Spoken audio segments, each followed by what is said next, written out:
Hello there, ladies and gentlemen. Welcome back to the Devil's Issue podcast. I'm your host, Mr. Vegas. I'm joined as always by my wonderful co-host, Mr. Fatman T. I wish hell would freeze over. Why? That doesn't help us at all. Well, We don't want hell freezing over. You want Britain to freeze over. There's a difference. Well, yeah, I mean, if you look meteorologically, if you believe what the scientists say, right, when the rest of the world, because of global warming, the rest of the world gets hotter, right, Britain will actually go into a mini ice age. I think they're fucking lying because it hasn't happened yet. That's also just not how hemispheres work, but sure. It is, because with us, our entire climate is based on the Atlantic conveyor, which keeps warm water pushed up against British Isles, which keeps us warm, technically. So Correct. So the amount of fresh water melting from the polar ice caps would destroy that, thus dropping the temperature and thus plunges the entire ice age. Still not how that would work at all, but okay.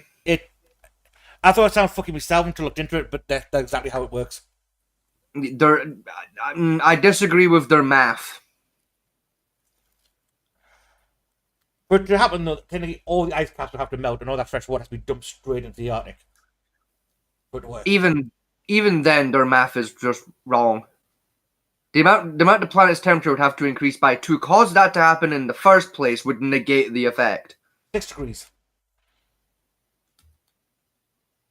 Yeah, given we're already at like a full 10 degrees higher than we were a decade ago for our records, and still ain't done that. I disagree with your maths too, good sir. That's what the report said, was another 6 degrees, and they expect that to happen somewhere around the 2035 mark. Those people are fucking idiots. See, people wonder why I have no respect for meteorology as a science. They can't do maths. That's why. Probably this wasn't meteorologists, this was those climate scientists, supposedly, that everybody agrees with. Yeah, meteorologists. They're literally the same thing. One just reports the news, the other one becomes a vegan. That's the only difference between the two, right? One's on telly, the other's a vegan. They're both meteorologists. And neither of them can do fucking basic math. And it bugs me. That's the whole thing with the especially ones checking the carbon levels and emissions. Yeah, they're meteorologists. No, their ones aren't. Those are climate. It's different thing to meteorology. Technically, yes, but if you check literally all of them, they all have degrees in meteorology. Like, they're literally just weather nerds. Yeah.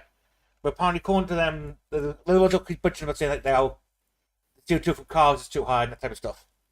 Yeah. Yeah, they seem to forget like the CO2 emissions from mining and shit. Yeah.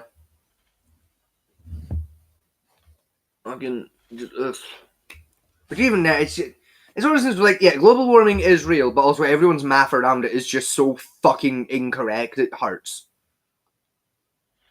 You know, it's like, yes, global warming is real and a thing, but also the planet's like naturally rising in temperature anyway because we're in the middle of a fucking interglacial period, you dickheads. Yeah. Like, we're at the point of the interglacial period where the planet's gonna get hotter anyway. You know, partially because of, like, geology and shit, but also because, like, we're just kind of getting a little closer to the sun than normal because of our orbital path. It happens once in a while. Yeah, that's what I'm saying. It's like, people like, oh, mass extinction, that type of stuff. Like, yes, that's happening. But it's also not because it's not going to be a mass extinction event because we can see it coming and we don't have to prepare for it.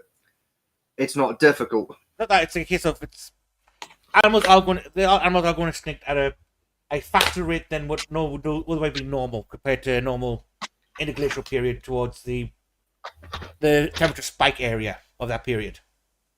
Correct. Right? But still, it's not too far out of the norm for what's happened to this planet already in its past. That as well as if you're doing math and you take out the increases to temperature that are being done by global warming, just like man-made, and you just look at the temperature effects that are naturally occurring from the interglacial period, they're higher than they've been in history. Yeah. It's literally the hottest interglacial we've had. So yeah, shit's gonna die faster because it's hotter than it's supposed to be. Yeah, it's only hotter by like 4 degrees, but it's like, grand scheme, that's a lot. Something like weirdly. Yeah, considering like most variance between most historically has been like 2 or 3 degrees. And Yes. half a degree to 1 degree. You know? Yeah, and we're 4 degrees hotter than we've like it's been in terms of interglacial fucking spots. Yeah, and about I think it's about I think told what we accelerate the interglacial period, according to what one scientist said, by a factor of I think it's like 200 years to 300 years. Yeah. Which, in the scheme of the planet, is not a long time.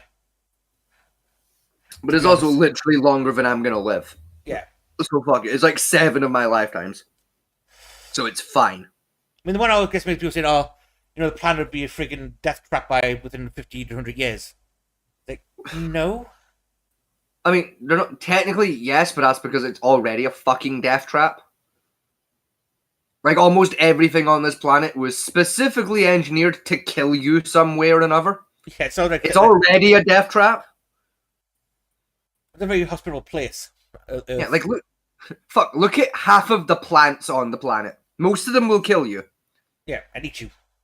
Yeah, look at the animals. Half of them will kill you, and only half of that half will eat you afterwards. If that. Oh no, I think look at the animals.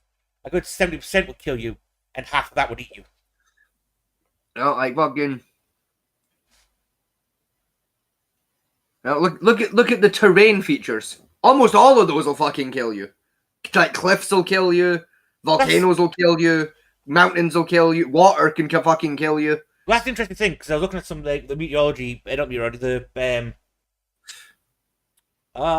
cosmological stuff coming out recently. And I've got some new scans of like the Kepler system and that type of stuff with the. All right, okay. I was gonna say You believe in cosmology?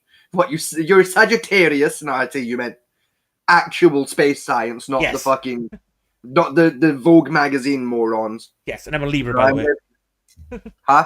I'm a Libra, by the way. Yeah, all I'm saying is the fact that I got that wrong shows exactly my point of how much bollocks it is.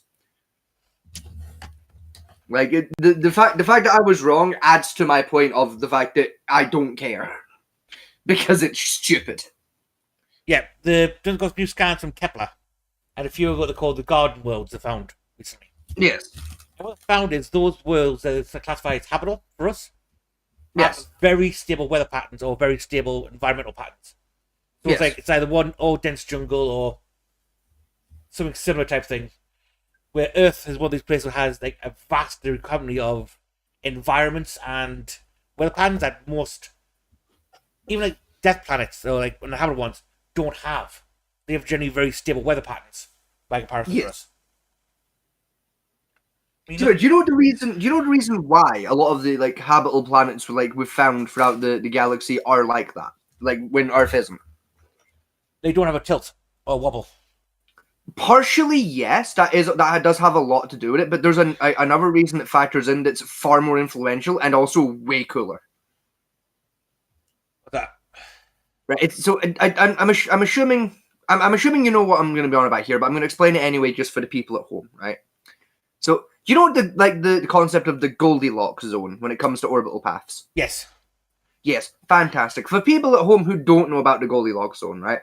Essentially, the Goldilocks zone is like a certain, I suppose you'd call it, diameter of space within a orbit of a star, where it's essentially a perfect spot, temperature-wise, where life can be sustained on a planet if it's in that area while orbiting. Yeah, perfect heat radiation, heat, that type of stuff, from the sun. Yes. Now, Earth is in this Goldilocks zone.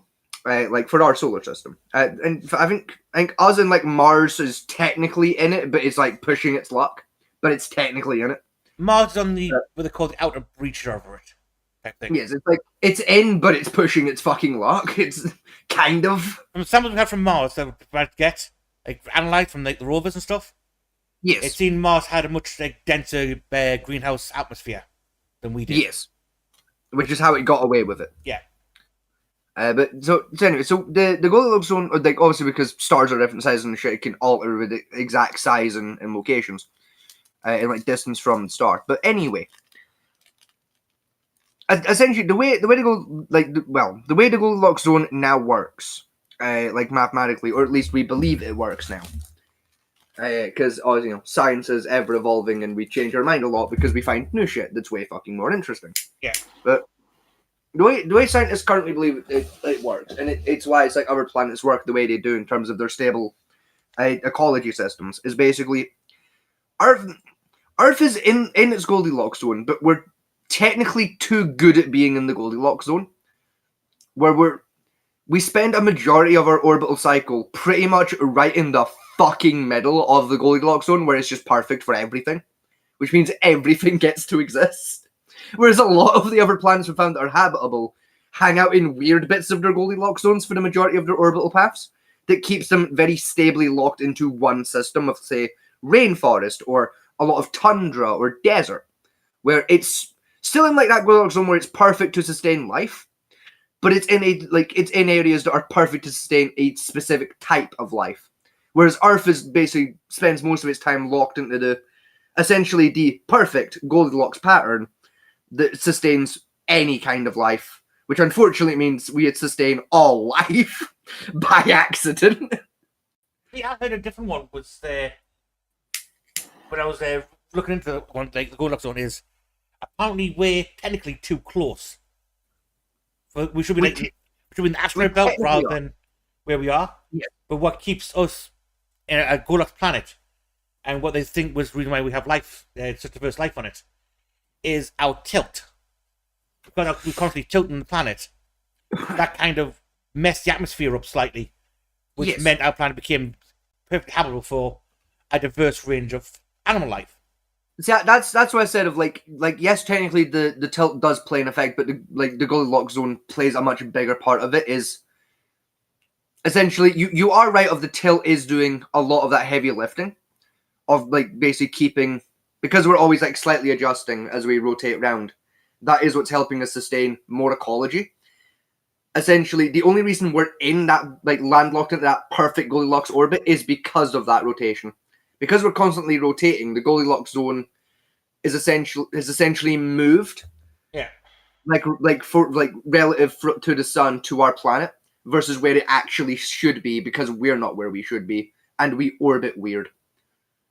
Because I think when the I'm think it here. was- Sorry, I'm late. You're fine. It wasn't Hawkins. There was another one. He predicted that if we could terraform Io, Jupiter's moon, Yes. the atmosphere on that planet would be it's such a weird chemical mix, still habitable for others to breathe. It's such a weird chemical mix that it would actually become a habitable world just by sheer fact of the gravity of Jupiter traps heat from the sun and dissipates the electromagnetic force, which makes it also a perfect place to live, but also not at the same time.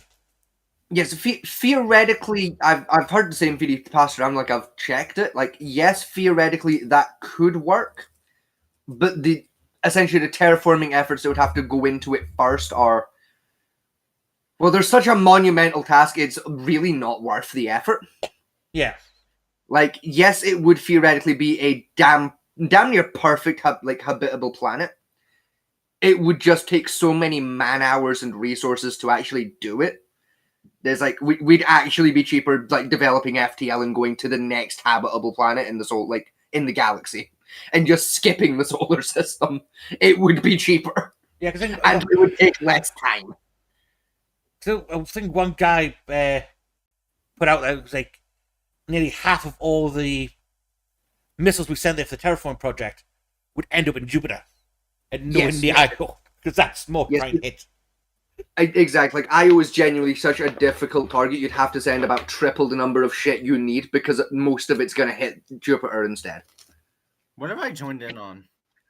You joined in was talking about space science at a university degree level much higher than your pay grade, because we were taking advantage of the fact you weren't here to talk about interesting shit that you don't understand. But it's okay, because I can translate it into words you will understand. Okay, you ready? Yeah. Jingle jangle, jingle jangle jangle, jingle jangle. Space science, jingle jangle, jangle jingle jingle, jingle jangle. The back rooms, jingle jangle, jangle jingle jingle jingle. E equals MC squared. Jingle, jingle jangle jingle jingle, jingle jingle jangle, jangly jingly jingly.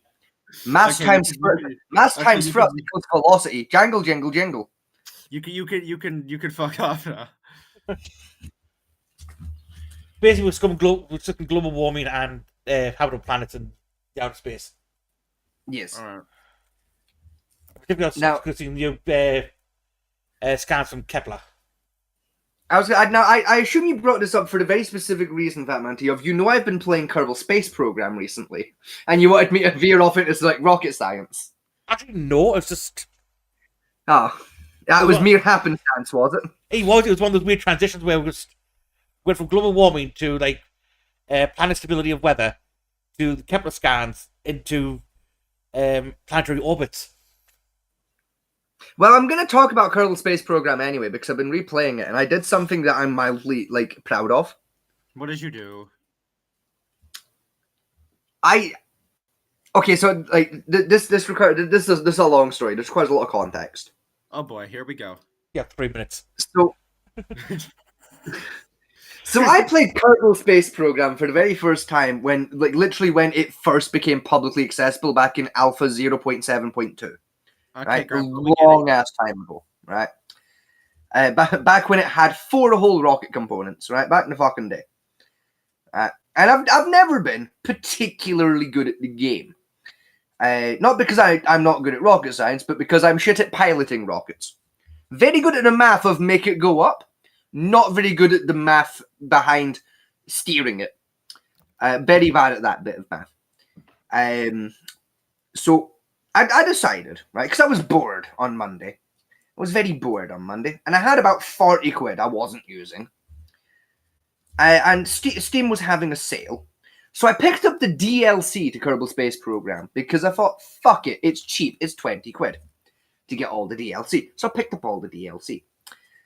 And I decided, I'm going to sit down and I'm finally going to learn Kerbal Space Program. I'm going to teach myself how to fucking play this fucking game because it's really cool and I like it, right? And I'm bad at it. So I want to make myself not bad at it. So I sat down, right? Like I went to the shop, I bought a special notebook to write rocket science notes in. Discord? For fun. Like, I mean, it has one entire note on it, which is thrust ratio maths. Right. Scotty, can you rewind to when you sat down? Because Discord decided to take my audio from me. So I sat down to teach myself how to play the game.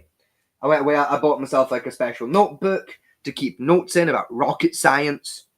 I have one note in there which is just thrust to weight ratio math that we don't have time to explain because we'd be here for the next 6 hours while I explain that entire concept. Even though it's a single paragraph, if it's a single sentence that I have written down, there's context behind the sentence that I'd have to explain, and we don't have time. So I sat down, taught myself, right? And I did something I've never done before in Kerbal Space Program, and I'm really proud of myself. What did you do? I got a rocket ship into fucking orbit. I then proceeded to fuck up hardware. But hang on, What did you do? I accidentally locked the command module of the ship into a perfect orbital sphere of the planet by accidentally jettisoning it from the rest of the spaceship while trying to maneuver it. Good job, dipshit.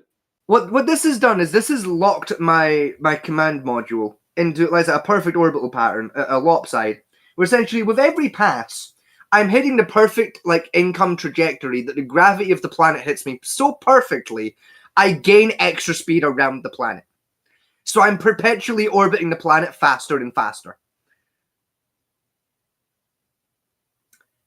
I have no way to land it. So are I've you been gonna trying slingshot for it 4 somewhere? days. Eventually, it's going to slingshot itself somewhere unless I intervene. So I have a plan. I have not executed this plan yet because I've been trying since Tuesday to get it out of space, and it's been failing miserably. So I've come up with a plan. I guess you asked Tilt to spin maneuver didn't work. It did not, no. I did lose speed, I just didn't lose speed quickly enough. And I tried 9 times, and I couldn't lose speed fast enough to make it work. So I've come up with a plan. Essentially, I'm going to build the same rocket ship again. Right? I'm going to basically do some math and launch the new rocket at the perfect time so as to rendezvous with the command module that's in orbit. Right? I then basically come up alongside me the a command second, Steam- module. You what? Nah, fuck. I'm just gonna keep talking. Fuck him. So, basically, I'm gonna wait for the command module to come around. Right, come up right alongside it, and then with the new rocket ship, do a spin maneuver so as to basically tail whip the command module out of orbit. Then transfer control over to that command module. Do the tail spin on the way down so as to try burn some momentum, with the hopes that I can do that just right, that I catch the atmosphere and slow down enough to not explode on the way into the atmosphere. And it's a risky maneuver, but it's literally my only hope at this point. Yeah, because you're going to try and engage 2 rockets with no maneuvering thrusters. You've got no way Yes. of making micro adjustments. I'm Yes. back. Sorry, Steam was being a dick. I don't understand how Steam being a dick made you have to leave the Discord call, but okay. It was trying to update something, and I had to forcibly tell it to not do that. And you had to leave the Discord call to do that, did you? How low is your bandwidth? I don't know. It's a good question. Why don't you? Fuck it, I don't care. I don't care why he doesn't know. It's Echo, that's why he doesn't know. A game nerd doesn't understand what his bandwidth is. Yeah, pretty much. Of course you don't. I'm obsessed with my bandwidth. Especially when we're in the podcast. Basically, Echo, when a mummy Wi-Fi router and a daddy computer love each other very much, they make a connection with one another using chemistry and cables. This creates something called a bandwidth. Knowing that is kind of important because it tells you whether, how good your Wi-Fi is working. Okay. Or how much space you have for data transfer, to upload data, that type of stuff. Alright. I'm guessing since how Steam fucks with yourself, I'm guessing you're somewhere in around the 40, maybe 50 megabits range. Probably 30 to 40, I would say. 50 should be okay. 30 to 40 is more likely. I mean, who are you with? Xfinity, I think. Yeah. The fuck you mean you think? Yes, it is. It is. I bet the Wi-Fi router right next to him, isn't it? This is the thing. No. This is the thing. There's an easy way to check. You click, you literally hover over the Wi-Fi symbol at the bottom right of your screen, and it tells you your connection name, which usually has the brand in it. No, this one doesn't. No. Did you manually change it, or are you with a company that's retarded? My mother manually changed it. Of course she did. See, that's why your internet sucks. You let a woman touch it. So what company did you say again? It's Xfinity. Xfinity. Xfinity. Xfinity. Oh, Xfinity. Yeah, Uh, Dear God, why is he with Xfinity? And what state are you in? Indiana. Yeah, you get about 30 to 40 megabits. Because they still use half their things through over mobile phone signals. It's gone through the landline cable enough. And half the landline cables they have in fucking Indiana are fucking copper still. Yeah. You're running Wi-Fi, not broadband, aren't you? What was that, Fat Man T? You're running on the fiber optics, not broadband. I don't know. Right, do you have a cable coming out of the back of your computer that plugs into your Wi-Fi router? No. No, right, so you're running on Wi-Fi. Right, that's Wi-Fi. I'm saying I wonder if he's running on DSL or actually on fiber optics. He's probably on DSL still. He was in fucking Idaho, Indiana, whichever one it was. Idaho. Yes, Idaho. You know what? Both have an edge in them. It's close enough. Not Really? Like, either way, you live in a state that does horse farming and corn, okay? Like, it's the same place. The only thing separating both of those states and Kentucky is chicken. That's the only thing that separates these three states.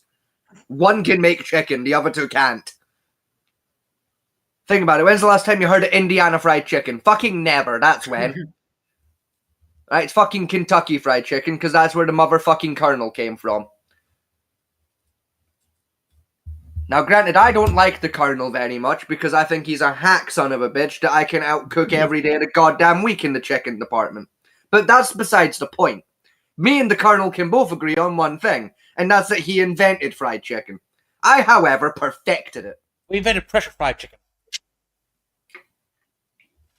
You shut your whore mouth. He invented fried chicken, full stop. I'll hear no heathenry in this particular Discord call. You just said you hated him, and now you're defending him. Hold on a minute. What? Yes. I may well hate my enemy, but that does not mean I will stand here and listen to sacrilege. Well, I'm sorry, but it's true. The colonel invented fried chicken, and I perfected fried chicken. No, the Americans brought fried chicken over from China. No, the Chinese copied the colonel. We all know it. The Chinese had fried chicken 1,000 years before the Americans did. When America even existed, they had fried chicken. Yeah, and then you know what happened? The colonel and a bunch of Marines went to China, kicked the shit out of the fucking Chinese monks who were having a bit of a rebellion, and they stole it. That made it theirs. Right? By the very same transient property nature laws that Great Britain uses to claim that we own half the shit in our museums, Kentucky invented fried chicken because they killed China and stole it. That's how. I was going to say, Colonel Sanders wasn't actually in the military. Do I look or sound like a son of a bitch who gives a fuck? Okay, that's why. You're why, you blue son of a bitch. Continue answering my questions with nonsensical, unrelated fuckery, good sir, and I shall insert you with a very large garden gnome. No, you can't do that. You enjoy it too much. And as I do so, I shall scream at the top of my lungs that your name is Mr. O'Reilly. And I shall accuse you of being Irish, you barrel-chested fuck. I was about to say, and I'm part of an Autopot store. Wrong O'Reillys, but close enough. I forgot that you're too American to know the O'Reilly I speak of. Now, if you'll excuse me, my Discord is going to have a minor stroke. It has had its minor stroke, and we can continue. O'Reilly's. Don't do that. That's upsetting to the entire population of the island. It's also upsetting to me because he's both too young and not British enough to know who I'm talking about. Well, Right, when it comes I to the O'Reilly and Garden Gnome reference. actually, you should do because of the O'Reillys are part of the Gangs of New York situation when they're doing their bullshit. That's still not the right O'Reillys, and you know that's not the O'Reillys I'm talking about. I know for a fact that you know for a fact. I know for a fact you've seen the show I'm referencing. I have, yeah. I know you know what fucking joke I'm making here. You had a dad cool enough for you to know this joke. I know that for a fact. You were also alive when the show was on the air, thinking about it actually. I keep forgetting Fat Minty is like ancient. He's 43. I'm 43 legal. 45? Again, ancient. 38, twat. I think. 30. I was close. Again, 38. ancient. I was close. 38, 43, what's the difference? Numbers. But the big difference, Everyone knows. big difference Everyone knows. between, Once you're 26, that's it. Your knees are gone, your hips are fucked, and that's you. the big difference between Ecuador is I finished high school. I finished high school. Fuck you. My high school diploma is sitting right next to me. Yeah, it was a pity diploma, gamer. Fuck you. That as well. It's American high school. That doesn't I count. was going to say, what's your GPA? I'm guessing at 2.6. I don't know. I never looked at that. I never paid attention to It that. should be on your diploma. Is it? It would be, yes. Mine's is. No. Fuck, I still remember my GCSE score. What was it? 117 out of 300. Mine didn't have those. That was a new thing. That was a new thing. I was at. I mean, to be like, if you'd done high school in Scotland, you would have had that even at your age. But like, that's just because like we basically like perfected the education system in Britain, and then England ignored it and continues to ignore it because reasons. The same reasons that you ignore all of the good shit Scotland comes up with is you think you're smarter because you're rich, even though you frequently forget as a country the only reason you're fucking rich is because you keep stealing our shit all the fucking time. Like you only steal the beneficial shit that's immediately financially helpful, not the long-term beneficial shit we come up with, like a good education system. If I can reckon my grades were, I got a double B in science, double B plus in science, a B plus in maths, a D in English, a C plus in history, and a D in French. I got C Nat 4 in physics, C Nat 3 biology, C Nat 3 chemistry. So basically C's across the board for science. I got A's in web design, computing science, business, my marketing focus education in 4th year for business, and Nat 5 English all got A's. I got a C plus for maths national 3 and 4 while I was at high school. I then went to my 4th college course, which I paid for myself. That college course, during it, I went on and got my Nat 4 and 5s in maths that I got up to, I think, a B and a B and a B. I passed both of those by. I got a theatre and stage performance level 5 at a C. I just eked the qualification, even though I failed the course on a technicality. I still got the grade on a technicality. Basically, the college fucked themselves, and there was a whole thing about it, and I just kind of exploited the system as a result, and it was funny. What else have I pulled out? I technically got a Nat 4 in game design, but that one's fucky. National 4 art with a B, even though I can't do art for shit, I'd still pass that because I got away with it on art history knowledge. Like I said, the Scottish education system, one thing I do like about it is you're more flexible on what courses you take. And in fairness, some of those again are like college things. To be fair, drama Nat 5 an A plus because your boy's talented. Yeah, I didn't do what I went straight to work, pretty much. I did. I've done a lot of college. I'm not smart enough for college. Fucking what was the other? Oh, theater history level 5. What do you mean not smart for college? Did you apply? No, I just know that I'm not smart enough. So it's just like, I mean, you say that, Echo, but at the same time, you can literally tell me the ins and outs of how a World War II tank functions. Yeah. That's only because I played War Thunder. If you can study that shit, technical shit, you can study for college. It's not even that, right, Valmenti? The main point is, if you can learn that technical shit and memorize that information by playing a fucking video game, you do have the intelligence to learn shit. You just learn things different to other people, which is not just common in people, like in autistic people. That's common in everyone. And everyone has a different way of learning shit. And university college is one of the best places to experiment with that learning capability. It's also the best place to find out what yours is, because most colleges and university literally have a guy on the campus whose job it is to help you figure that the fuck out. Yeah. I mean, don't take sociology, because that's just the library card.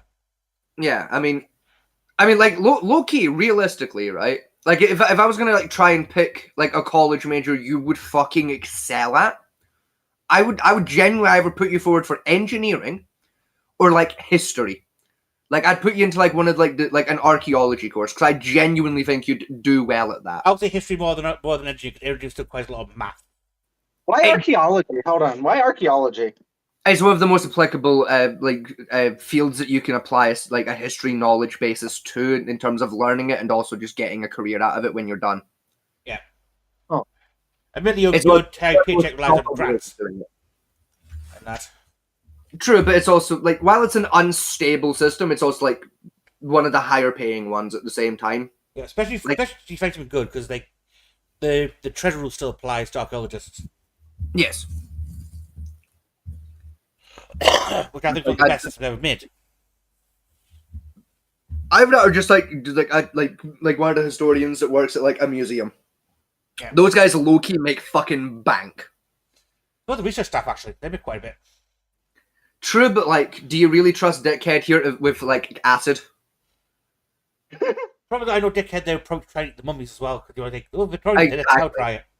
Exactly. Like, do you really trust him around chemicals and laboratories? No. Oh, he set some kind of weird curse off. Yeah, like I trust him. I trust him to look at the artifacts after they've been looked at by fucking professionals and write shit down about them.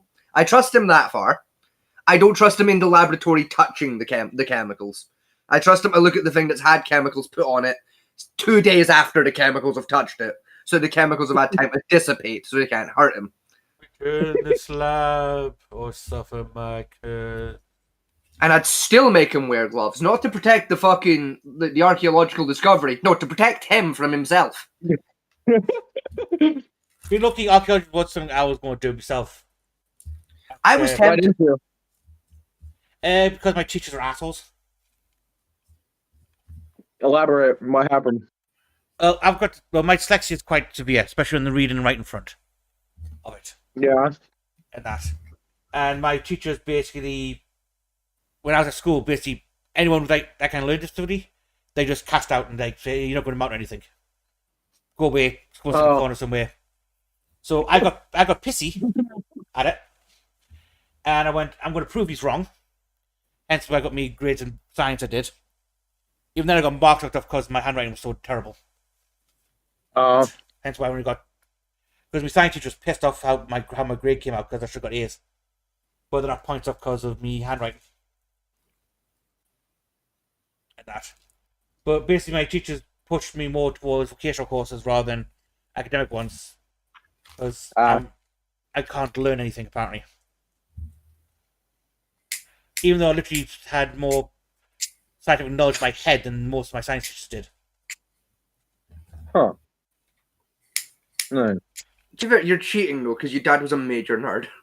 Yeah, we're gonna do there you go. Right, by my first year of high school, right, I could already tell you how to build and do it myself, build a nuclear weapon from scratch. Huh? Yeah, it's not hard. To be honest.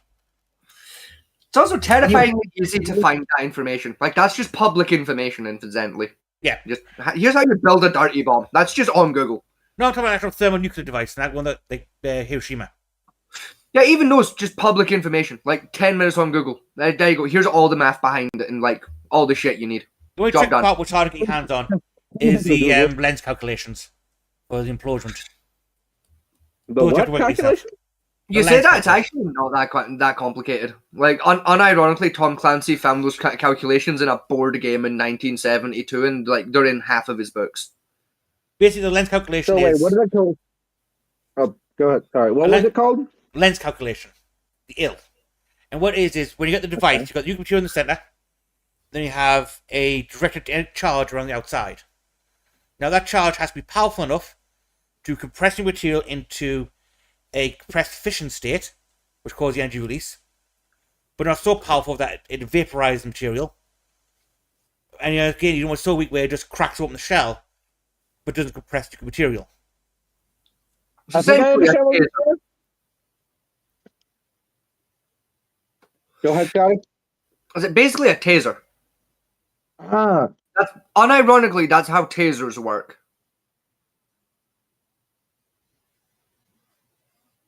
Like, I'm not even shitposting. That's quite literally biologically how a taser functions, is it hits the perfect electronical current to paralyze you without killing you, Yes. but temporarily. Basically shuts off your nervous system for half a second. So you tell me nuclear bombs work by essentially tasing radioactive material? Yes, under compression. I hate that. I hate how much sense that makes in an autistic kind of a way. I mean, C4 is purely invented for creating the outer casing for the ship charge for nuclear warheads. You're technically wrong, but you're technically right, and it bugs me that you're technically wrong and right at the same time. Okay, I'll correct myself. The precursor to C4 was invented for that reasons. You're still technically wrong and How right. do you- One of the Elaborate, Scotty. right one of the precursors to modern day C4 was made specifically with that intention in mind. However, C4 as we know it today as a base concept of small satchel charge that looks kind of large and should do a big bang, but only does enough of a bang to take out a door by blasting it in a very specific direction, a very specific cone shape. No, Has been a concept since like the 1910s. No, I'm talking about the plastic explosive itself. Not satchel charge. Like, the actual like chemical compound we today know as C4 and I believe two of its predecessors. Yes. Yeah. The actual concept of how the fuck it functions and what it's used for, no. Yeah, ship charge has That's been why I'm around for a like, long time. technically yes, but technically no. I mean, technically, the only ship charge I know of existed back in the 1800s. The Ottomans used it. That wasn't technically a shape charge, that was more of a fuck you and everything behind that wall device. Yeah. It was Like, whereas like an actual shape charge is more of a fuck you door hinge kind of a device. Admittedly, it was Yeah. cannon pressed against the wall full of gunpowder. Exactly. Whereas like an actual shape charge is more of a fuck you door. You know, whereas like their satchel charge was more of a fuck your wall, fuck your door, and fuck everything behind it for 35 feet. Yeah. It's like fuck your door and everything else in that room. Essentially, yeah. But yeah, nuclear. That's the thing with nuclear. The hardest part around the whole nuclear device really is the timing mechanism and the safety mechanism. That's it. The essential components of the explosive are fairly easy to build, and to be honest, they're not expensive to build either. Right. My Discord's having a stroke. What's happening with it? Probably it's ping. Yeah, realistically, right, depending on your license, you'll probably get all the materials needed to build a 1 megaton nuclear device for about $4,000, $5,000. Huh. Interesting. I learned something today.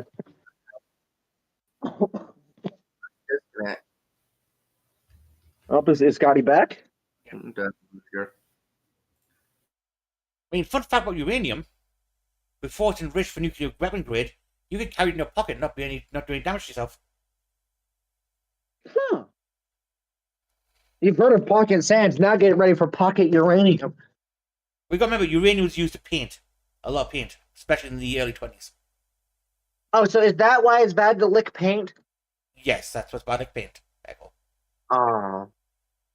Wait, hold on. If I lick paint, is there a chance I could get superpowers?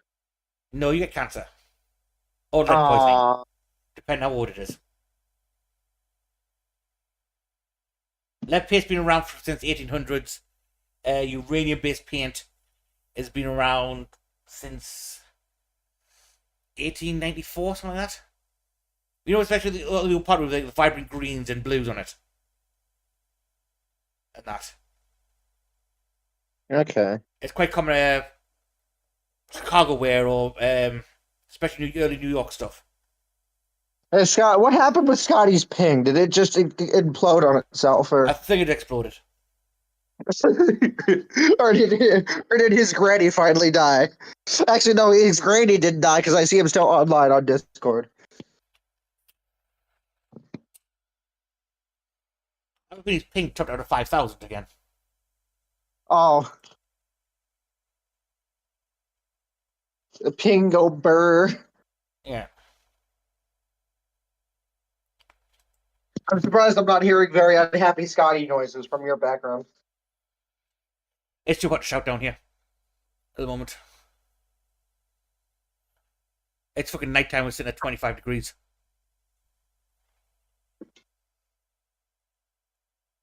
Now, Scotty remember, did tell me you got a heat wave. you what? I'm making shouting now. Scotty did tell me you guys are getting butt fucked by a heat wave. Yeah, top of 35 degrees. See? Which is enough to melt our tarmac on our roads. Oh. Our tarmac starts melting around that area. Yikes. Yeah, it's all fun. That and we had no wind today. At all. Those always suck. Yeah, that was called the deep calm.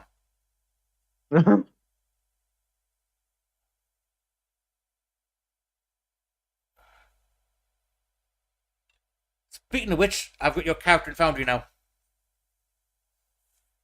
I did update some shit. Send me the updated link. I need the actual. When you go to your page, there's a button that says share. I will. My computer's currently updating right now, so I'm on my phone. Yeah, when you go into Foundry, when you go into Beyond, there's a button at the top of your character that says share. Click that and send me that link. All right.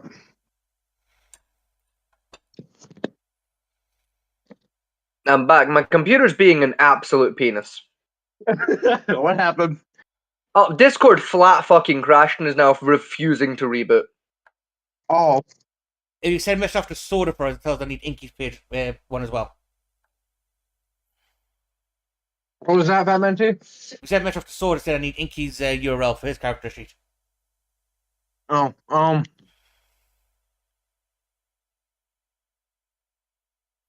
have to right now. well, too late. The message has already been sent. Fair enough. Charles, you there? Yes, I am here. As I said, my computer is being a penis because Discord crashed and is refusing to reboot. You done a new phone, have you? Yes, I have. Yeah. That's what I figured. In fact, no, I didn't. I joined on my Raspberry Pi. Fuck it. At this point, you might try and probably work better at this point. Let's be honest here. I quickly jerry-rigged a microphone out of fucking 2 paper clips and a fucking cigar and glued it into my Raspberry Pi board.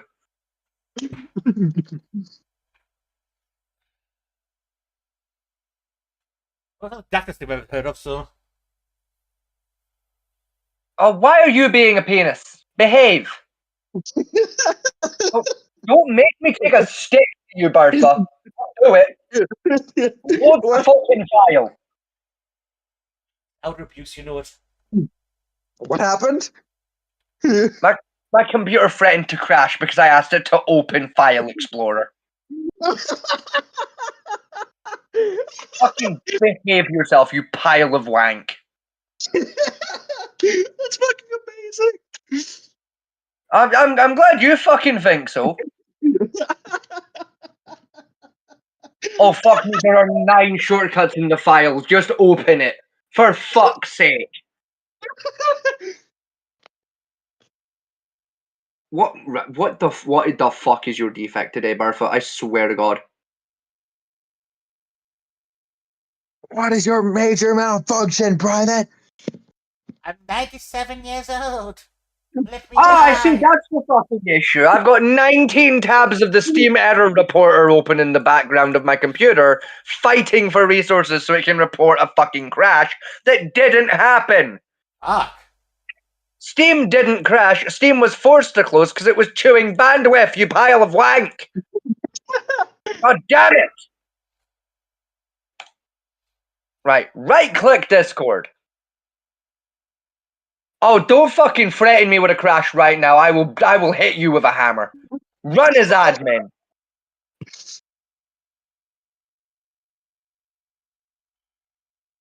Oh, you can fuck off. Load the run admin window. Thank you. Give it admin permission.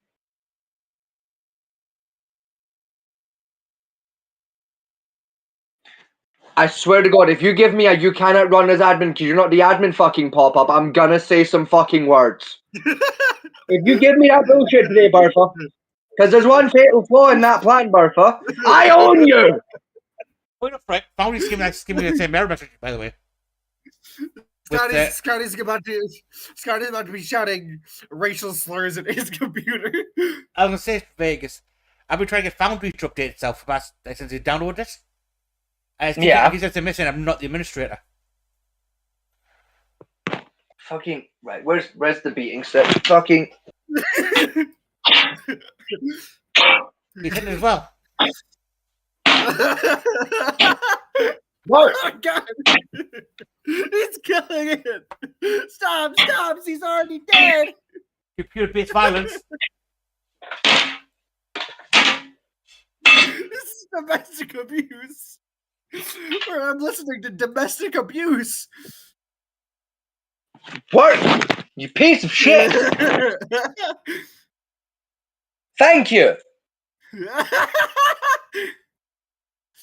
Well, what do you know, folks? If you beat your wife enough, she'll make a sandwich for you.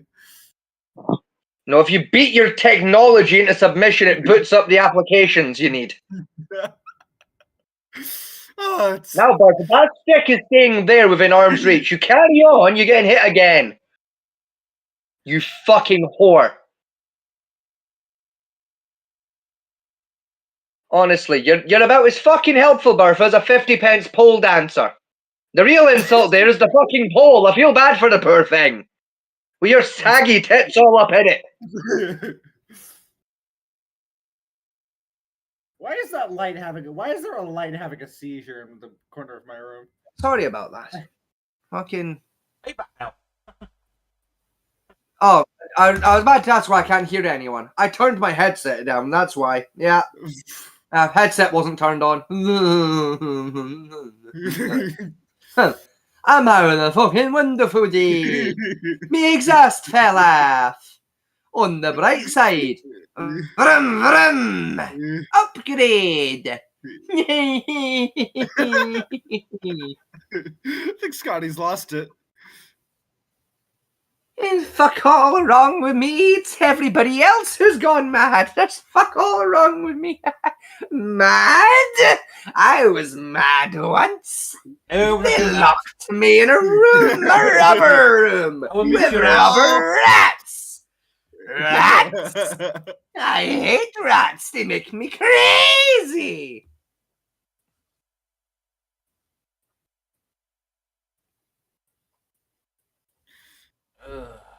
So Scotty's gonna Crazy? go into a padded room. I was crazy once. They locked me in a room, a rubber room, with rubber rats. I'll mute your ass, you know I will. Rats? I hate rats. They make me crazy. Fucking... It's been a day. If anyone can't tell at home, I'm in a bad mood because it hit 30 earlier today. I'm a sentient puddle. It is hell. I live in hell. I am surrounded by demons. The horrors. The horrors from the underdeep, they fucking persist, good sir. And quite unfortunately for me and the horrors, so the fuck do I for some ungodly reason. The only reason I can conceive to why I still fucking persist alongside the great horrors of the Underdark is because God thinks he's got a sense of humor. Unfortunately for everybody, he's the only fucker laughing. Give me a second. I gotta go beat a light that's in the corner of my room. I'm gonna beat you with a light, you fucking bumper snatch. I'm gonna beat you with a horse. Hey. I'm gonna beat you into the shape of a horse, you fucking carry on with that attitude, gallop boy. Don't you enjoy that? Gonna fucking kick you in the dick, get you on your knees, put a fucking girdle in your mouth and ride you around like your name's fucking Rainbow Diddles. Fucking clippity-cloppity, Rainbow Diddles. We have a gypsy fair to attend. Onwards, noble steed. I have just made this entire universe. You fucking clippity-cloppity son of a bitch.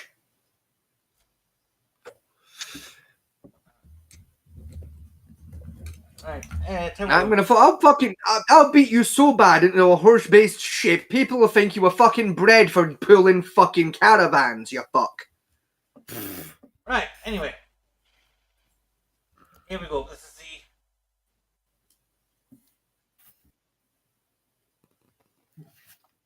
the. Right, this is the news of just a couple hours ago. That just came in. US walks back threats to Room Putin. Room Putin talks as Trump tries to blame Zelensky again for the Ukraine war. Yes, I did. I saw that a little earlier today. Yeah.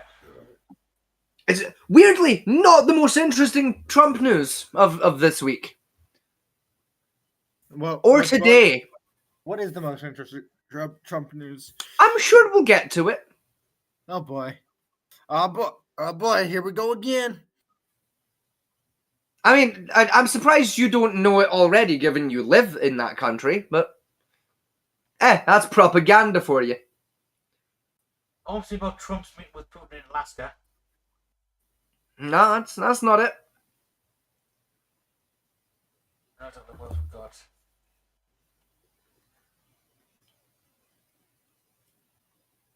Amy Botero found guilty inside the botched assassination plot over a family feud. Oh. Who? I have no idea. I didn't even know that's when someone tried to assassinate somebody. In fairness, when is someone not trying to assassinate someone else at this point? Fuck, I've been trying to organize the assassination attempt of 4 people for 9 years straight.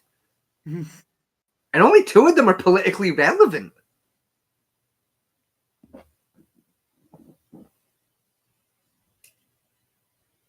In my defense, one of them's David Cameron. He knows what he did. What? Huh? Echo, you're not British enough to get the joke. It's fine. Don't worry about it. You're also probably... I don't think you were alive when David Cameron was the British Prime Minister. Rather upsettingly. Sorry, it's getting me pissed off again. Right, boy, it's apparently the kid stabbed from a school. Boy obsessed with weapons found guilty of murdering a 15-year-old boy. Right. Right. Sorry. Start that again. My brain short circuited after the word boy for some reason. What? Sorry.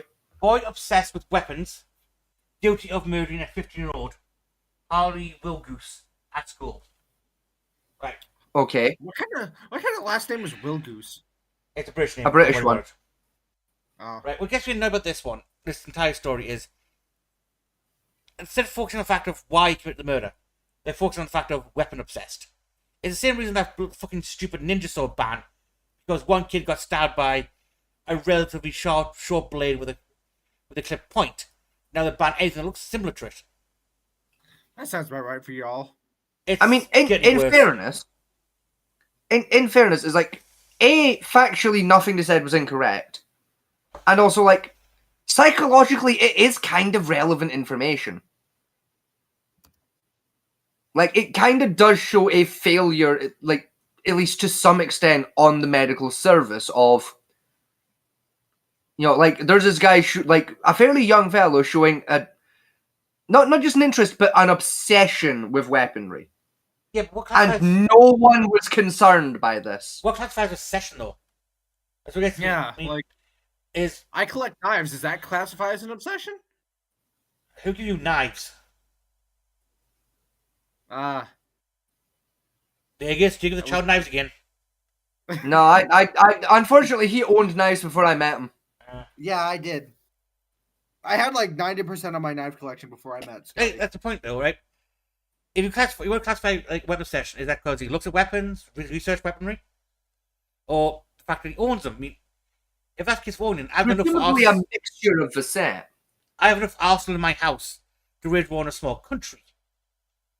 Correct, but you also have other interests and hobbies outside of weaponry.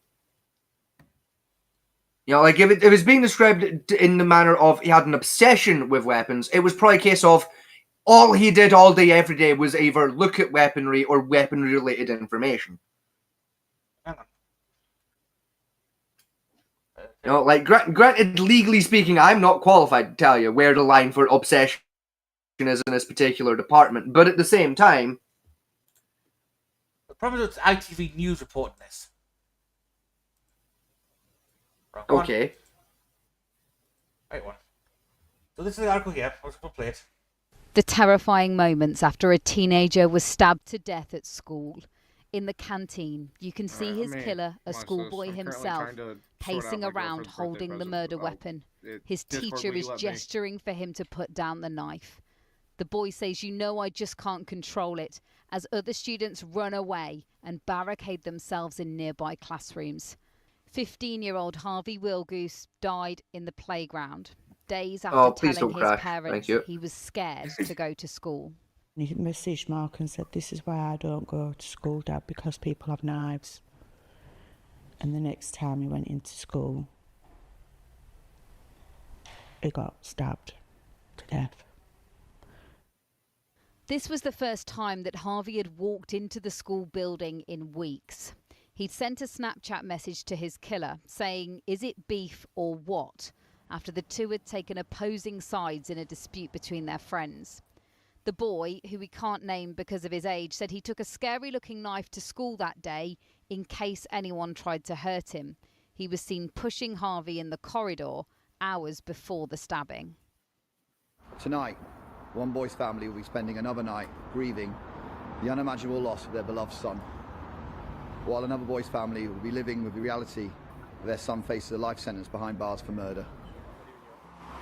5 days before he was killed, Harvey's school was in lockdown over claims a pupil was carrying a knife. Police never found any weapons, but Harvey told his mum that knife was for him. I'm not seeing anything about weapons. So far, the only thing I've seen so far the story is that the killer had bipolar disorder. I mean, a little bit, but also in fairness, they've not got into that part of the story. Like, they're just telling you what happened. They're not at the point of why. In fairness, How can there be said that there's a weapon in school on the Wednesday, and then on the Monday, somebody gets stabbed to death? What were in place? Since his death, Caroline Wilgoose has posted memories of her son online. A boy described as a cheeky chappy who cared deeply about his family and friends. Harvey's mum says she can never be happy again. His sister spoke outside court. This tragedy has not only devastated our family, but has rippled across the country. In Harvey's memory, we will continue to speak out. We will raise awareness about the devastating impact of knife crime and campaign for safer schools. The CEO of Harvey's school said that now the trial is over, other investigations can begin, aimed at addressing the many questions the family still have, not least how a teenager could be killed in a place that parents trust to be safe. After 14 and a half hours of deliberation, the jury found the defendant guilty by a majority of 11-1. Harvey's family screamed yes as fucking verdict hell. read out this afternoon. Damn, they got him dead to rights at that score. Fuck. Whoa. I ain't heard a fucking 11-1 verdict in a while. Fucking hell. That's Jeffrey Dahmer got a better fucking spread than that. Fuck. What did Dahmer? What was Dahmer's spread? 9-4, I think. No, 9, 10, 11, 9-3. No, he had drew 16 on his. Did he? Yeah. I thought it was a 12. No, he had 16 for his. Huh, I remember it being a 12. Yeah, because such a high profile case, and they didn't want to. The judge didn't say a unanimous vote wasn't needed. They put 16 in there, so they got a majority vote overall.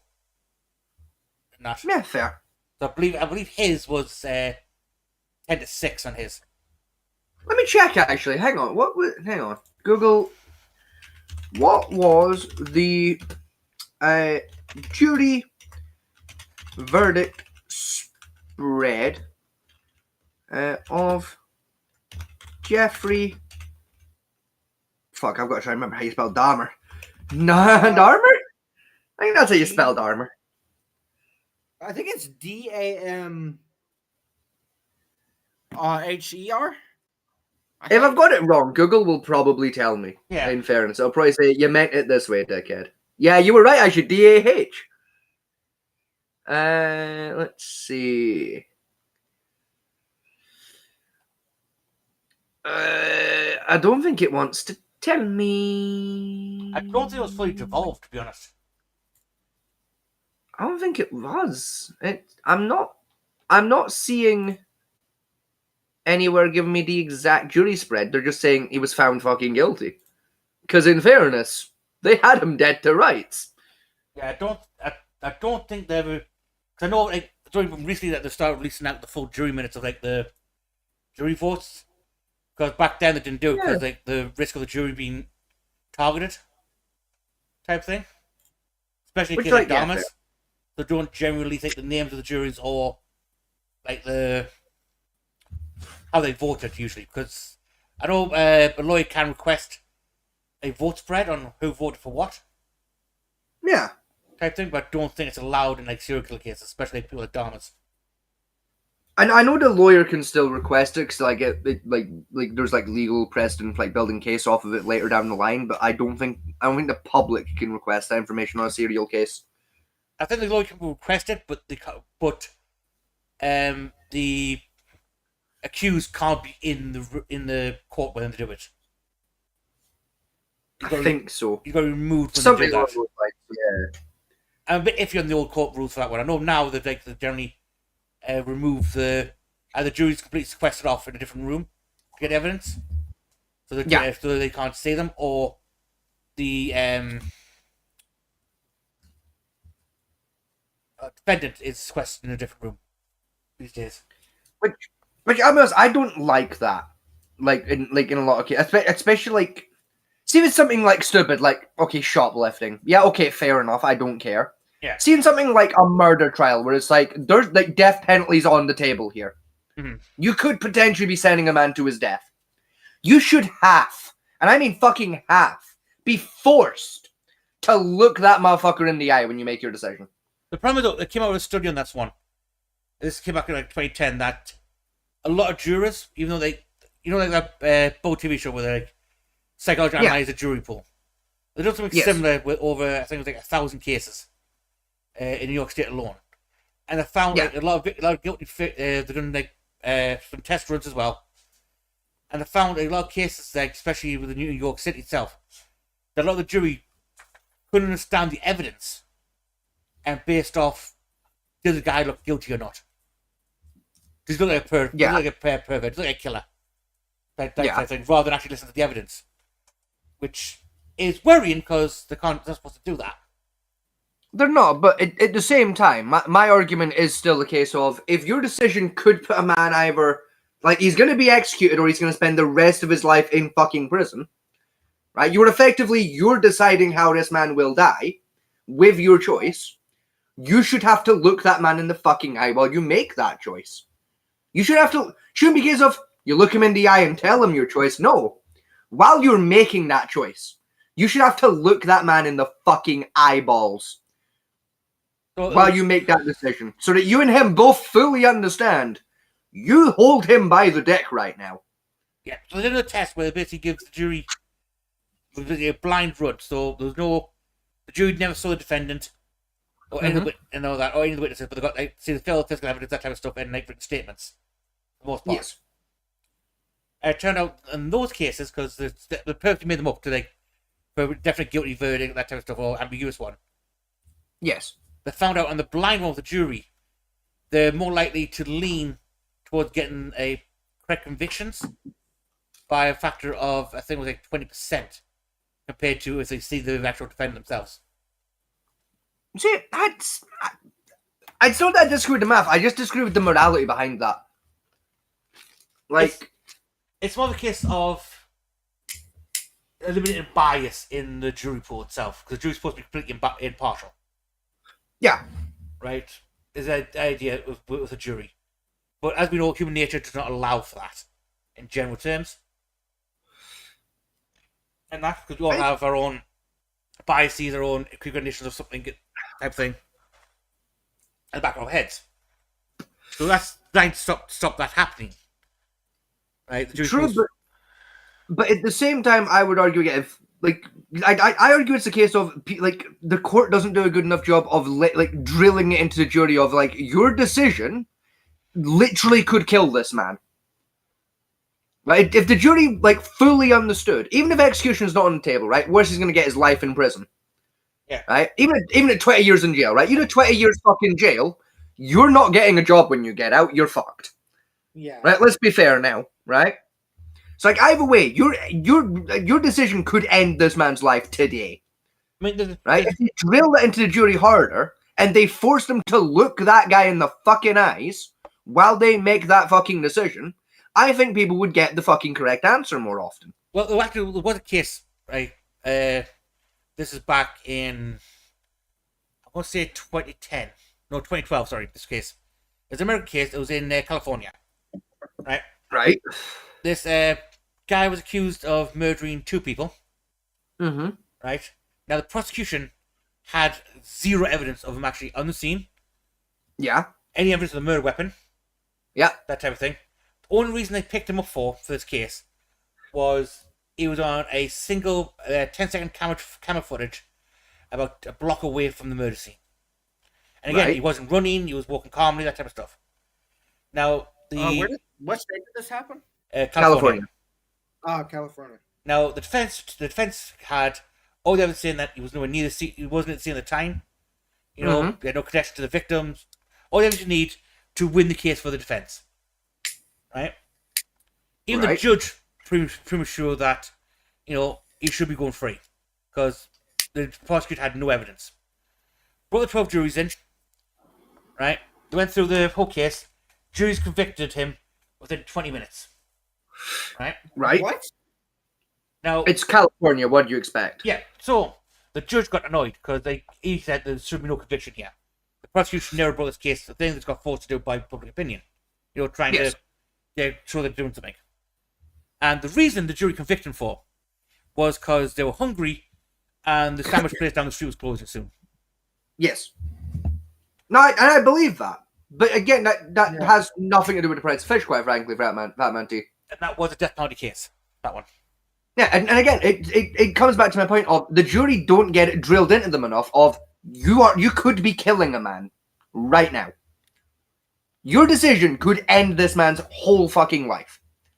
Literally or figuratively. Right? Now granted, I've never done jury duty, right? I will fully fucking confess that. I know people that have. I have friends that have done jury duty. I've got family members that have fucking done it, right?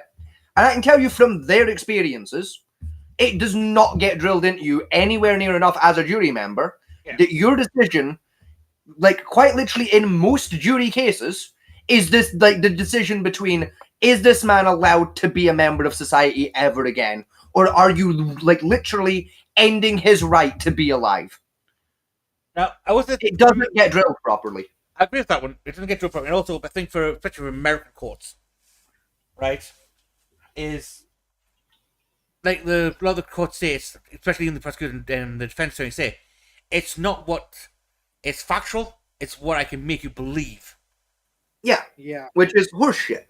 It should be the facts of the matter.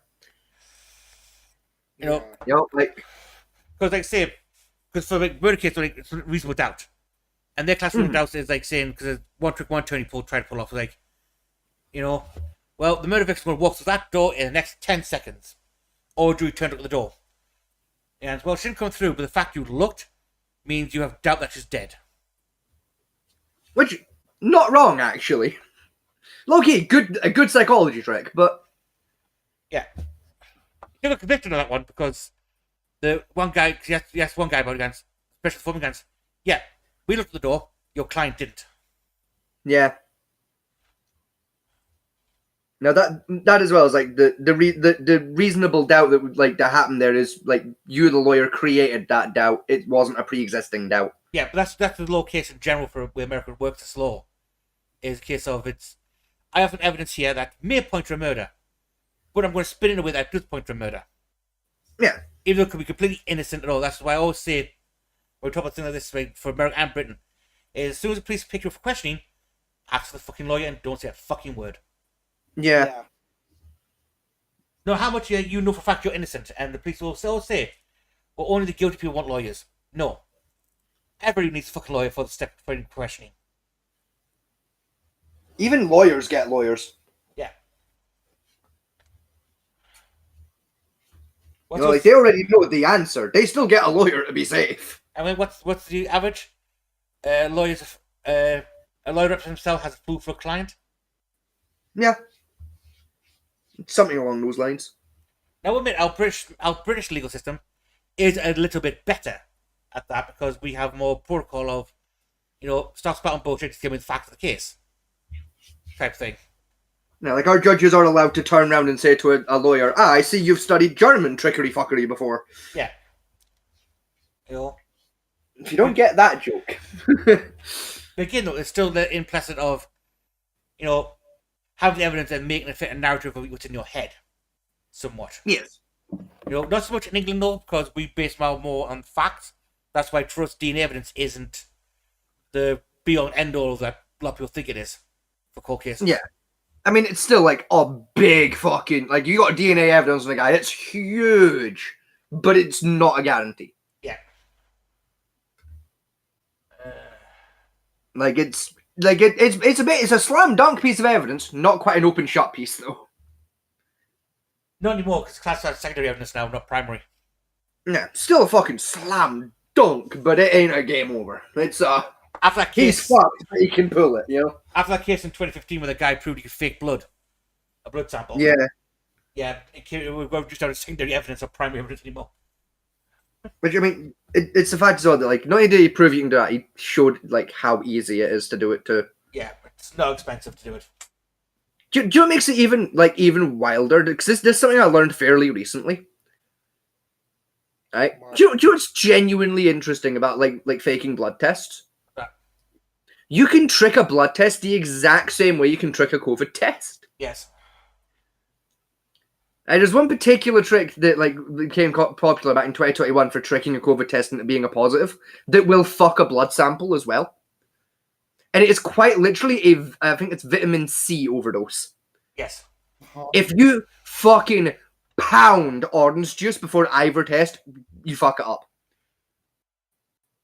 You pound you drink orange juice 10 minutes before a COVID test, positive test every time, guaranteed. You drink 1.5 liters of orange juice about an hour before your fucking blood test, it'll come out as all kinds of incorrect shit. It's fucking weird. But the trick is eating 5 bananas for doing the same thing.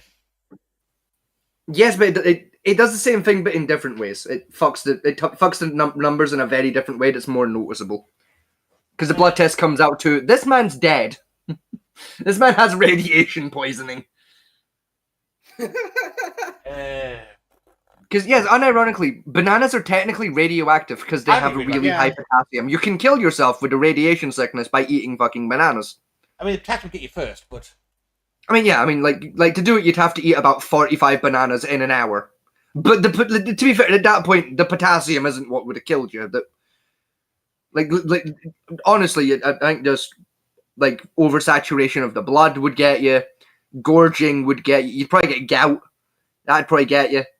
I mean, a pound of Brazil nuts a day for about a week, that would give you enough radiation poison, actually give you high grade radiation sickness. Oh yeah. On that one. I see you're also in the middle of your house rewatch, are you? No, I just know that one. I knew that one from when my dad told me that one when I was younger. I didn't see. I know it because I watched that one episode of House recently where that's mentioned. Because the episode where he's helping I think it's the CIA. Yeah. One of their agents has been poisoned, and he's like, "Was he in Peru by chance? This looks like Brazil nut poisoning." I was like, "What the fuck?" Now he's to explain the science. Yeah, if you eat enough Brazil nuts, radiation poisoning. So I then did a lot of googling and fell down that rabbit hole of Brazil nuts are radioactive. What the fuck? Yeah, quite radioactive actually. It's weird as shit. Which means, yes, technically you can build a nuclear bomb out of Brazil nuts. Technically. I think my dad explained to me, if I got, I think it was half a ton of Brazil nuts, and refined them down, I would get enough radioactive material refined radioactive material out of it to create Hiroshima. Yeah, it's about that, give or take. Oh. The refined process is boiling. Why get a bunch of bananas and Brazil nuts? You have to refine the material out of it first, which is a bit of the ball ache, where the ball ache comes in. You say that, at the same time, though, if you have a food processor / blender and a stovetop, you can do it. It's not safe, but it's doable. Yeah, essentially you can. But for Americans, it's like you fucked it up. Suddenly, there's a small nuclear explosion in your kitchen. But for it's more about you fucked it up. Now you have like radiation poisoning because you forgot to wear lead pajamas. But yeah. But for my American friends, fire alarms work much better. Yeah, true. They are cheaper, and you do need less of them. Yeah, only about 10 of those. Yeah, fun fact: fire alarm's radioactive too. Who the fuck knew? Yeah, because the sensor contains plutonium-237 for the Yeah. smoke sensor. A little harder to make it go bang, but very bangable. Just like Takes frying a bit process. Yeah, takes a little bit more finesse to get it to go bang, but it likes to go bang once you get there. Our 10 fire alarms, I believe, here and there to theoretically make a what's called a micro-nuclear reactor, which has enough capabilities to power up about 5 city blocks, give or take. Yeah, about that. But Echo, don't do it. It's highly illegal, and the government will shoot you in the face for it. It's also extremely dangerous. Like, one wrong wire and your nuclear reactor becomes a bomb. Especially with plutonium-233, it's very toxic and very radioactive. It's not a safe element to handle. Unlike yeah, it's very uranium, much... like uranium-552 or uranium-C17, I believe. Almost stable. I mean, in fairness, all of them are still a lead pajamas job, in fairness. So I'll just put that in the back burner, like in case I ever get like some disease that like I'll never recover from. It'll kill me in like a month. So that'll be like what I spend my last month working on, like just to see if I can do it. You say that like with certain like life-ending illnesses, you theoretically you could give yourself chemotherapy doing it, but it's not a recommended way of doing that. That's right. This was a like secret nod to people across there. It's not. It's publicly available. The old nuclear reactor is fairly simple. It's a giant fucking kettle. Yeah, it's basically just a kettle with plutonium in it. Yeah, it's a steam engine. It's all nuclear reactors, including those on submarines, nuclear ships, are basically still steam turbine engines. You basically heat up water. The water goes around, spins a turbine with the steam. You know that spins a dynamo, powers electricity. The electricity turns the motors. The ship moves off. That's essentially how they all work. The difference is with what's called a closed unit on a submarine, is all the water they use for cooling and heating are in a contained system, so there's no leakage of radioactive water. Whereas in a commercial reactor, they use what's called cooling pits, where they're covered in distilled water, and then that water is drained off every so often and becomes what's called heavy water, which has other uses now and again, but not many these days. Then that gets reduced down, and the waste from that gets stored. That's what the nuclear waste is. And again, for your entire life of running off a nuclear power plant, Echo, your waste amount for that is a Coke can of waste from a nuclear reactor for you. Compared to a wind turbine farm, which is about 17 football stadiums.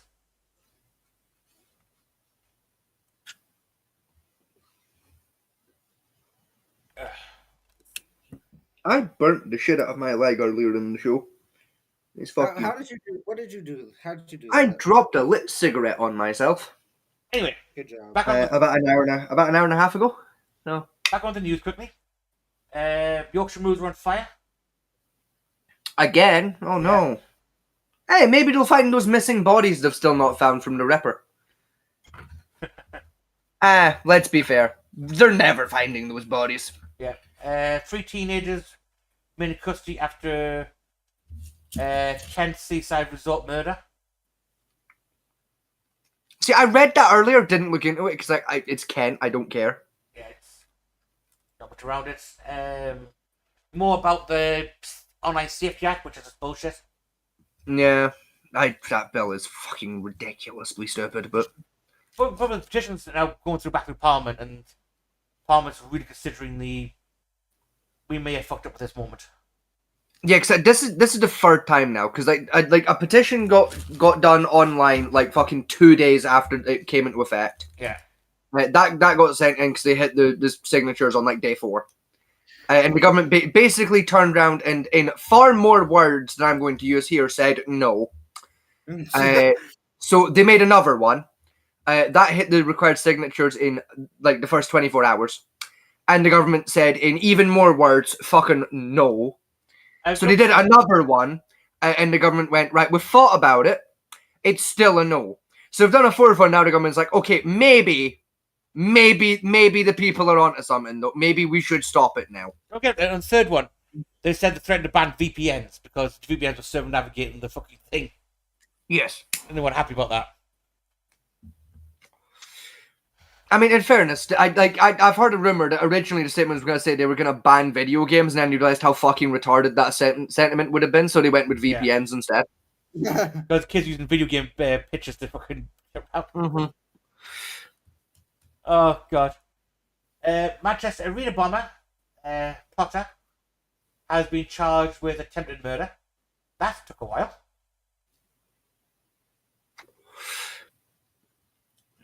That has, but at the same time, it's an MI6 case, so those usually take a while, in fairness, to get through the courts. What about JD Vance visiting Scotland? Oh boy. And he continues on his UK holiday. Oh, there it is. That was the one I was looking for. Which one? It's the next tab down. Oh, you'll get there. Don't worry. Oh, the Washington State one. There it is. Oh yeah. Yeah. Yeah, DC is under martial law. Yeah, that's regard because the migrant protests. No, that's not the official reason for it. What is it then? The official reason Donald Trump has given, right, for putting DC under National Guard jurisdiction and putting it under martial law, is because the crime rate in the state is too high. I know you basically say knock all the police out. Well, but bear in mind, because this is an accusation I heard, so I went and I fact checked it, and it is fucking true. The crime rate has been going down in DC for 2 years straight now. Yeah. In fact, the crime in DC is the lowest it's been in a decade. Because you try with New York as well. And I think New York's crime rate's been reduced, knocking down. Admittedly, the gang violence has gone up, but the overall crime has gone down. In New York State. like New York State organized crime is up, but crime across the board is down. Yeah. Yeah, in DC, crime across the board is down. Not like New York, where it's like, okay, organized is up, but across the board, it's not. Across the board, full stop, crime is down. It's the lowest it's been in a decade. Right? Financial crimes are at an all-time low in DC. Do you know how fucking weird it is to be alive at a time where financial crimes are at a low for the DC area? You know, the state that invented those. Now, this one got me annoyed. Because I looked a little bit. Mm-hmm. Is basically our sexual defense as a safeguard measure, I would call it somehow. Is basically now every government camera now is going to be combined with facial recognition software, as well as they're going to have roaming vans going down all major population centers, scanning the crowd with facial recognition. Mm-hmm. Oh boy. And that's This the thing is like, because like I heard this was like being talked about a few weeks ago. Yeah. I'm like, I get why people like are pissy about it, because like it's very authoritarian. But at the same time, I genuinely don't care at this point. Like, the government already knows what I look like. It's fine. They already have my face. They have my name. They have my home address. They have all my personal data anyway. Fuck it. Yeah. If they scan my face, do you know what they're going to learn? Nothing they don't already know about me anyway. Well, they'll find your OnlyFans page. No, they won't, because that's not linked to my real name. Or my face. It never has been, Echo. I'm literally committing fraud. Oh yeah, just admit that on air. I will happily admit that on air, because guess what? I don't make a lick of fucking money off my OnlyFans is set to free to access, full stop. It's there as a social experiment. What is your hold on? What's the social experiment you're running? I've been running an experiment for 2.5 years to see if I can trick people into believing that an AI influencer I've created is a real person. Is it working? Or? More than you would like to believe. I don't like that. Hold on. So, what all did you do? What run me through? I think you've run me through this before, but like, basically, I used some creative Photoshop work in an AI generation software tool to create AI pornography, and I've been putting it on an OnlyFans page. Yes. I've been doing this for 2.5 years straight. I make no money doing this. It's set to free to access. I do it for fun. I do it just because I'm interested in the science behind, can I gaslight people into believing that I'm a woman using AI? The answer is yes. It's not even hard. You don't want to know how many messages I've received on that account offering me to become a sugar baby. Also, Sturgis released her memoirs. Hooray! I couldn't care less if I tried.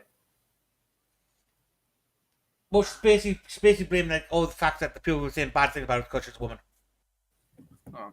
No, all the bad things we're saying about her is because she did those bad things. Yeah. You know, like, remember that time Nicola Sturgeon defrauded all of Scotland out of hundreds of thousands of dollars with assistance from her husband and then blamed it all on her husband?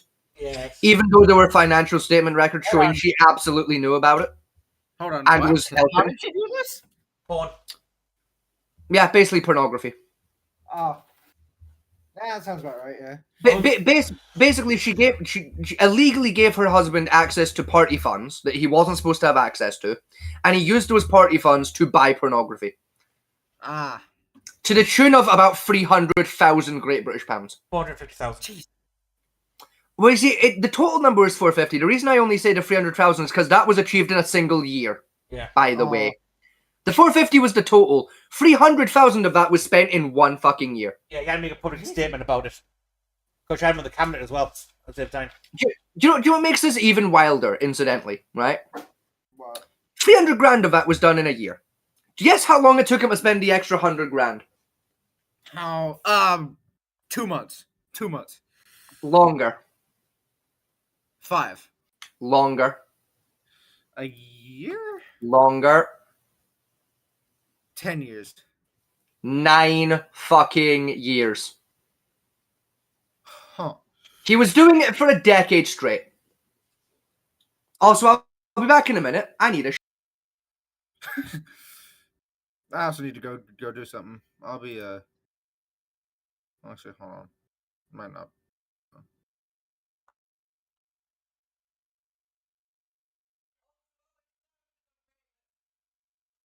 What? Don't worry about it.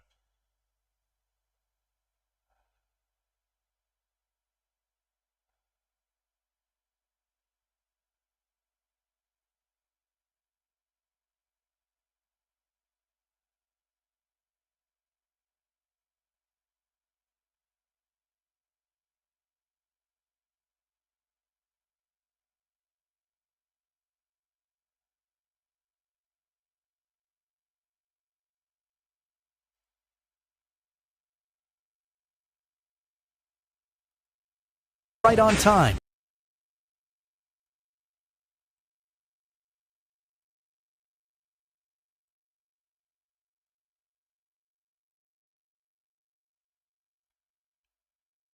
Right. Back in 2 minutes, folks. Yeah, I'll also be back.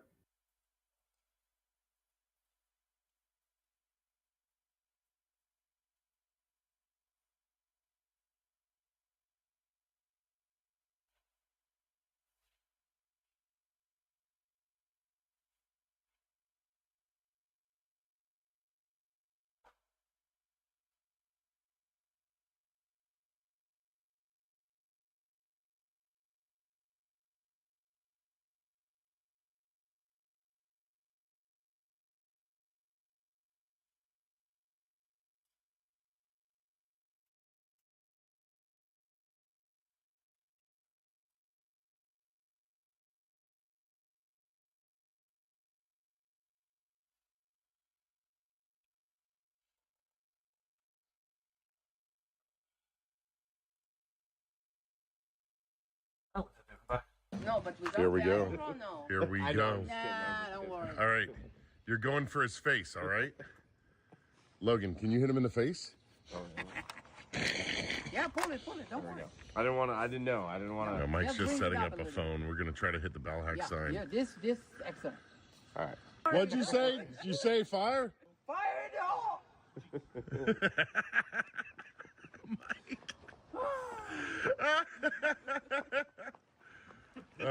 You're gonna Don't shoot. stand behind. No Don't matter stand what. behind. Yeah, Never knows, so clear, A little bit from the side, just a little A bit. little bit from the side. How's this? Is my Go a arm little gonna bit get? up. Is my arm gonna get blown off? A little bit. No. Oh! No, but without Here we that, go. oh, no. Here we go. Nah, don't worry. All right. You're going for his face. All right. Low.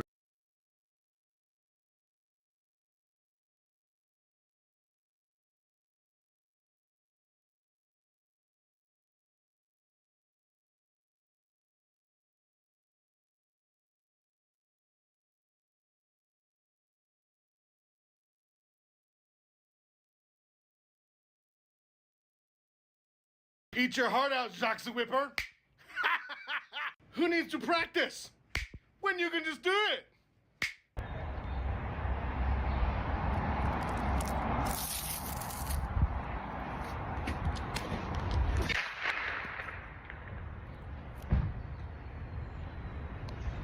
Eat your heart out. Chainswords are super popular in modern fantasy media, like Tengen's Sword Chucks, or Kratos' Blades of Chaos. David, those aren't the Blades of Chaos. Look, listen, we're on a limited budget and this is the best I can get from Home Depot. Too bad they're totally impractical as swords. But what if somebody didn't use them like a sword? We're not quite good enough to talk about this yet, but we know a guy that is. I don't recommend headphones. While a sword on a chain technically works, there's just so much we need to talk about. Starting with blade length. Having a blade this long severely limits my mobility and range and makes me terrified for my toes. If I can't hang my hand down by my side and not have the blade on the floor, it's too long.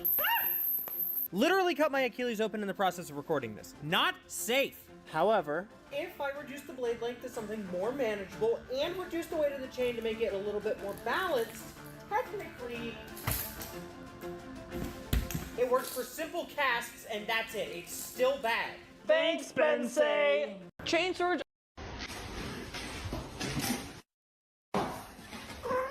Girl, why'd you bring your kid to my bed?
Just stick your butt. You didn't clean it properly.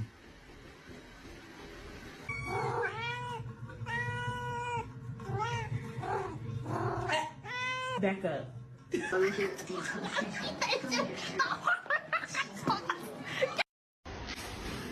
Lawyers, what was your oh shit? Hey DM, we want to.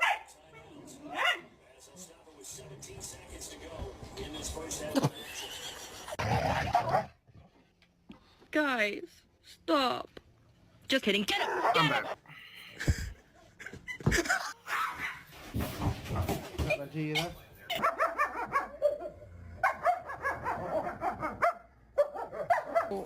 Oh my god.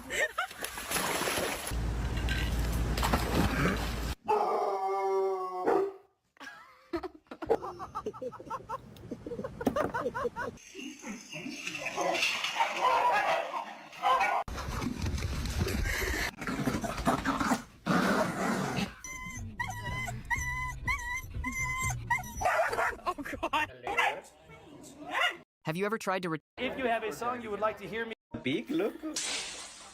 Oh. Oh, no, even. Oh, my bad. すみません。ちょっと動画撮ってくれませんか？いいですよ。お願いします。はい。映ってます？映ってます。何撮ってんだよ Guys, I'm so trapped. I have no umbrella. No, it doesn't fit it. Me. You good back there, bro? No, but I'll deal with He's it. being very ungrateful for someone squished between two cuties. Exactly. 100%. One cutie. Whoa. Don't answer that. Don't answer the next question. What are you giggling at? Big? The guy is saying he's stuck between two cues, and one's cute. And the driver says, don't answer that question. Don't answer the next question. You know the question could be, don't you? Which one's the cute one? What? Vegas still shitting his brains out. I'm gonna go take a piss. Okay. Do you want to play some Peak? What? Do you want to play some Peak? Peak? Yeah. No, that's it. Oh, there's a new biome that I've got Foundry running in the background. No. Oh, all right.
Is this not illegal? That's what people ask every time I post one of these. And honestly, it kind of used to be. This nut is called a monkey's fist. And yeah, it looks harmless until you see what some people used it for. Back in the day, this was the go-to for street defense. Sailors would wrap one around a steel ball, keep it in their coat, and if things got sketchy, they'd swing first. It's fast, quiet, and it hurts. Some called it a slungshot. Cops called it a concealed weapon. In a lot of places it got banned, not because of what it looks like, but because of what it can do. And the line between legal and illegal? Its size. If you tie one the size of a pool ball, stuff it with lead, and walk around with it in your hoodie. I was going for a piss now. Ah, fair. Oh. Sorry, it took a minute. After I finished shitting, I proceeded to just kind of drown myself in cold water for a bit to just kind of recover. I'm starting to approach that fucking boundary point where it's like, I'm starting to ache in towards heat stroke areas. I better get some liquid in my body quickly. So I drowned myself a little bit. And I now feel infinitely better. Air in that room. No, I needed moisture is what I needed. It turns out. Turns out I think I've lost weight. I've sweated that much today. I think I'm down about 3 kilos. Like I genuinely I think I've lost more moisture today than a Formula 1 driver does in a full race of Bahrain.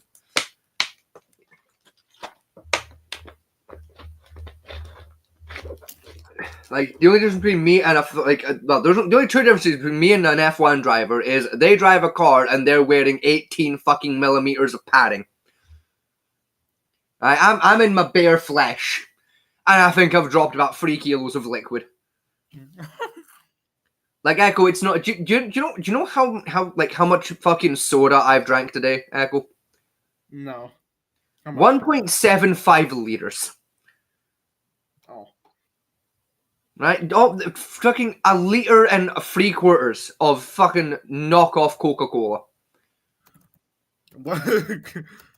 Right? I have a 1/3 liter on hand, ready to go. And I still think I'm like a hydration negative for the day. Right, for a bit of thing, and I could get on myself go out.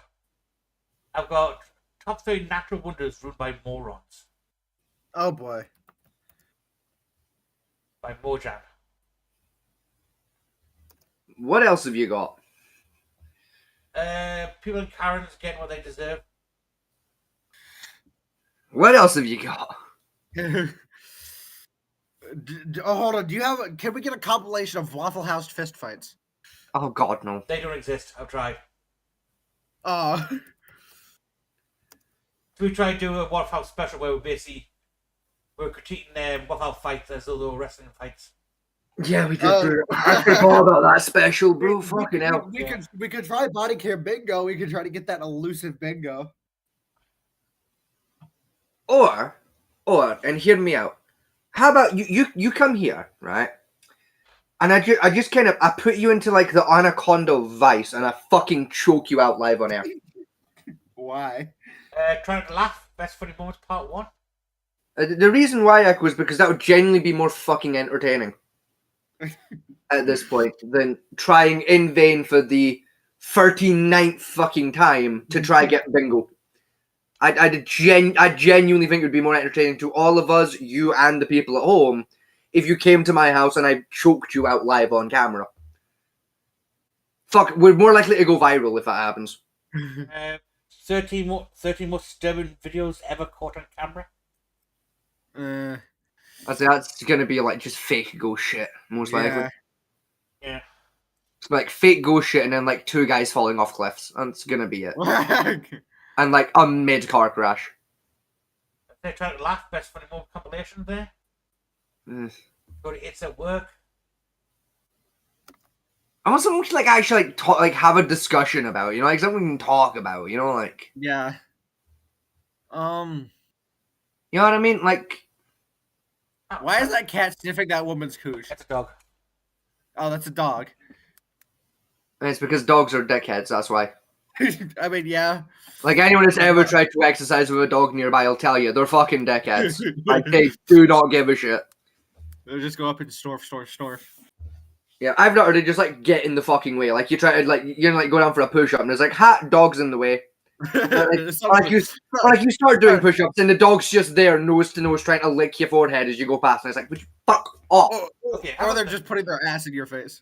How about this? Right, we've got a band. What if we looked at what if we just looked at folklore creatures and discussed them? Like, yeah, fuck it, I'm down for like some Witcher shit. Yeah, like fucking folklore and mythology. Job done. We talk about like fucking monsters and shit. Fuck it. Okay. Job done. Ah no, fuck it. Fuck the video. Fuck it. Like, someone pick a culture. Someone pick a culture. Fuck it. Norse. Norse. Right. Fucking right. Norse mythology creatures. Googled. I put a Z in the word creatures. It's fine. Google knows what I mean. I didn't type creatures. I typed creatures. Right, but it's okay. Right. Fucking Google's gonna get what I wanted. Right. Creatures, right? I wanted street creatures, right? Here we go, right? Fucking Googled, right? Fucking bada bing, bada boom. Right? Fucking, I got a full fucking list here. Fucking bada bing, bada boom. Like, easy peasy. You got the Jormungandr. That was a big snaky bastard, right? You fucking. Jormungandr was one of the son of. Okay. Yeah, he was like the big snake motherfucker. He ate a tree or something. He shit apples. You know, fucking Doombringer, that kind of shit. He shit apples. Okay, that sounds about right. You got Fenrir. I think was he like a wolf, demon, horse, something like that? Wasn't Fenrir a massive wolf? Yeah. There was a massive wolf, and it was the other son, the first son of Loki. Yeah, offspring of Loki, giant wolf, bound by the gods, yada yada. You got Draugr, which are just zombies with extra steps. Yes. Sleipnir, which is an 8-legged horse ridden by Odin. Basically, it's Odin's horse with 8 legs. Sleipnir. Why does Odin need a horse with? Because he's a giant. Because Odin is an extra bitch. That's why. Odin was the original homosexual who knew how to make a fucking entrance. That's how. And technically, Odin was 10 foot tall. Yeah, the dwarves, but spelled with an F, so dwarfs. Yep, probably the dwarfs in Norse mythology are different to dwarfs in every other mythology. You say it up like, like the description here, like dwarf, supernatural, short, human shaped, job done. It's just a dwarf. They inhabit. I am a dwarf digging a hole. Like it's a realm that's meant to be a vast underground labyrinth of mines and shit. Like it's dwarves, right? Like, job done. You got elves. The benevolent spirits are those elves. Fair enough. Probably discussing the creature, you just speedrunning the list of Norse monsters. Well, yeah, because I'm just gonna go for a list until we find one interesting. We can actually fucking talk about the bastard, And so far, it's like 6 out of 10s. They're not that fucking cool so far. Right, I got Fafnir. Who the fuck was Fafnir? Fafnir. Oh, he was another dwarf, right? Okay, well, he should have just been in the dwarf category as a subheading, but okay. He was the king. He was king of the dwarfs who made Mjolnir. Yeah, I don't give a shit. There you go, Valkyries. They're an interesting one. Flying women, big titties, usually have spears and shit. There's some cool cunts. Angel of Death, actually. Big titties. Yeah, they're like dwarf angels. They got big titties. They got spears and shit. There's some cool cunts. We can talk about Valkyries. No, they fucking didn't. Yes, they did have big titties. Valkyries were grotesque creatures of the North world, which claims souls of the battlefield of the worthy to transport them to Asgard or to Niflheim. Yeah, they still had big titties though. They had no titties whatsoever. They were androgynous. Says who? They should have titties. If I'm going up to fucking give me a second while I remember. Your man David Bowie was androgynous. He still had nice titties. Right, are you about Valkyries or Valkyries? Because they're two different things. I'm assuming Valkyries because it's spelled the same way I've always seen the word Valkyries spelled. So I'm assuming Valkyries over Valkyries. Valkyries are the angels that swept up the corpses. Valkyries, they were the maidens with big titties which came down with spears and stabbed people. Well, let me read you the fucking description of the creature that I have here that I believe are Valkyries, right? If I'm reading my Norse correctly, which is unlikely given I don't fucking speak Norse, right? Valkyries are Odin's helping spirits, beautiful maidens who choose those who may die and those who may live in battles, known as the choosers of, and it won't tell me the rest of that without clicking a link. Yeah, that's not. That's what Valkyries, but that's not the actual definition of Valkyries. That's someone's bastardized version of it. Well, that's the version that we've been given, so fuck you and fuck Germany, quite frankly. Why Germany? Because they're Germanic. It's called a religion joke. Fucking keep up, gamer. No, what's this bastard? I've never heard of this bastard, right? This guy could be cool. Who the fuck's this bastard? Hang on. There's Hafgufa, a monstrous sea creature. There's not a lot more information being given to me. Let me see if I can pull up a tab on Hafgufa. I'm definitely not pronouncing that right, and I don't care. Yes, I'll accept your cookies. Let me scroll down to this Hafgufa fella. Here, hang on. Where the fuck is this guy? Here, Hafgufa. Here we right. So, sea creature. It could swallow ship. It appears briefly in the Prose Edda. Good book if you've never read it. Part of a list of whales. Okay, so he's a whale, I guess. Fair enough. All right. That doesn't sound like a very whale name, but it's Norse. What do you expect? Apparently turns up in the King's Mirror for a while. Apparently, he lived off the coast of Iceland, allegedly. And when the whale sat still, it could be easily mistaken for an island, and it hunted other creatures by belching. That's not how belching works, but belching vomit into the surrounding water. Then waiting for hungry fish to swarm. Then, when a suitable number of fish had gathered, he would close his mouth and swallow them in a single gulp. Oh, understandable. That's kind of cool. Right. Hang on. I'm going to close my stream now because I've got some of this for you. And I want you that's a very interesting whale. I like that whale. Hang on. I'll show you because I've got a list here of this is the list for all of them in the world. Now I'm going to give you a name. Right, a list of all the what in the world? Sorry, all the mythical creatures. Right. For some reason, I thought you said women in the world. So did I. I heard women. I was like, hold on. You found a list of every singular woman in existence, living and dead, apparently. Okay, right.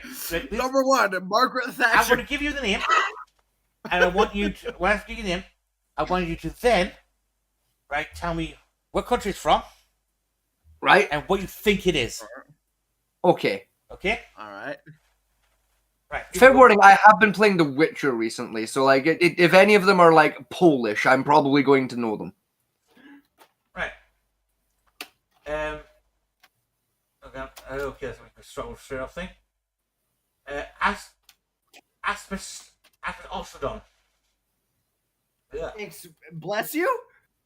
I was gonna say, like, you really want to open up with one you can't pronounce, are you? Is that? It's fifth on the list. Are you gonna put everyone at a fucking disadvantage here, including yourself? Are you? Okay. Right, he just opens up with a fucking sneeze. Here you go, bitch. You proud. Okay. If you could send me it, that would give me like a little bit of an idea. It's in the fucking general chat. Fuck you. Right. The Aspidoshalone. Right. I think it's a bird creature. I would assume from the Native American culture. That's my. I'm gonna go for a weird set.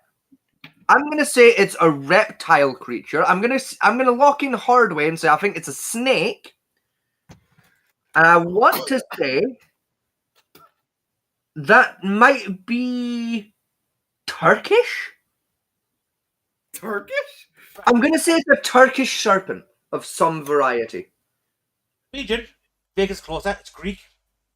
You know what? I wasn't a million miles away. I'll give myself half a point there. I was in the right. I was Mediterranean-ish. I was kind of close, actually. Right now, what the creature's supposed to be is an island-sized whale.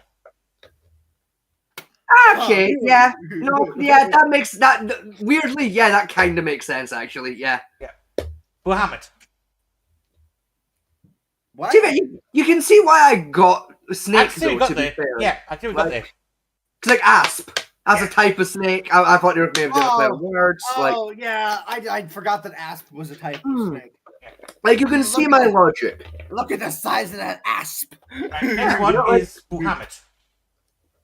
Isn't that a dragon? Isn't that a dragon?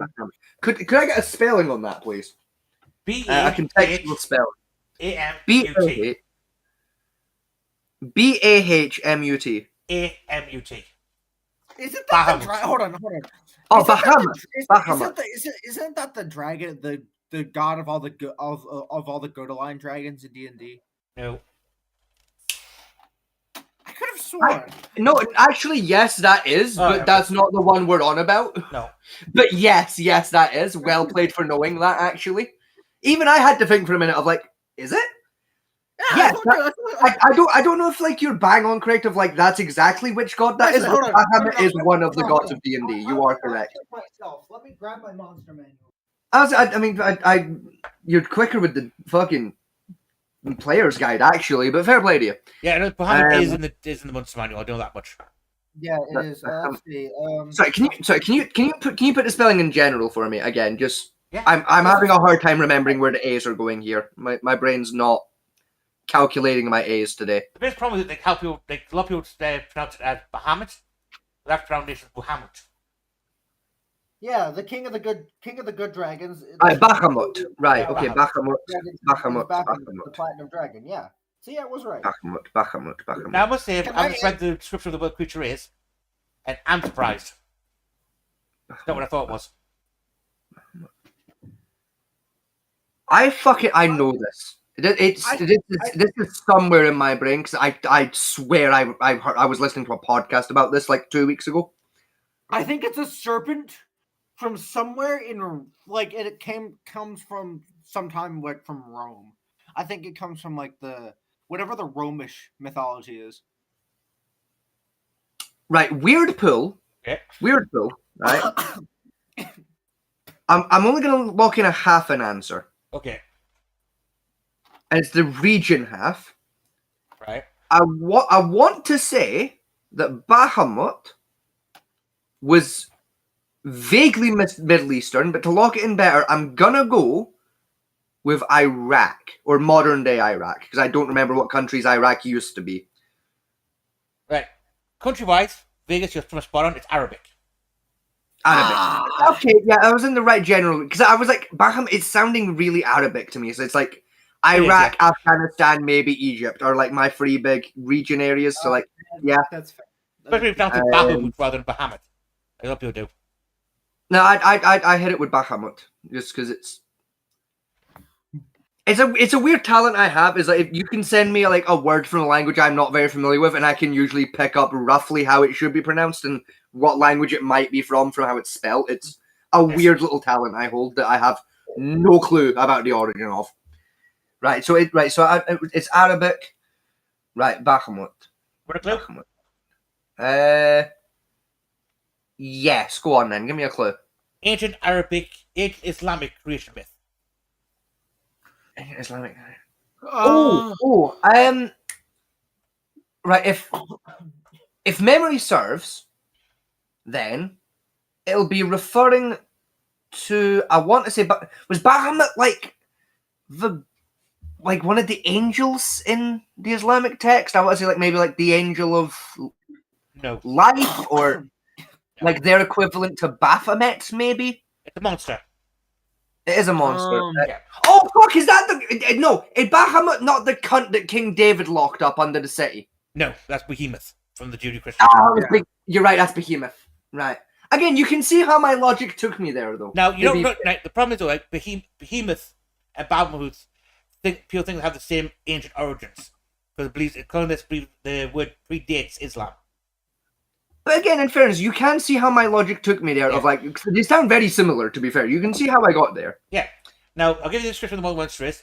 It's a whale monster whose body supports the earth. Body supports the earth? What the fucking... It's what the ancient Israelites believe the earth sat on top of a whale that sailed through the stars. Huh, I didn't know the Islamics had their own version of that guy lifts off the planet. I didn't know they had their version of that, dude, but yeah. Apparently they do, and it's called the Bahamut. Yeah. Understandable. Right. Kentinus. Can I get a spelling on that? Yeah, I was going to say, can we get another? What's the word? I was did ding it in Gen Chat again. I don't know. I'll tell you when I'll put them on in chat so you can see them. Oh, Cetus or Cetus. Chetus, maybe? Chetus. That's okay. That's a tricky one to try and track down to pronunciation to here. I think There's 5 cultures that could belong to. I think it's somewhere in South America. One I've never heard before. I think it's somewhere in South America. It sounds kind of like it come from somewhere in South America. Maybe from Mexico. Right. Not gonna lock in on Mexico, but I'll give you a hint. It's an aquatic creature.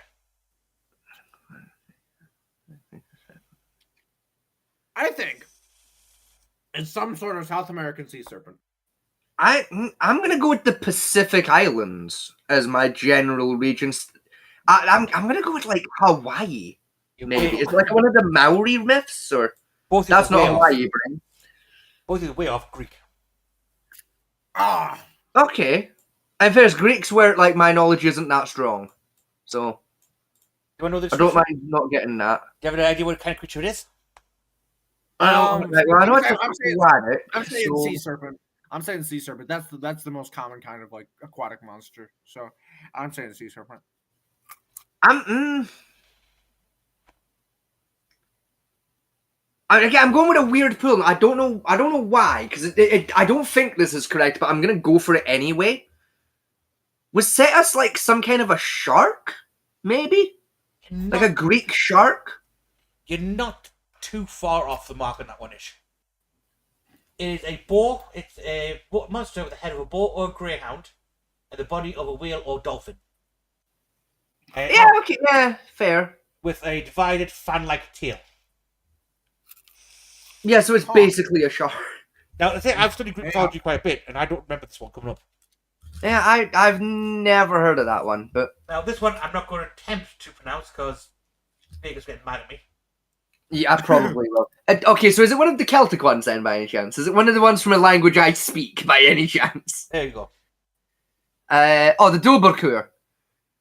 Right, Dobberkur. Right, we know it. No, we know Ku. So, right, I'm going to cheat a little bit because I speak a little bit of Gaelic. Uh-huh. That is a hound creature. Because the word Ku literally translates to hound or dog in every Gaelic language. It does, yes. So I'm gonna say that's a hound of some flavor. Now I will tell you, in this one it's separate out between the different Gaelic regions. So Celtic, Welsh, Scottish, all that are separate out, including Irish. Yes, that's where I was gonna go next. Is I'm trying to remember who spells "coup" with the H. I want to say, what is it? Welsh Gaelic that spells "coup" with a H. I think it's Welsh Gaelic and it's a hound, is what I'm gonna go with.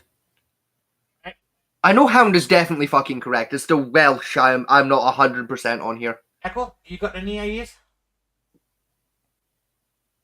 Um, I've now down to 4 countries for you. Yeah. You said it's either Scottish, Welsh, English, or Irish. I think English. it's Irish now. I think it's Irish. English is unlikely because very few regions of England use any Gaelic, even historically. It wasn't popular in England. Ireland is definitely out of the question because they spell "coup" with the CU, they skip the H. Okay. It boils down, like, on my end to the question of, does Scotland spell "coup" the same way the Irish does, or does Wales spell it the same way the Irish does? Okay, I think it's a Scottish. And my logic is that, like for my memory, is essentially Scottish Gaelic and Irish Gaelic are the two closest related Gaelics in Britain because the two kind of influenced each other due to migrations. Yes.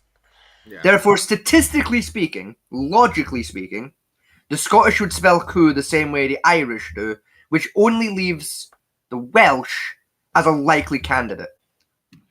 So I'm locking in Welsh, and I mean, Welsh. It's a hound. I'm also gonna go with what Scotty's saying because what Scotty's saying is making sense. Okay, you're locking in as well. The same answer. Yeah. Well, Echo, if you kept your original answer of saying Scottish, you'd be correct. Fuck You, Scotty. Even I am annoyed. I got that the wrong way around. And the creature is the king otter. What? King otter. An otter? None of that is Gaelic for otter or king. Scotty, you've led me astray. Remember? None of those are the name for water, though. The king otter is a creature of Irish and Scottish folklore. Resembles both a dog and an otter, though sometimes it's described as a half dog, half fish that lives in water and has fur with protective properties. There's little to no writing records of the Dubaku since Dubaku. Dubaku. You know, I'm still going to give myself the half point because it's still technically a hound. Yes, it's an otter, but Next one. I'm still taking the point. Encanto? Well, it's Mexican. It's a Mexican Disney film. Next question. No, that's a real creature. I'm still going with Mexican. I'm also going with Mexico. I think it's a Mexican fairy. Yeah, that checks out. Actually, that makes a lot of sense. I have like Peru, maybe Peruvian. Both of the close, but no cigar. Colombian, Brazilian. Brazilian. Okay, yeah. It's a shape-shifting trickster dolphin. That's close enough to a fairy. You know, that weirdly that makes sense for South American culture. Actually, that kind of makes sense. If you know like a little bit about like how their mythos works, like that checks out. Here's another one for you, Vegas. Because I can't. Is this another one that's in Gaelic by any chance? It is, yes. Yeah. Probably. Okay. Oh, okay, right. You put me to the test now. Fucking A. That is a Glashton? Glashtine? You're close. I think it's Glashton, if I remember my Welsh right. My Gaelic, sorry. That'd be Glashton. It is Glashton. I think it's Glashton. Or no. Close enough. Glashton? Glashton. No, it's just Glasgow. Weirdly, you're not a million miles away with that joke, actually, but that's a whole other issue that we don't have time to get into right now. Glasgow is secretly an SCP. Yes, it is. Glasgow's always 50 years in the past.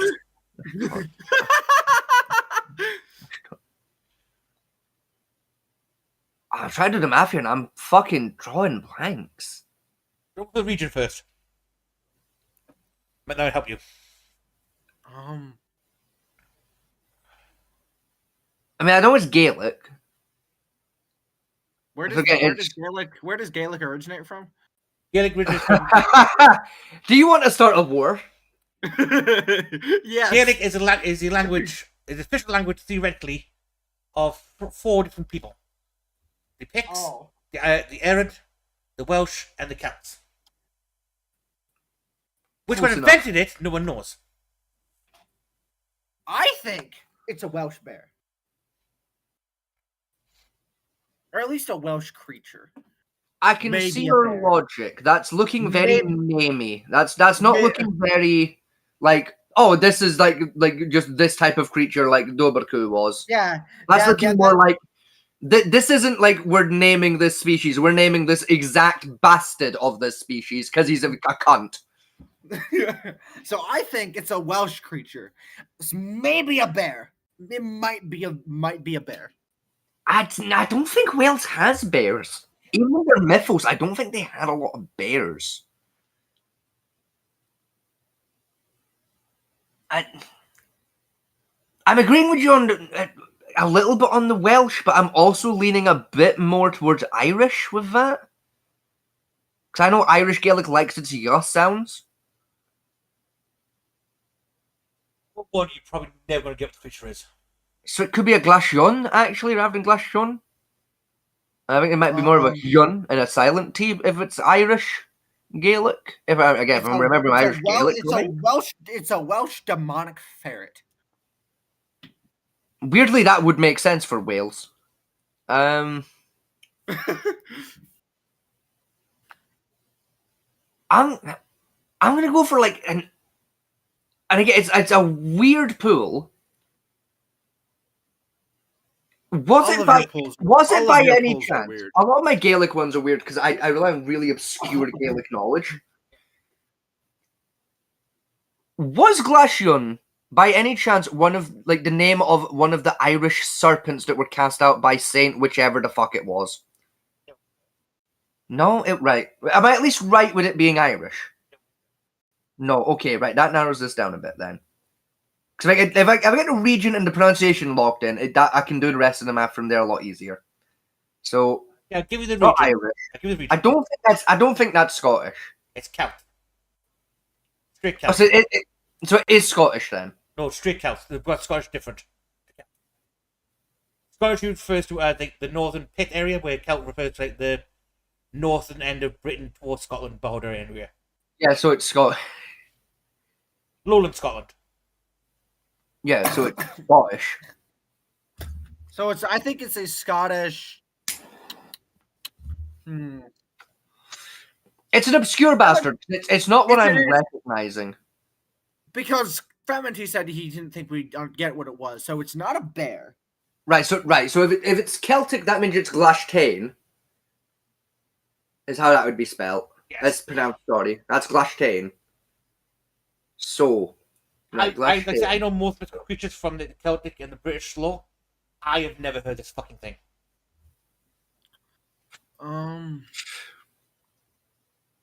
Obscure Celtic pool, Glashtain. Glashtain. I'll give you another hint. Most ones on the first part of this list are aquatic types. Because the creatures got separated by type they are, as well as. Okay. Glashtain.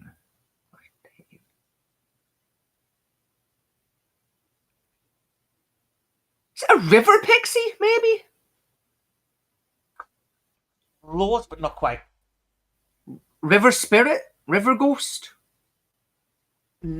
No. Right, now, like, was it the river where I was wrong, or was it the pixie where I was wrong? Technically, both. It's not the river; it's a sea. As a pixie, in the ballpark of part of the creature for that. Oh fuck! Is it a sea elf? I'll give you a close because it's a horse goblin from the sea. Yeah, it's a sea elf. Yeah. It's a Hans goblin. I've never heard of this fucking thing in my life. Right, horse or haunts goblin, because there is a big difference. Horse. Horse goblin, right? Yeah. So yeah, it's basically it's a legged sea kelpie. Huh. Well, the image I've got for this, going with it, is basically a dude with a horse head carrying someone over the water. Yeah, it's essentially a kelpie from the ocean if kelpies were centaurs. Satyrs, sorry. It's a legendary creature from Maxan folklore. Manx. From monks, right? Okay, that's why I'm not familiar with it. I don't study a lot of the Manx scriptures, so yeah, no, fair enough. They're a very obscure sector, so fair. Yeah. Next one we have is Glavashapi. Glabashapi, again, if we can get that in the chat just so I can work my brain magic. Thank you very much. I'll give you help with this one. This is neither anything to do with Britain or Greece. I could have touched you up for free there. That would be the. I'm gonna say that's the Vielschap. That's looking weirdly Germanic. I was about to say, I think that's German. I don't think it's German. I do think it's Germanic. I think it's German. Gonna say. I think it's a German bear. Or some sort of German four-legged creature. I want to say, is that a Russian one? No. Am I in the right region? I'm not too sure. Hang on. I'm going to give you the. I'll give you the name of the chat because. Well, the name of the region, or the name of the region in the chat because I'm not too sure on this one. I'm not sure how to pronounce it. Oh, Gregorian. Gregorian, right. sorry, thank you. So Gregorian. That would be Italy, that area, that Aren't thing. Aren't Gregorians like what Medusa was? No, that's a Demogorgon. Well, that was just a Gorgon, actually. But Bulgarian is a pre-Christian society type thing. Before Christianity became Christianity.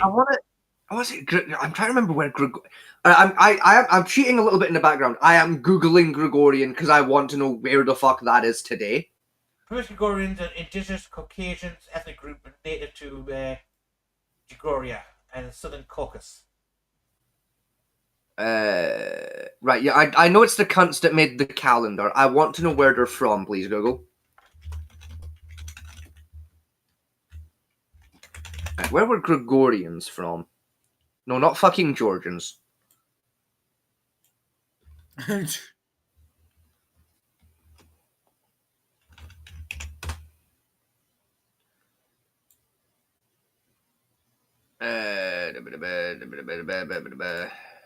was like a weird area, like where Constantinople / Rome type area.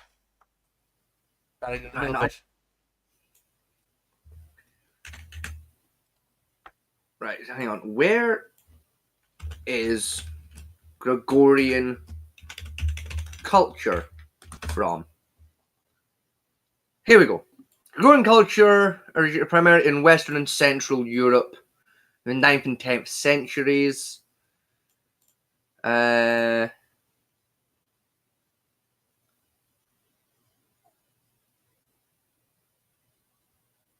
of St. Gregory.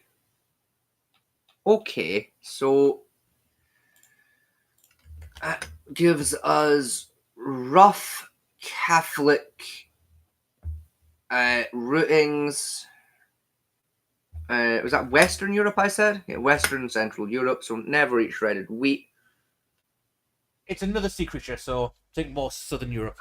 That's putting that it's more Western. That's putting us in sort of like the French-German border territories. So that would be putting us roughly Calais region.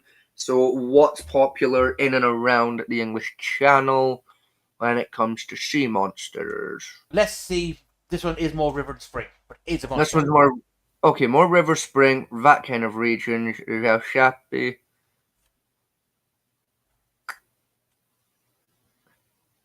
I'm gonna say it's a type of like river undead, much like a drowner or a ghoul would have been.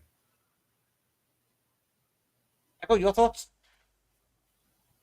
Probably with what Scotty says. I'm gonna go with it's a Gregorian equivalent to a drowner. It's sort of like a benevolent undead that is basically the risen corpse of a drowning victim.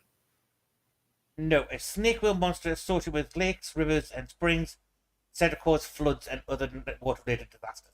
Yeah, I was never gonna get that. Yeah. Again, it's not what I'm familiar with. In fairness, I haven't even fucking thought about the Gregorian existence in years, so I was never gonna get that. Right, next one we have is Lavalian. I got it right now. I'm once gonna have to ask for that in the chat, just so I can spell it, so I can do my math here. On that. It's not your accent. It's just my brain works weird with names. Lavalan or Lavellan. I'm gonna say that's the Lavalan. So Lavalan. I want to say that bastard is European Spanish. Echo? Let me look at this. I think you said like these like this first part of the like this is all going to be aquatic, right? Yes, aquatics. I think it's some sort of river creature in South America. South America, you put it? Yeah, some sort of river creature in South America. It's Scottish. Really? Yep. Ah. Water with poisonous abilities said to be able to injure cattle from over 100 feet away. See, I wouldn't have got there because, like, that's an obscure one because I've never heard of that bastard, and also that does not look like a Gaelic name. Yeah. Again, I have heard of this one, but I don't even know how to pronounce that in Gaelic, quite frankly. But I know by a different name of the poison dart. Even with that, I wouldn't have got that. I'd have been guessing for all. I'll be honest with you, if you give me poison dart as the name. It's more of a border creature from like the Border Wars. Yeah. So that's what, like in like Lake District kind of a region then? Lake District, Cajun's War, that type of thing. Yeah. Area. Hexham and that area, that zones. Regions I'm not familiar with that familiar with the folklore to outside of the Kusif, because the Kusif liked that area for a while. Now this one, and I hyper focused on that a bitch for years. Now here's another one for you. Selkie. Oh, it's a Selkie. Oh fuck, I do know this. Selkies are fucking. They are Scottish. Technically they're Scottish and Irish, but specifically they're known for being Scottish. Isn't that so? The Selkie, the Kelpie is the one with a horse that tries to get you on its back and takes you like underwater. Yes, that's right? Yeah, I mean that's not Kelpies, but you were right in the first half. Right, if memory serves, kelpies are lochs and lakes.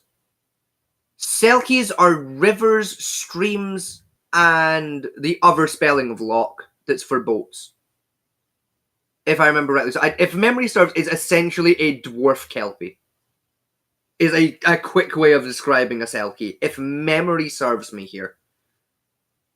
But unlike the kelpie, again, if memory serves, it has legs. Whereas the kelpie only had front legs. Whereas if memory serves, the selkie has all four. I've not heard a selkie didn't have any at all. I don't remember. Selkies the reason the manatees can't be touched anymore. A shape-shifting seal people. Again, I'm right with like, rivers and streams, though, right? It doesn't say there's a shape-shifting seal people. Right, so they're probably oceanic. So it's a mythical creature that can shapeshift between seal and human forms by removing or putting on their seal skin. The creature primarily in oral tradition of mythology in various cultures, especially those Celtic and Norse origins. And that, so you're more likely to see. That is gonna bug me now. I'm going to very quickly in the background just check like what the name of the fucking river version and stream version of a kelpie is, because it's gonna irritate the tits off me till I fucking remember. So just bear with me in the background.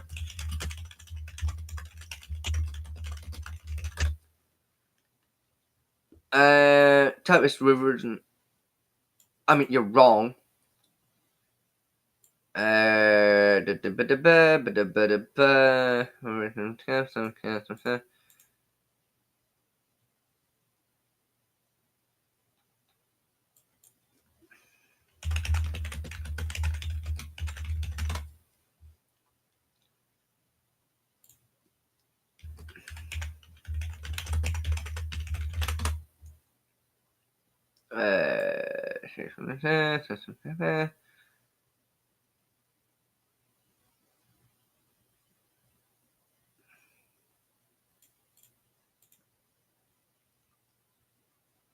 According to Google, I'm just remembering wrong, and there isn't a dwarf version of a kelpie.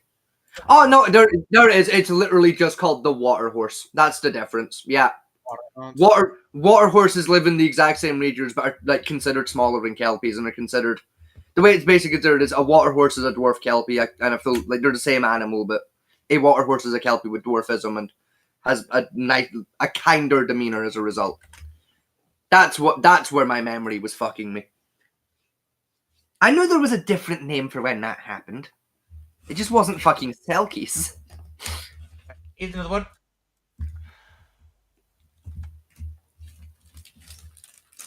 Oh fuck.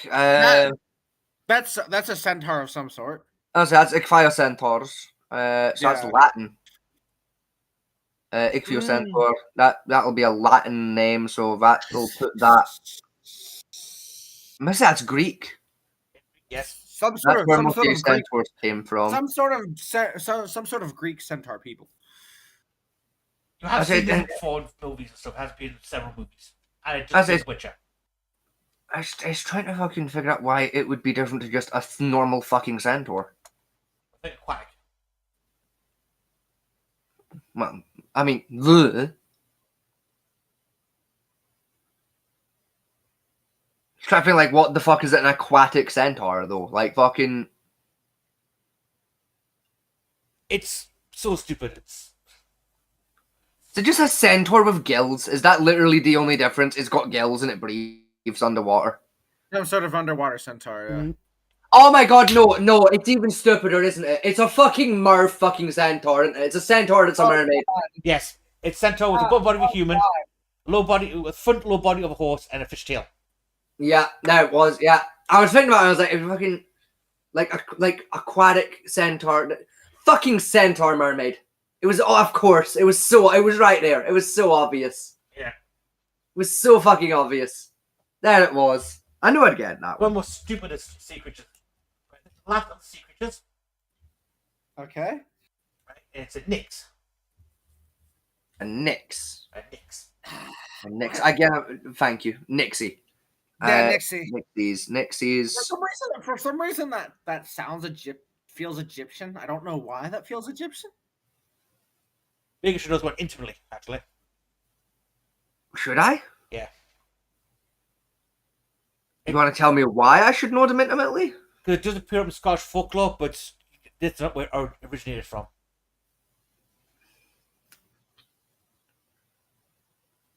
It's not ringing a bell to me immediately.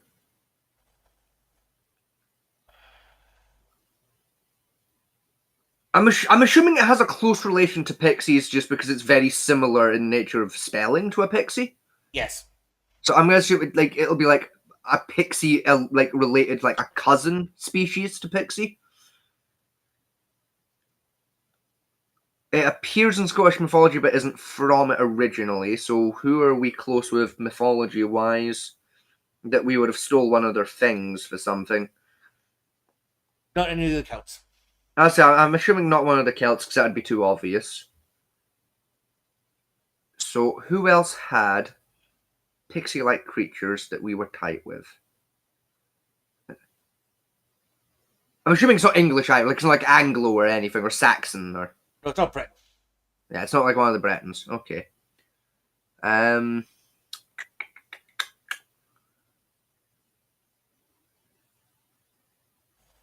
it a Polish one, maybe? Is one of the Polish? Go a bit more north. Bit more north. Fuck, I've got to build a map in my head now and orientate it. Hang on, fucking. Where the fuck is Poland? It's next to Germany. I think it's that side of Germany, but it's this side is fucking Switzerland that doesn't exist. Therefore, is it Norse? Is it like fucking Sweden / the other one? Germanic. Right, so it's one of the Germanic. So yeah, like Sweden, Norway, yeah, fucking just says Germanic. That kind of region. Oh yeah.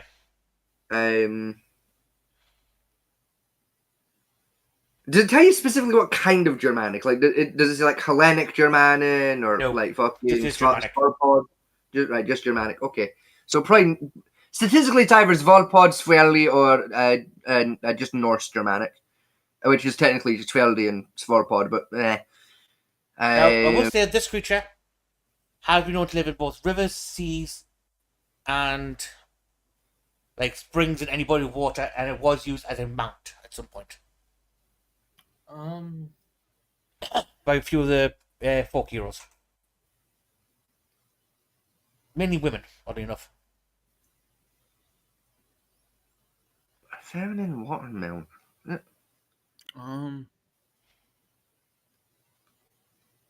Is it just the Norse version of like a Kelpie? Is it like a water horse? Yeah, I'll give part horse. I'll give it a because shape-shifting water being known for appearing as a horse. Yeah, so it's a water. See, that's the same description as a Kelpie. Only I've studied a lot of Kelpie mythology, never seen any writing saying that Kelpies can shapeshift. So yeah, Kelpies don't shapeshift, with the Nyx could. It was generally formed as a pixie, which people used to catch and used to train to chip and horses and ride off. And that. I mean, neat.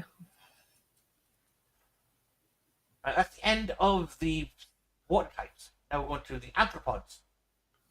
Arthropods. Okay. What the fuck is an arthropod when Insects. It's at home? Oh, right. Yeah. I was about to say, lead with that next time, please. Right, let's have a look.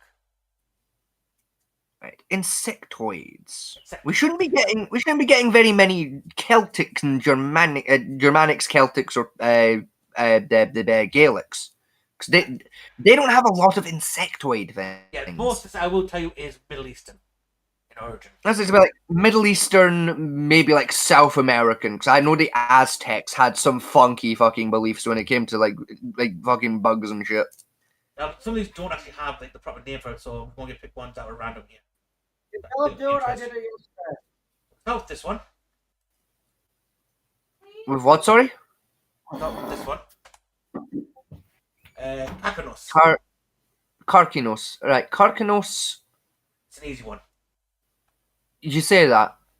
I'm torn region-wise. That's sounding either Greek, Roman, or Egyptian.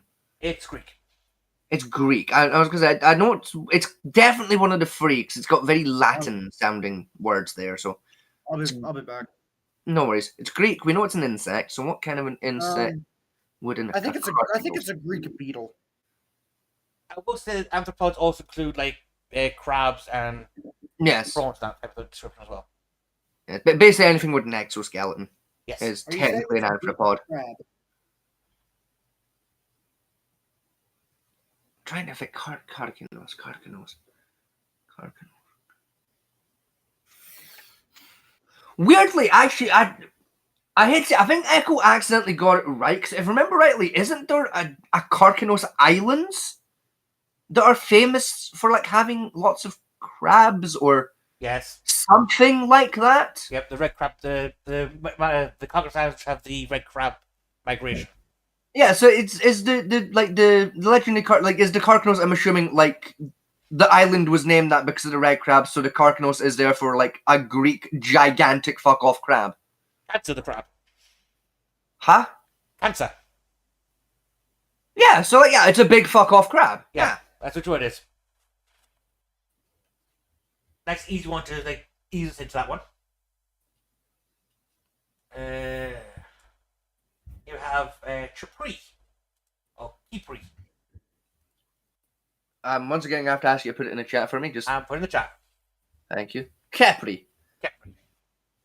Capri. That's. I don't know why. That's hitting me as like fucking Arabian or like Arabic. That's very. It's to my ear and my eyes. That's looking very deserty, but that could be Gaelic. But I'm gonna say. I'm gonna say. Is that? Oh fuck! What are the name of those cunts from Egypt? You know the cunts from the mummy with the face tattoos. I know you're about, yes. What are those bastards called again? Is it one of their ones? It's an Egyptian. It is an Egyptian divine creature, shall we say? Yeah. Fuck. It's not scarab. For example. I know it's not a scarab. It's fuck. Fuck. I know this. It's in my head. I know it's in my head. Where the fuck is it? Where did I put this bastard? I fucking know this.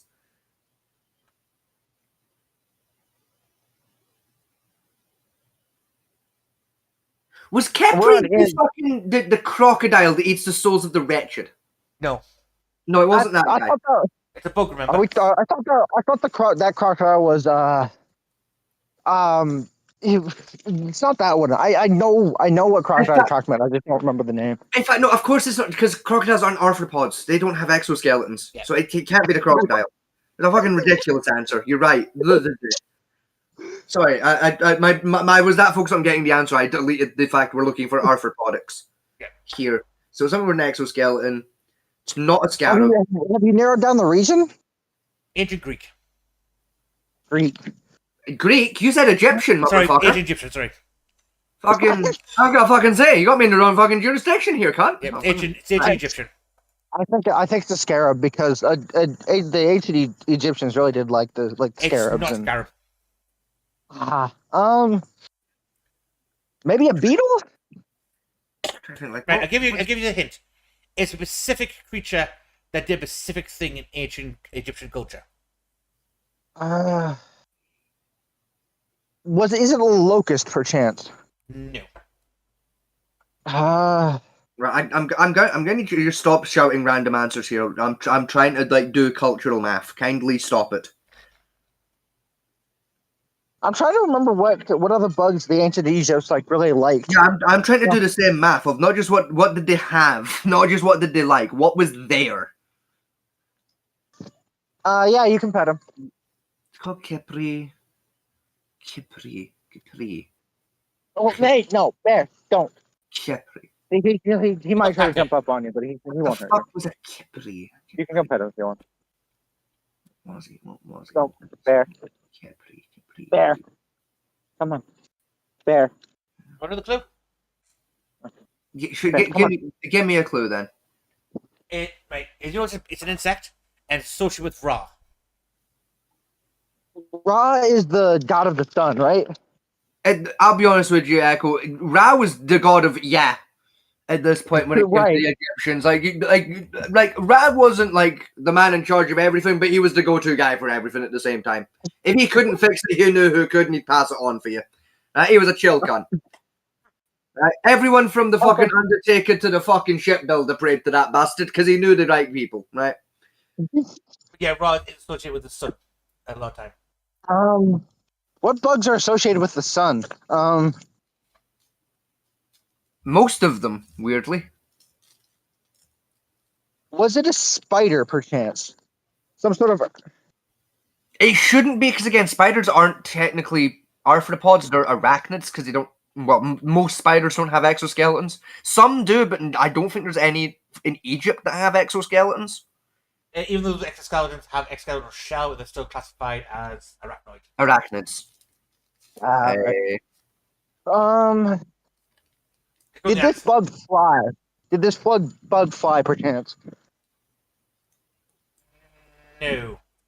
I like how Echo's over here playing it like it's fucking 20 questions, and I'm just trying to remember anything about Egyptian culture right now. No, and fair. I'm drawing blanks all across the board. Right, just go to the answer. No, I don't. I want to get it. I swear to God, it's in my mind somewhere. I fucking know it. Right, I'll give you another clue.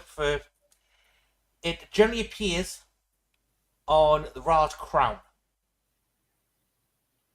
I don't know what that looks like. Bear, come on. The only thing I can remember from Ra's crown is the Eye of Horus being on that. I don't remember there being an animal on it. Ra was a supporter of Horus. Son of a bitch, it's a sun beetle, isn't it? It is, yes. I asked if it was a beetle. You. I said beetle. Of course it's a fucking sun beetle. Of course. Beetle that pushes the sun. Fucking... I said beetle. I said beetle. I didn't say you were wrong either.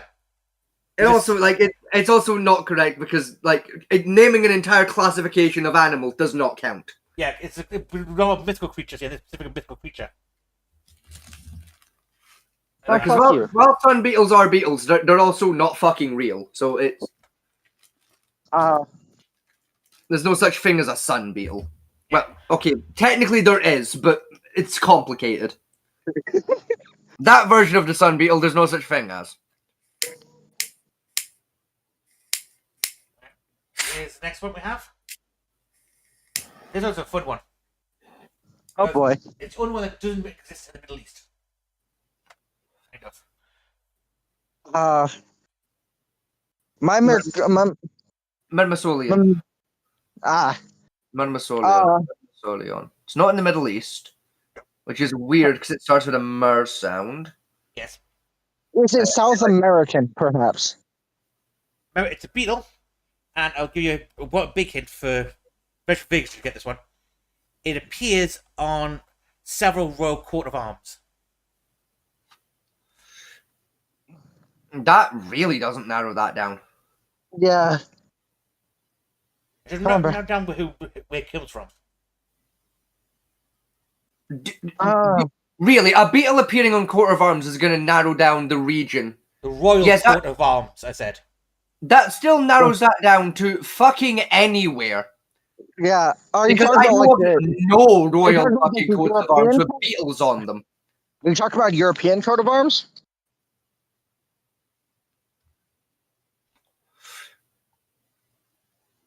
Yeah, I'm not familiar with a single royal coat of arms that has a beetle on it. So that's narrowed that down to fucking anywhere, actually. I'm familiar with the Swedish coat of arms, but that's just because of my girlfriend.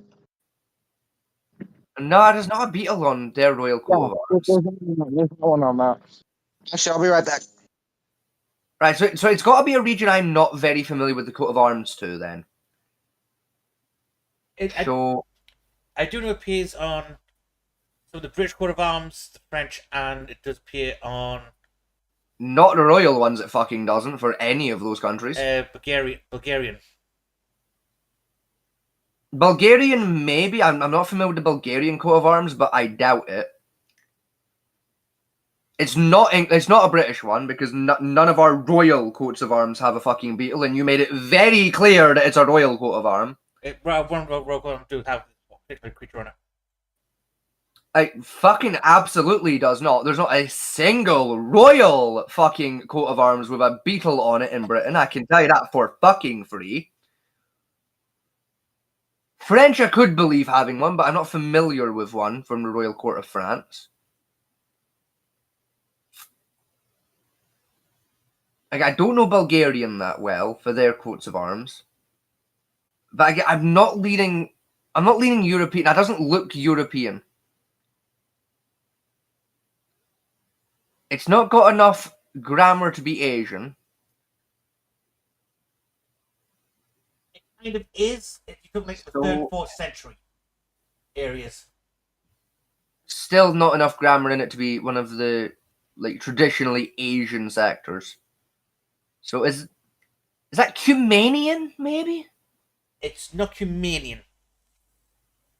Is it near Cumania? No. No. Alright, I'm back. Right, let's go think it's Christian. Oh, that narrows it down to yes. Yeah, I want to give you some context for the Christian part of it. Read it. Right, it's Christian from the Book of Job, resurrecting the Greek Christian Felicius of the 3rd and 4th century AD. That still narrows that down to yes. From what I mean, I'm assuming you're looking at the beginning of the Crusades area, a time period. That still narrows that. Fat Man T, half of Europe did the Crusades. In fact, no, sorry, 75% of Europe did the fucking Crusades. I think 9 countries missed it because they were busy. And 2 of them were busy having a war with each other. They did join later on, those 2. No, they didn't. Not until like Crusades like 4 and 5. They missed the first 3 because that war lasted that long.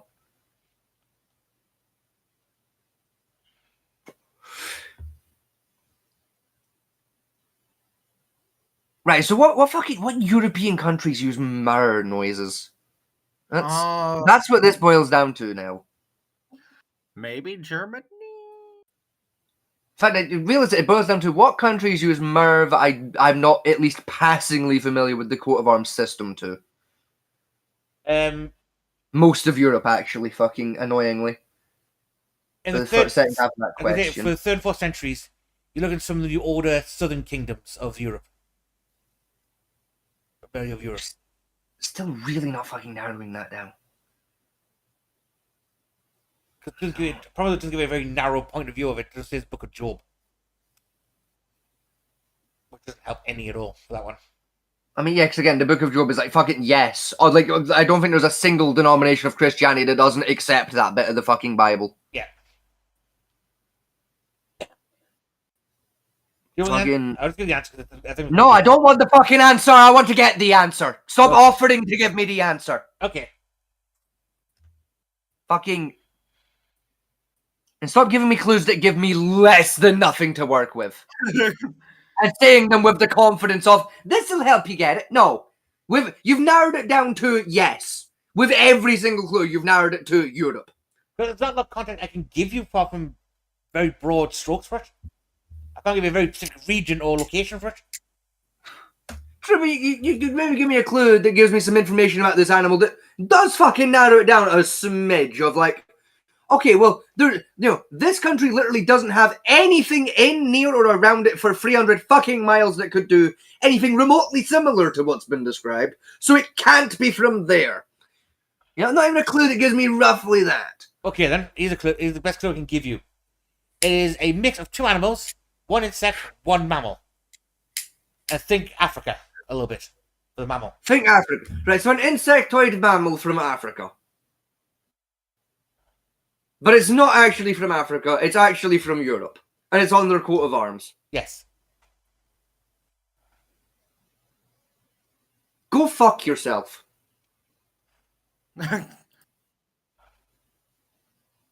An insect mammal. Yes. From Africa. The mammal part is a common African creature that's commonly referred to from Africa. So all of the animals in Africa. Once again, narrowing this down to fuck all. Probably they give you the animal. Fuck it. Beetle giraffe. Done. Is that a beetle giraffe? I doubt it, but fuck it. Beetle giraffe. Isn't there such thing as a giraffe beetle? Or am I mistaken? Probably at this point. Ant lion. It's an ant lion. Ant lion. An ant lion. An ant lion. A fucking ant lion. An ant lion, yes. Literally go and fuck yourself. What the fuck is an ant lion? It's an ant that acts like a lion, obviously. Oh fuck you! It's the fucking it's that rampant lion cunt from the fucking. Oh, I'm gonna hit you with a steel chair, and not as a work. Fuck off. There's nothing to that lion that's an ant. That's just a lion. Fuck you and everyone involved. I thought the ant lion was an actual insect. Hold on. I swear to God, it is, isn't it? It's that stupid fucking rampant lion from the flag, isn't it? It's that motherfucker, isn't it? No, it's the one that's on its hunches. The 3 lions.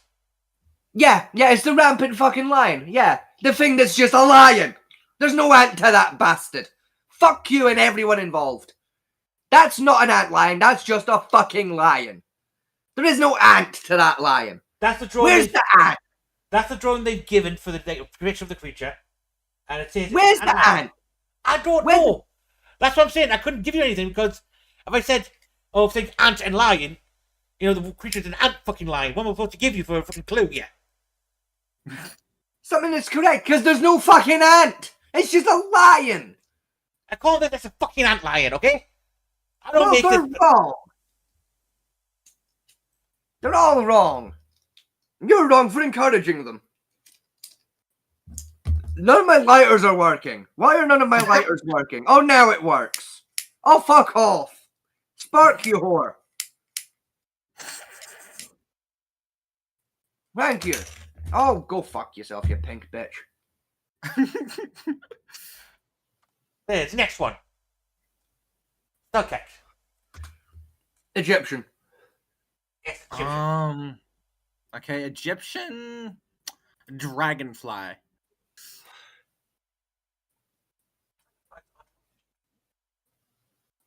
They're not. I also don't think dragonflies have exoskeletons, do they? Yes. Are dragonflies arthropods? Theoretically, yes and no at the same time. It's one of those weird creatures that's in the middle or something. But it's nothing to do with dragonflies.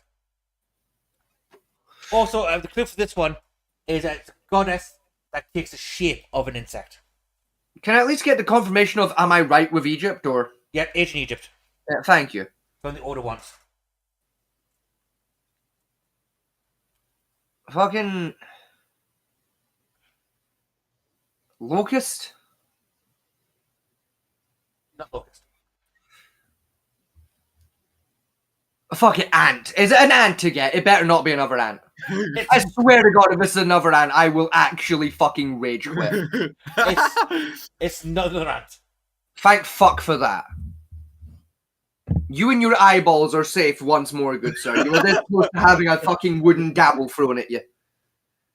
If it'd been another fucking ant, I was gonna do things with this wooden dowel. Fucking. I'm so pissed off. Like, fucking ant lion. There's no fucking ant in that lion. Fucking. It's a common insect that depicts a lot in ancient Egypt. Scarab? Not the scarab, the other one. Beetle? I made a whole movie on it.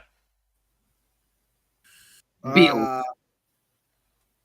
Another beetle. Wait, no, fuck. Scorpions. Scorpion King. What? Yeah, Scorpion of Death and Healing Goddess. Yeah, fucking. Right, it's from Egypt. It's famous. They made a movie about it. It's not a scarab. It's not a beetle. It's still not a beetle. Oh fuck, scorpions. The Scorpion King. It's the only other Egyptian movie. Yeah. You got the Mummy 2, and the Scorpion King. That's it. There are no other Egyptian movies except that one Indiana Jones bit, but that was for 10 minutes. It doesn't count. And that was Cairo, which, thinking about it, I don't think is in Egypt. Is Cairo in Egypt? Cairo's the capital of Egypt.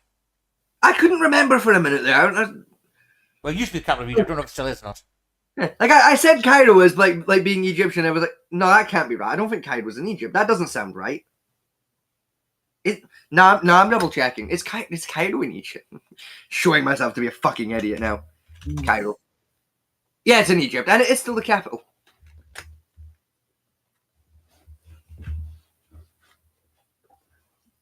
Right, I've got 2 here. We'll give you 2 of this category. Right, now I can't give the category is because it makes it too easy for you. Right, so we're no longer in the arthropod categories then. Yeah, we're not in the arthropod categories, but a lot of Thank people still God. consider this a type of insect but doesn't fly. Right. A non-flying insect. Is it a spider then?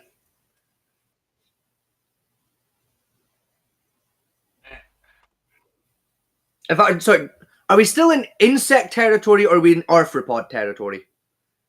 We're not arthropod territory. Right, so it's just insects in general then. Yes. Right. The ichthyomi doesn't fly, and it's not a spider. I never said it wasn't a spider. So it's probably so it's a spider then. It's probably a spider, yeah. No, there's no problem. This is a yes or no fucking question here, Vatmanti. Is it a spider? It's a mythical type of spider, yes. A crystal spider. A crystal spider. Right, get out of my sight. I will hit you. Dude, never say that in my presence again. How dare you remind me of that piece of shit of a film? Get the fuck out of my sight. That's a movie? Right, go take a lap. I didn't know that was a movie, alright? It's a scene in a movie, and it's one of the worst movies ever put to fucking cinema screen. Go take a lap for that. You piece of shit. Ruining my whole week. Now, I will say this one is one where is a Native American type. Oh, right, fuck, right, I'm fucked then. I don't know dick about Native American culture outside of Skinwalkers. Yeah, neither do I. Oh, I would give it to get it. Like, yeah, like I know less than nothing about Native American culture other than like the old stories of Skinwalkers. It's Lakotan. The trick spiders are also known in parts of the Rockies. Yeah, I was never gonna get that, bitch. It's one of the in the Hobbit that one of the top of the mountain was based on. Oh, was that Shelob? Shelob, yeah. Yeah. Yeah, she was based on this mythical spider. Because the other one, the spider category, you've got the Arcana, which is a Greek version of a weave curse spider. Yeah. And that. Then you've got the Shofari spider, which is an American cryptid. Large curse spider kept as pest control and guard dogs by early settlers in Shafir, Colorado, before mysteriously vanishing from the. It's one of them local cryptids. Never heard of it. And the other one is in all spiders are fairly because the other ones like 2 Japanese ones. One's a ghost who changes into spider, shifts into a spider, and the other one's just a shifting spider. Fair. Right now, out of the next ones are not insects at all. Right. We're now into more odd type of things. More what? Sorry. Odd type. So more like sand animals, but more like cryptic or goddess and god type based creatures. Right. So cryptids. Right. Let's start with this one. Is it Bigfoot? No, it's not Bigfoot. Is it the Sam Squanch? Balayang. That's what is was the Balayang Korean? I don't. Right. Am I even fucking close with Korean? Right zone, completely wrong country. Go way down south in the Oceania area. Vietnamese? Wait, no, Vietnamese? Sorry, I never get the N and the M right way down in Vietnam. So, in Oceania, go way south of Oceania. So that the whole Oceania region, which like Papua New Guinea, that type of stuff comes in Oceania. It's like fucking the Philippines? Lower than the Philippines. Big continent, below the Philippines. Australia? Australia Aboriginal. Yeah, it's like, okay, it's an Australian one. Right, what the fuck would the Australians be scared enough of that it becomes a cryptid? Drop bear? No. I don't know if you would get this one. It's quite. I don't think drop bears are Australian, Echo. I'm pretty sure those are Peru, but okay, buddy. I could have sworn those were. To be honest, I don't know if you're going to get this one because it is more of a cultural dog type thing than is anything else. It's also just a region I'm not that familiar with the folklore to be fair, the Aboriginals. Okay, is it Aboriginal or Maori Aboriginal? Aboriginal, Australian Aboriginal, so not New Zealand or anything like that. Right, so right, actual Aboriginal. Yeah. Right, so is a god in the shape of a creature. God, is it a god in the shape of a kangaroo by any chance? There was no Aboriginal god of a kangaroo. A koala. Aboriginals ate them. They didn't worship them. Are capybaras Australian? They are, No. right? No. That's South American rat. Was it is it a snake? Is it like a reptile? It's not a reptile. No. It's not a reptile, so it's not a snake. Bird? Is it a type of bird? Is it is it a fucking platypus? It's not going to be the platypus. It's not a platypus. It flies, but not a bird. Flies, but it's not a bird. What the fuck flies in Australia that isn't a bird? Everything, brain. Oh, wait, no, that's the other way around. Sorry, never mind. I thought I had it, but I was the wrong way around because that's a bird that doesn't fly. You were gonna say ostrich, weren't you? I was, yeah. I had it the complete wrong way around. That's a bird that doesn't fly, not a thing that flies that ain't a bird. I had that wrong fucking way around. It's not a bird. Is it an airplane?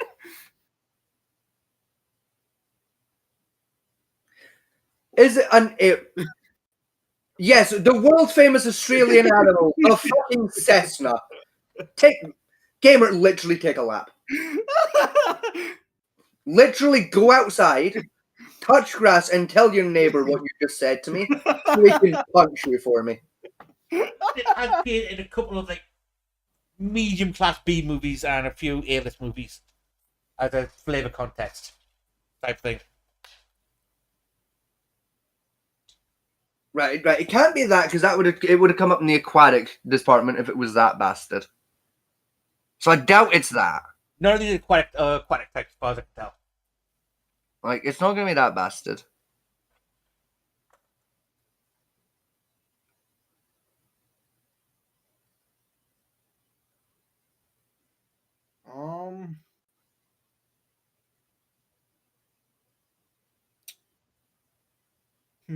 Fly. It's not a bird. What flies? That's not a fucking bird. It's not a bug either. Or insect. I'd say that's why I'm not even going in that direction. We've already established it's not an insectoid. So, what the fuck flies that's neither bird nor insect? That is still an animal. That can be shapeshifted into. Is that a squirrel? Is it a flying squirrel? They have those in Australia, right? I'm remembering that. No. No. Flying squirrels is an American thing, not an Australian. What the fuck flies in Australia that's not a bird or a bug?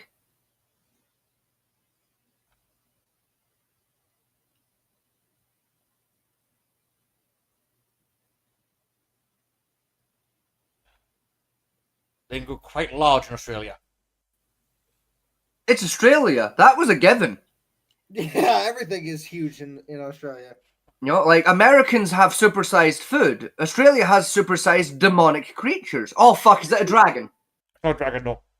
Right, okay, that would have made too much sense. You're right. Yeah, Aboriginals have no concept of... Aboriginals are one of the few cultures that have no concept of dragons. Oddly enough. Given they lived in hell, you'd think they would, wouldn't you? They have giant lizards, but no dragons.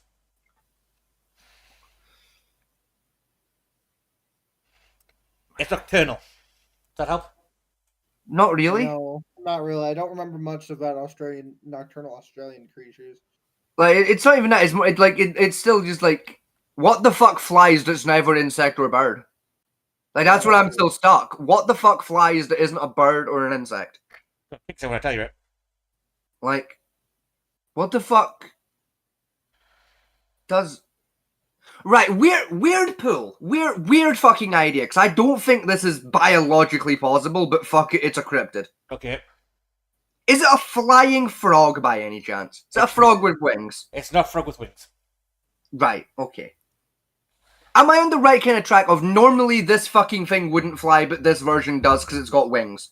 No, it actually is a real creature that is worshipped as a god, a deity. And it happens to fly. And it flies, yes. But it's not a bird. A bird? It's not a bird, and it's not a bug. Yeah, and it flies at night most of the time. Oh, fuck me, is it a bat? It's a bat. Yeah. God damn it. Yeah, that took both of us way too fucking long. Yeah. Oh my fucking god. Lang is a bat god and brother of Banjen. I'm genuinely pissed off that I came to flying squirrel before I came to fucking bats. Yeah, I don't know how we did that one. Fucking son of a bitch. Like, it's like the flying mammal. How the fuck did I not get there?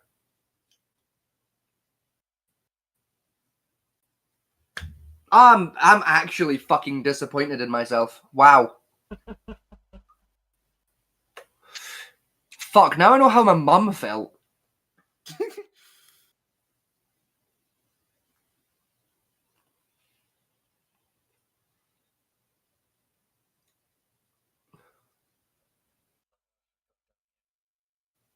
You know, weirdly, that is interesting though, because I didn't know the Aboriginals, like, worshipped bats. That's actually kind of interesting. Yeah, that's one of the big parts. They use the bat is a more like night god or lord of darkness type creature.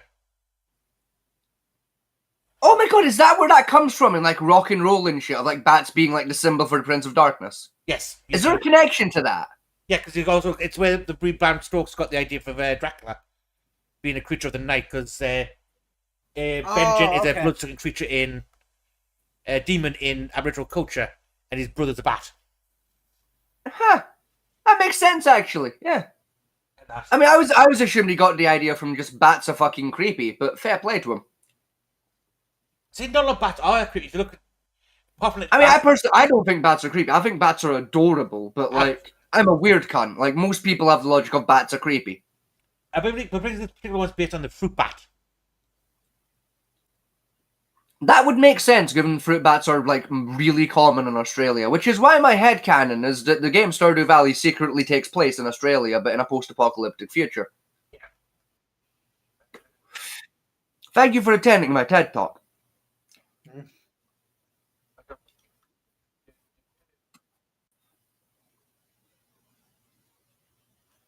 Oh, this should be interesting as well. Okay. What's this one, then?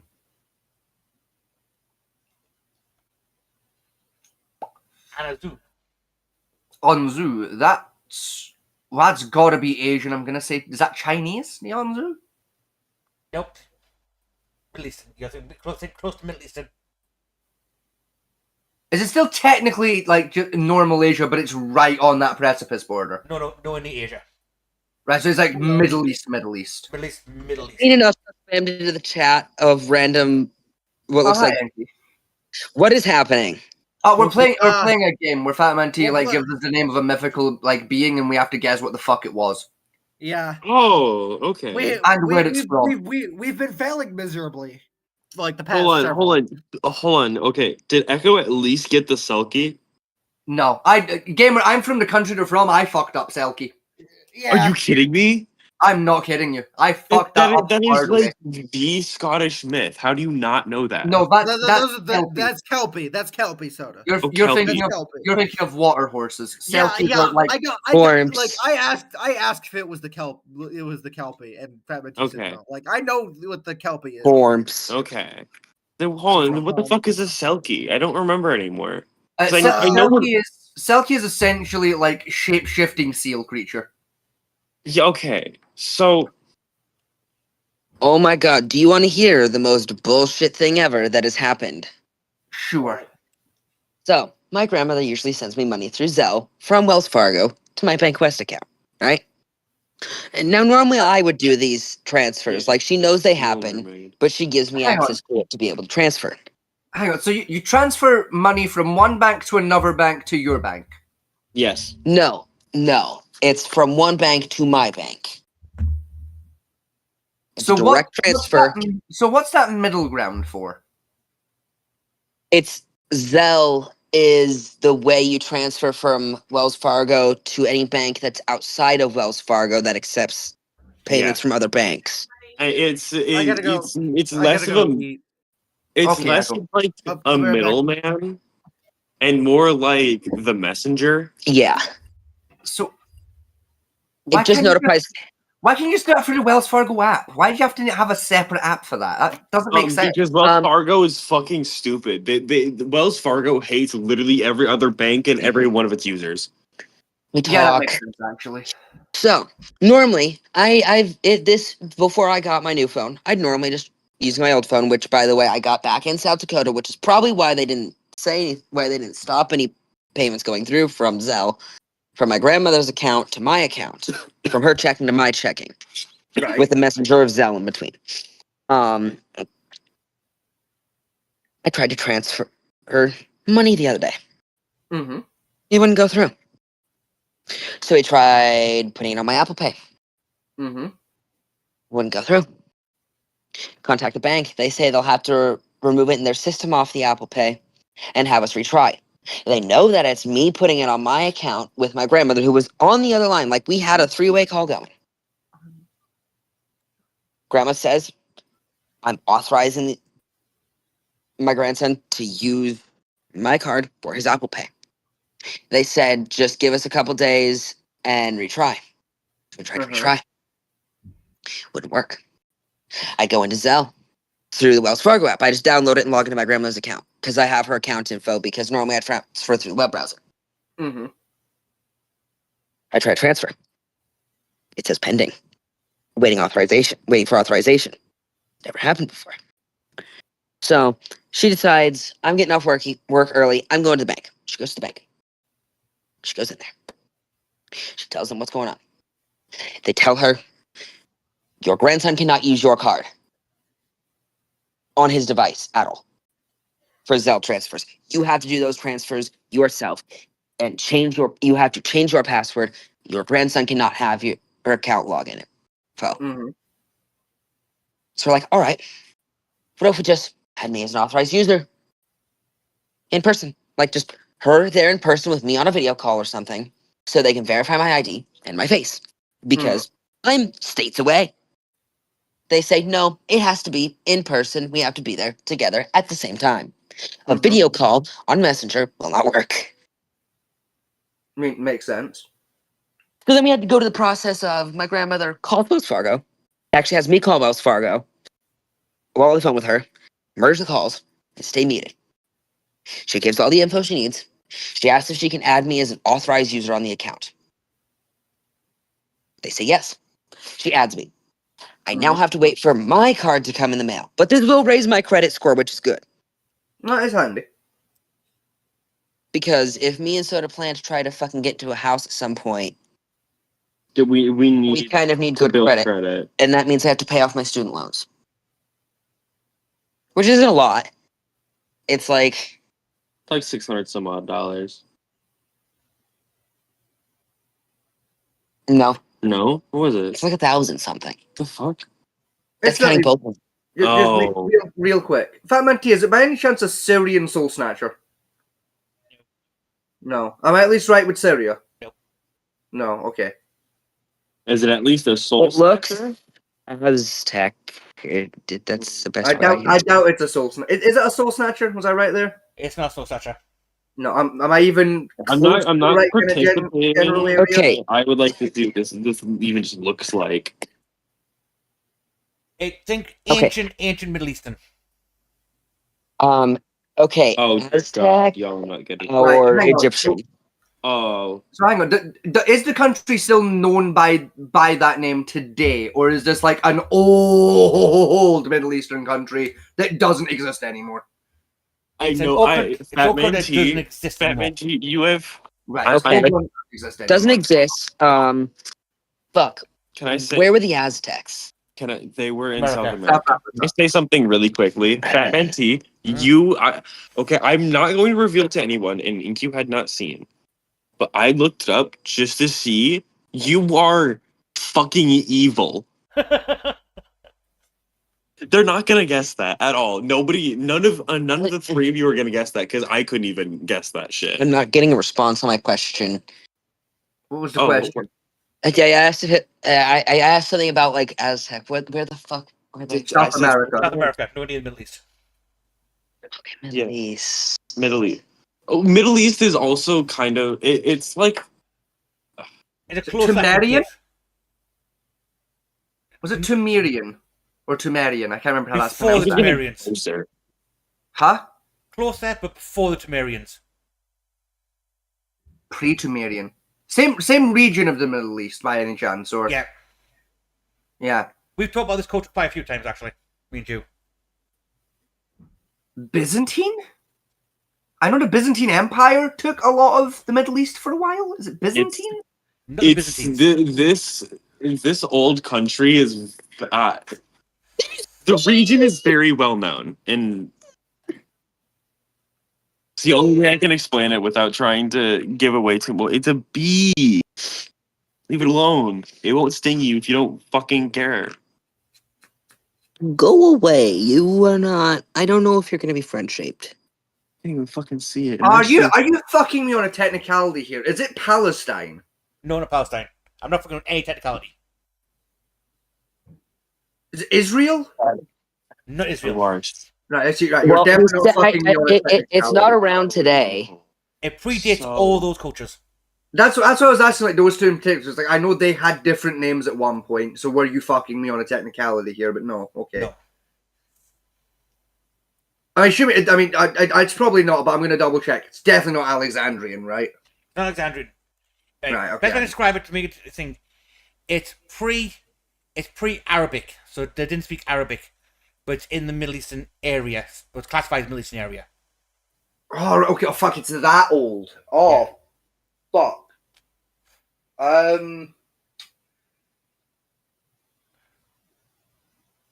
Is it the Seljuk Turks? Not the Seljuk Turks.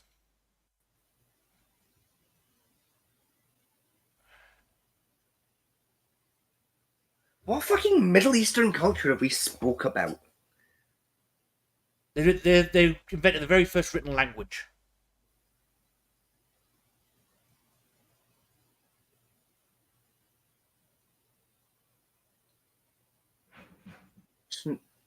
Hebrews? Not Hebrew. That's it's not Hebrew. Okay. India. Not India. Jewish. I was gonna say, huh? Fucking, that's still the Middle East, at least. Still the Middle East. Yeah, that's the derivative of Arabic, I believe. You're not technically wrong, actually. Yeah. Oh fuck! Are you on about the cunts that invented Sanskrit? Yeah. Oh fuck! Who was that again? That city Babylon was also part of their empire at the time.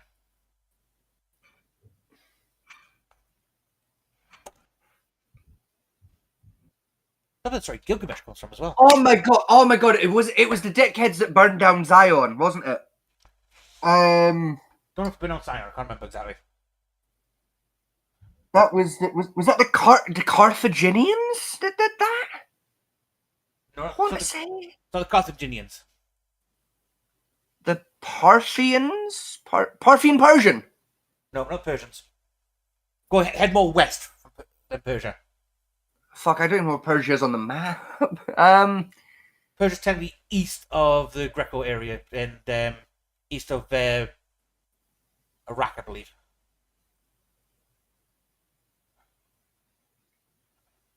Samaritans?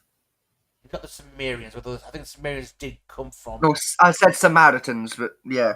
Fucking Sumerians close enough. It's not Cumerian. It's not Cumanian. It's not Tumeria. Can't be Tumeria. That's too far north.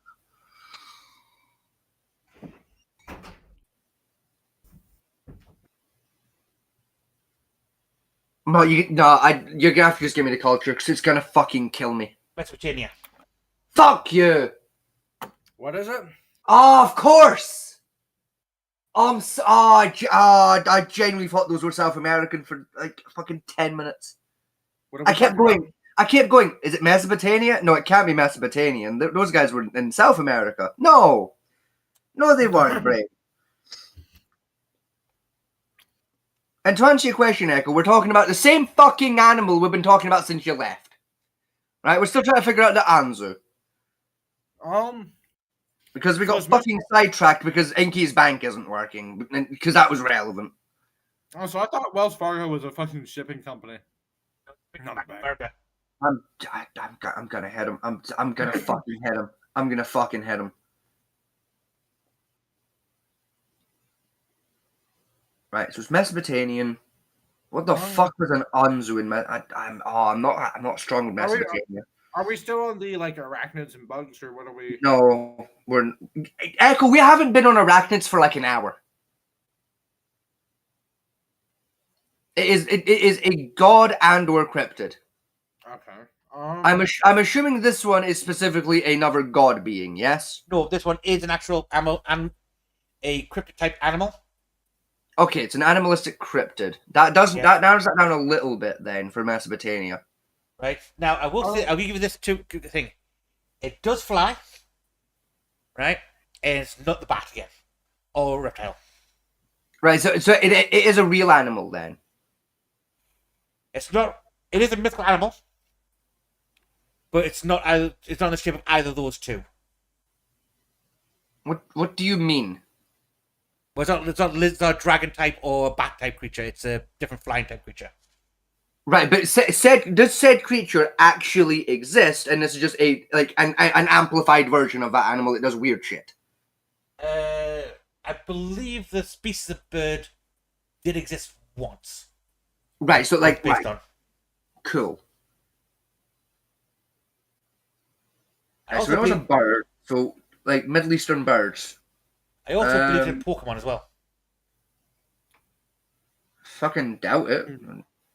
But then flying types aren't my thing for Pokemon, so right, what fucking birds is that? Phoenix? Or like a precursor to the phoenix? It's a precursor to Phoenix. It's a massive bird that breathes fire and water. Right, that's definitely not fucking in Pokemon. I don't know a single fire water mixer from Pokemon. I think the word Anzu is in Pokemon, but I think it's fire type. One of the legendary ones. Is it one of the new legendary ones, like from the Alola region? No, I think it's one of the old ones. I'm more well versed with the newer Pokemons, and that's not ringing a bell. But right, so bird precursor to. That's the description I've got. It's Anzu's a Mesopotamian bird, massive bird who can breathe fire and water. That's what it says. So precursor to the phoenix. So what the fuck bird would that have been? Becomes the question. That would have been in the area. But I don't know much about birds. I'm trying to think of the one I could think of with like the largest wingspan, and it, like all I'm like coming up. Is that an albatross by any chance? You're trying to remember, Echo? Yeah, an albatross. Well, given albatrosses don't go to the desert because they're aquatic birds, I'm going to say it's probably not a fucking albatross, buddy. I was going to say some sort of eagle. I'm inclined to go with you. Like Phoenix, but it's an eagle. Eagle with a lion's head, according to this. Yeah, it's like Phoenix eagle. Okay, yeah. Fair enough. On that one. Yeah, we'll take that. We'll take that. We're gonna get half points though, because we had to give up on where the fuck this was. But next one is a English. Oh, there. Blah.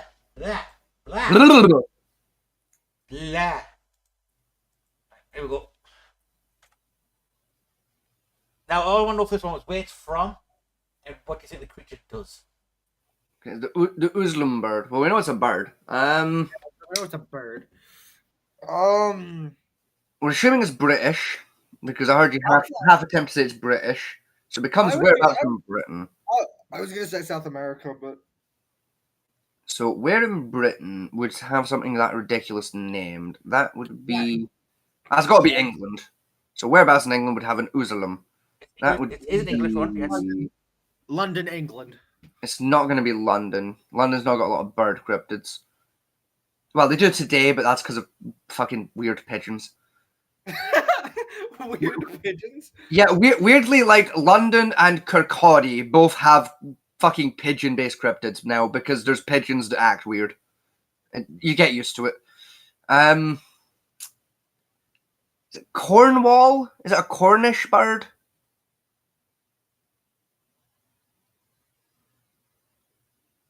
Am I allowed to know if I'm correct? Has my computer crashed? No, hang on. No, you're still here. Fat Mentee's just being penis. No, I'm reading something. It's right. Right. The Wikipedia's fucked up slightly on this one. Right, I've read the full thing description of it. Right, what it describes is it's a legendary creature found in Australia. Well, spoilers, right? The game is we've got to guess where it's from and what it does. Don't tell us what it does when we're still trying to guess where it's from here, right? Shut. Yes or no, is it Cornish? It's not Cornish. Is it from Cornwall? This is what I'm trying to say. Although it says English, it's not an England bird. Right, but does the myth of it come from England? Yeah, it's a British folktale. Right, okay. But the creature is not. It's not the folktale, not about something that's in England. Right, so it's an English folktale. So presumably it's an English folktale that came back from one of the Crusades, of a thing they saw while adventuring. Yeah. I would presume. Am I on the right track there? Not Crusades, thing more. I think not necessarily the Crusade part, was just like the general idea of an army went somewhere, saw the thing, came back and said, this exists. Yes. Right. Fantastic. So... And it was specifically, it was like an army/mercenary corps that saw this, yes? Not like merchants. It doesn't say, but think more towards colonization around 16th to 17th. I was more meaning make an educated guess based on the information you have before you of, is this something that would strike the fear into a military or the thing that would strike the fear into Dave the cotton fielder? Like, if I had a gun and I saw it, would I be still afraid of it enough to tell people it exists? No, it's more of a case of, it's not a terrifying creature, it's more a case of that stupid creature. Okay,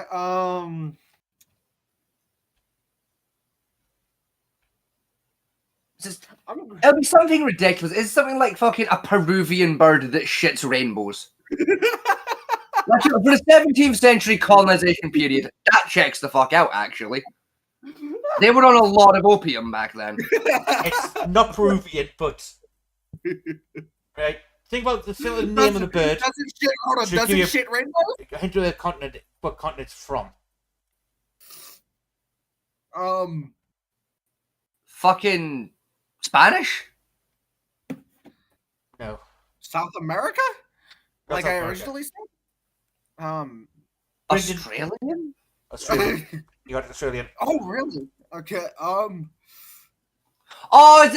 it one of those stupid fucking animals that fucking Darwin claimed to have spotted that just doesn't fucking exist? Like, at all? Probably, yes. You know, like when he went to find the platypus and he came back with like 1 million stories of bollocks and 2 of them were real. Yes. The rest were just, he was high. It's one of those, and probably had fun one of those too. type of birds, yes. Right, cool. It is a very specific thing, this bird. Is it? It vomits acid at your testicles specifically. Never vomits it. It always aims for the dick. It vomits acid clean on your dick every time.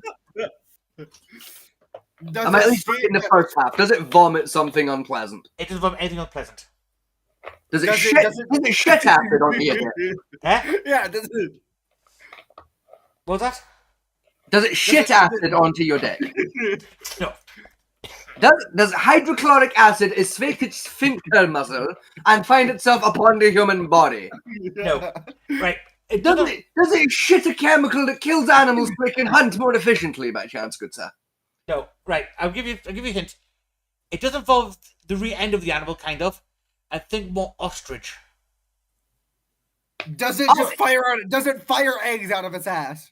No, even stupider. I bet you any money is a teeny tiny animal, like bird, that doesn't fly, runs instead on its legs, and it shits a fucking egg out that's 4 times its own natural size, giving birth to a baby approximately the size of a thimble.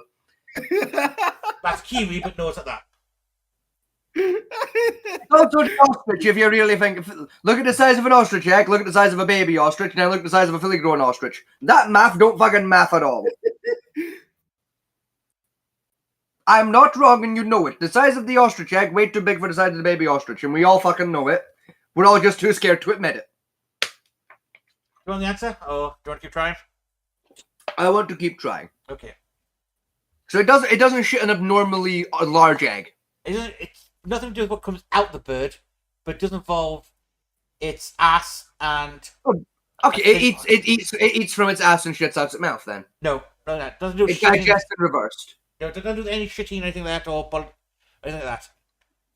Is that what weird? It doesn't pass like waste product. It's got a perfect digestive system. No.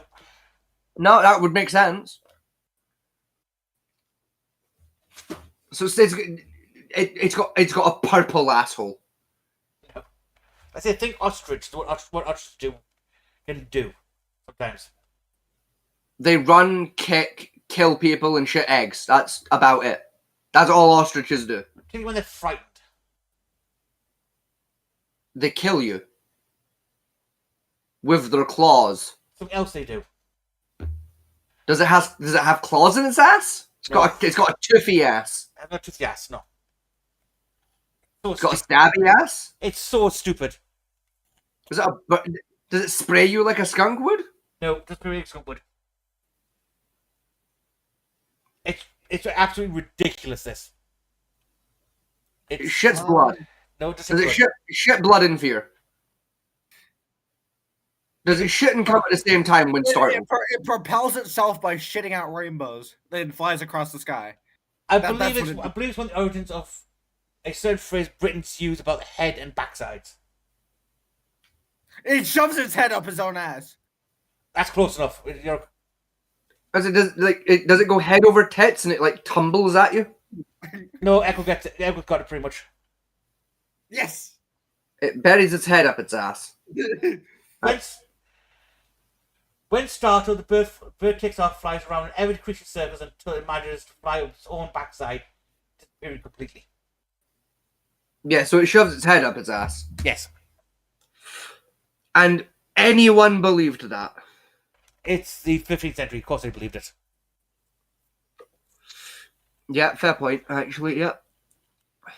15th century, and a guy in a suit and beard said this existed. That as well, that this is the same time period where they were burning people for fucking collecting rocks. So, like, yeah, you're not wrong. Like, we are talking about the same group of people that got gaslit into thinking that autism was witchcraft. So, yeah, good point.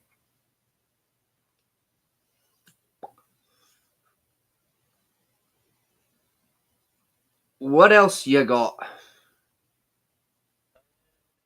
Bitch. Okay. Right. This will be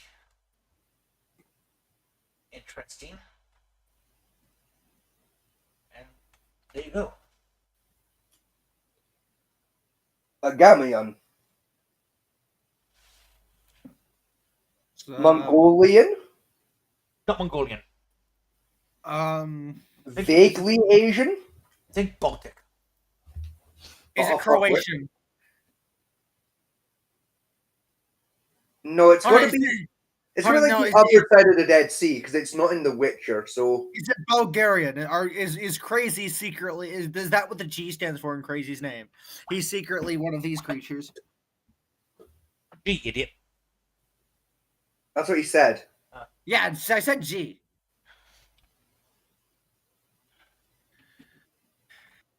Like G.I. Joe. Yeah. Crazy's like full Discord name is Crazy G. I have no idea. So is it? I think it's Bulgarian, like Crazy is. I'm waiting for him to materialize out of thin air. I thought Crazy was fucking Croatian. He is, but like we all say that he's Bulgarian because it's funny. Hang on. I just pick random, vaguely Eastern European countries when I Billy Crazy because it's funnier. Right. Okay. Technically, I think Croatia, and that is kind of correct. I'm not too sure on the location here because what it is. Because it gives you like a large region area, not a specific country. Unfortunately, for this, where it's from. Right. Well, if you don't know how, like we could get it right and be told we're wrong then. Like, if you don't even fucking know the answer, how are we supposed to get the answer? So I'm trying to remember where this area roughly is in my head. You're the game. Google it. You're the only one allowed to Google this shit. Google it.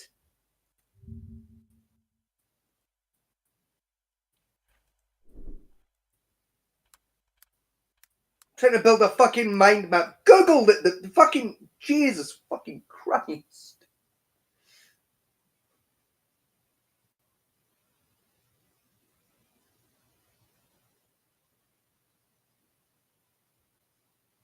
Alright, straight up, you're not allowed to call me names for getting science shit wrong ever again. Like, fucking. Right. Bulgaria was correct. There we go. Right. That's one of the areas. That is a surprise because again, it's not ringing the bell as being in the Witcher bestiary, which I read recently. So I mean, it might be in there under a different name, maybe, because I know that's true for a few things. I think the Witcher uses a different creature that represents the same thing. Let's call it a more common name. That's it, like it's got like a different name, probably like an English, an anglified version of it. What I mean, what's it? Is it? Is it like a German version of the Djinn, maybe? No. No, it's not like a genie type of animal? No, it's a hybrid. It's technically I think more of a hybrid creature. Oh, is it like a Bulgarian griffin? Not a griffin. Hippogriff? Not hippogriff either. It's how do I describe it without giving it away? Right. It has human features. It's technically classed as a humanoid mixed with another animal. Is it a godling? What the fuck's a godling? Basically, it's a forest spirit that's approximately 2 foot tall, dark pale greyed skin, mostly humanoid with the slight appearance towards elven or fey in nature. Traditionally they're depicted as having what would appear to a mortal eye as a loincloth made of leaves and branches. However, it's actually flesh that is basically there to act as, for lack of a more polite term, a pelvic sack. No. No. Right. So it's not a godling.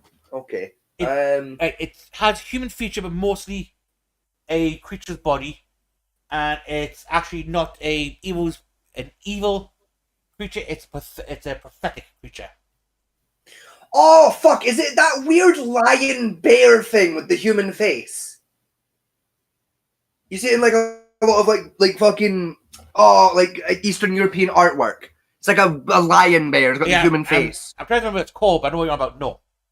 No, it's not. It's not that thing. Right? Okay. You do know the thing I'm on about, though, right? Like that, I've not had that fever dream. That is a thing that exists, right? You guys know what I'm on about, right? I know what I'm about. It's okay, great. It's not a chimera. It is chimera. Yeah, that's a chimera. You're right. It's type of chimera. Because some chimeras have human face, some have lion heads. It depends. Yeah, there's a very specific one. It's like Eastern European, where it's like 99% lion, and it's just the face of a guy. And he's like really friendly. I do know who you are about. I just can't remember his fucking name off the top of my head. Yeah, like that's going to piss me off now. Yeah, the thing I'm thinking of does exist, and it's not a thing I had a fever dream about during an episode of Psychosis. Good no, it's not. It's an actual mythical creature. Yes. Like you can picture it too. And you can see the fucking thing I'm describing, can't you? Yeah. Yeah, because that then has an old Was it a man's... lion or a bear? It was a lion, and then it has like an old man's face. Yeah. I can never remember if it was a lion or a bear. But It's yeah, a lion, right, usually, yeah. I think that some countries do have a bear, but that's rare. It's mostly a lion.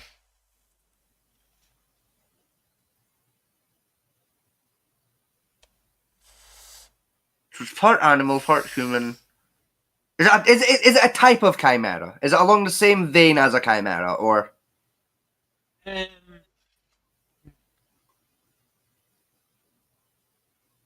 To clarify, I'm speaking of the Gamion, not the fucking weird face guy from earlier. That's what I'm trying to think. It kind of view it as such, but it's not made that way. It's a creature that's a mess. It's a creature that exists, but it kind of looks chimerish-ish in a way. Okay. So... Same chimerish, I think it would see like for a mermaid type thing. Okay, right. Fair enough. So it's like a half-half split kind of an animal. This kind of one's less, it's more like a fifth and four-fifth split of the creature. Okay, okay. So, like...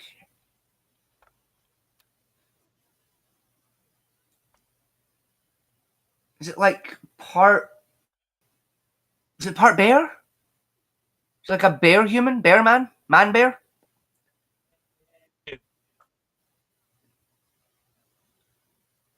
Give me a sec. Does it have fur? Is it like a cold climate animal that it's part of? No. No. So is it like more feathered? Scaled? Feathered. Feathered, right. It's a feathered beast.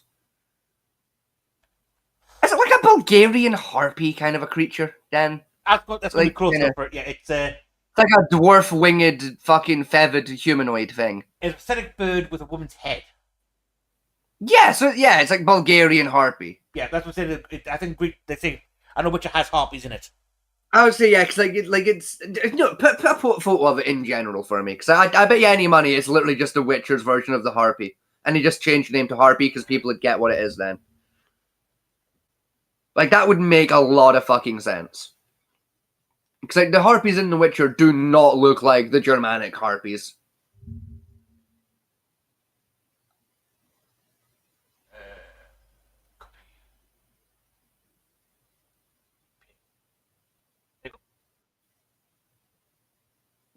Yeah, it's the harpies from The Witcher. Okay, yeah. Yeah, see what I mean? I was like, it's one of my, I tried to, basically I couldn't really explain to him, because you would get it quite easily then. Actually, I mean, yeah, it's like a raven harpy. So yeah, yeah. I'll take that. I'll take raven harpy. I'll give myself the point. Yeah, the Slavic cultures like Bulgaria, Russia, Ukraine, that whole like Slavic block down the next border of Russia. That's why the Slavic region. And that. If it was a bit more on the human scale, it would be very similar to the Skellig, actually. After saying that, I now hope the Skellige does not appear on this fucking list, or I'm going to be in a lot of trouble. Skellig, you said? Yes. You know the one from like that they made that movie about? It's from like Celtic mythology. It's like just an old guy with wings. Actually, it's not on this list. That's fair, given it isn't like actually part of Scottish mythology. It was made up special for that movie, but yeah.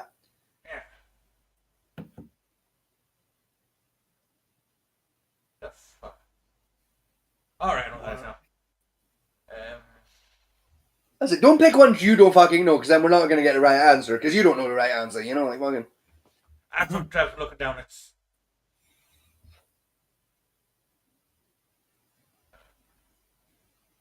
This might be too easy, but I'll give it a try. It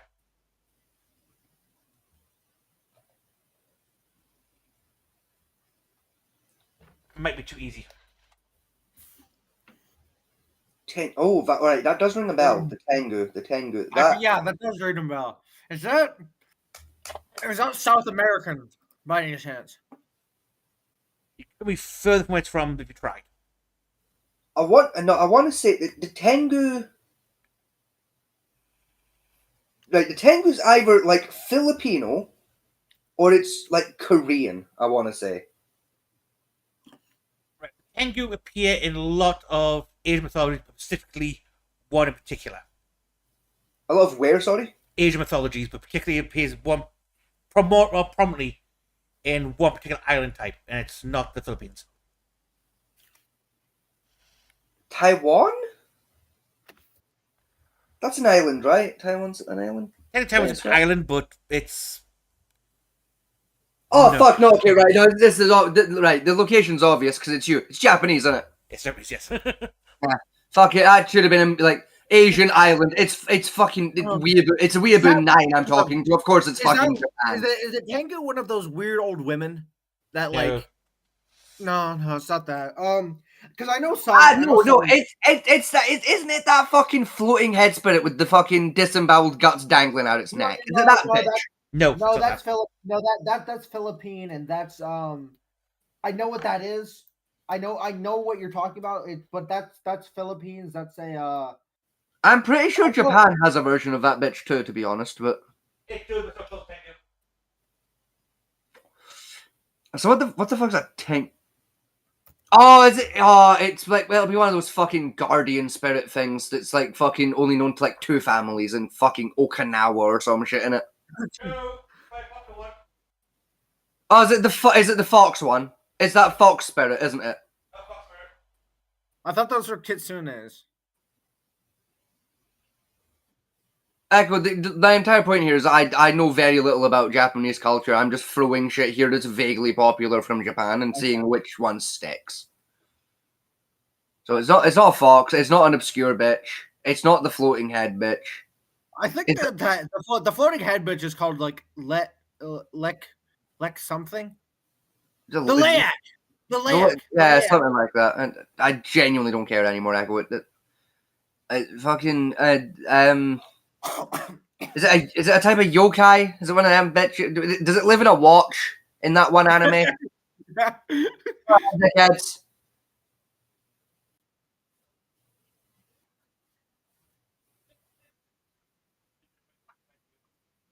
Yeah, but like, does it count as a yokai? Is it one of them cunts? Yes, counts as yokai. Right, it's one of the yokais. So, is it one of the Shimagames? Then it's like a god of death or some shit. No, okay, so like fucking.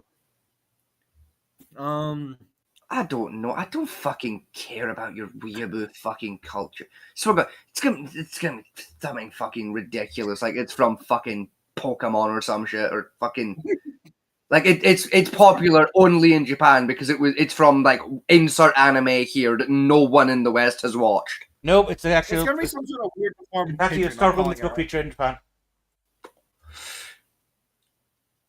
I don't know. Is it that weird fucking crab thing from their creation myth? No. What? No, that would have made. Thinking about it, that's China, isn't it? I'm thinking of as a crab in the creation myth. I think that's the Chinese creation myth I'm thinking of actually with the giant crab. But fuck it, I don't care. Mongolia. Huh? Mongolia. Was that the Mongolian one? Okay. What the fuck is it? Is it a guardian spirit of some variety?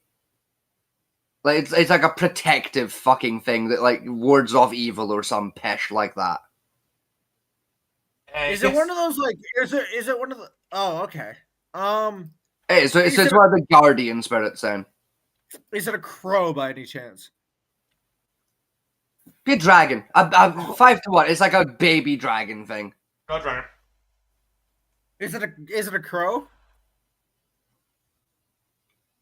Not a crow, but it has crow wings. It's not a crow. It's got crow wings. Okay. Is it that weird fucking thing from fucking Moon Knight that's like a fucking mummy crow? Is it that prick? It's like a bandaged crow. No. No, it's not a mummy crow then, right? Fucking. I don't know. I don't fucking care about your weep shit. I fucking. Figure it out between yourselves. I don't fucking care anymore.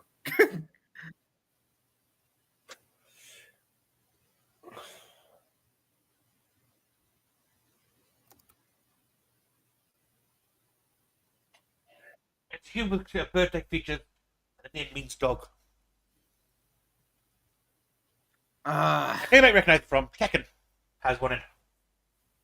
Ah, yes, I'll recognize it from that fighting series I've played once. I thought I played it more than that, but never mind. I played Tekken 3 once in 2007.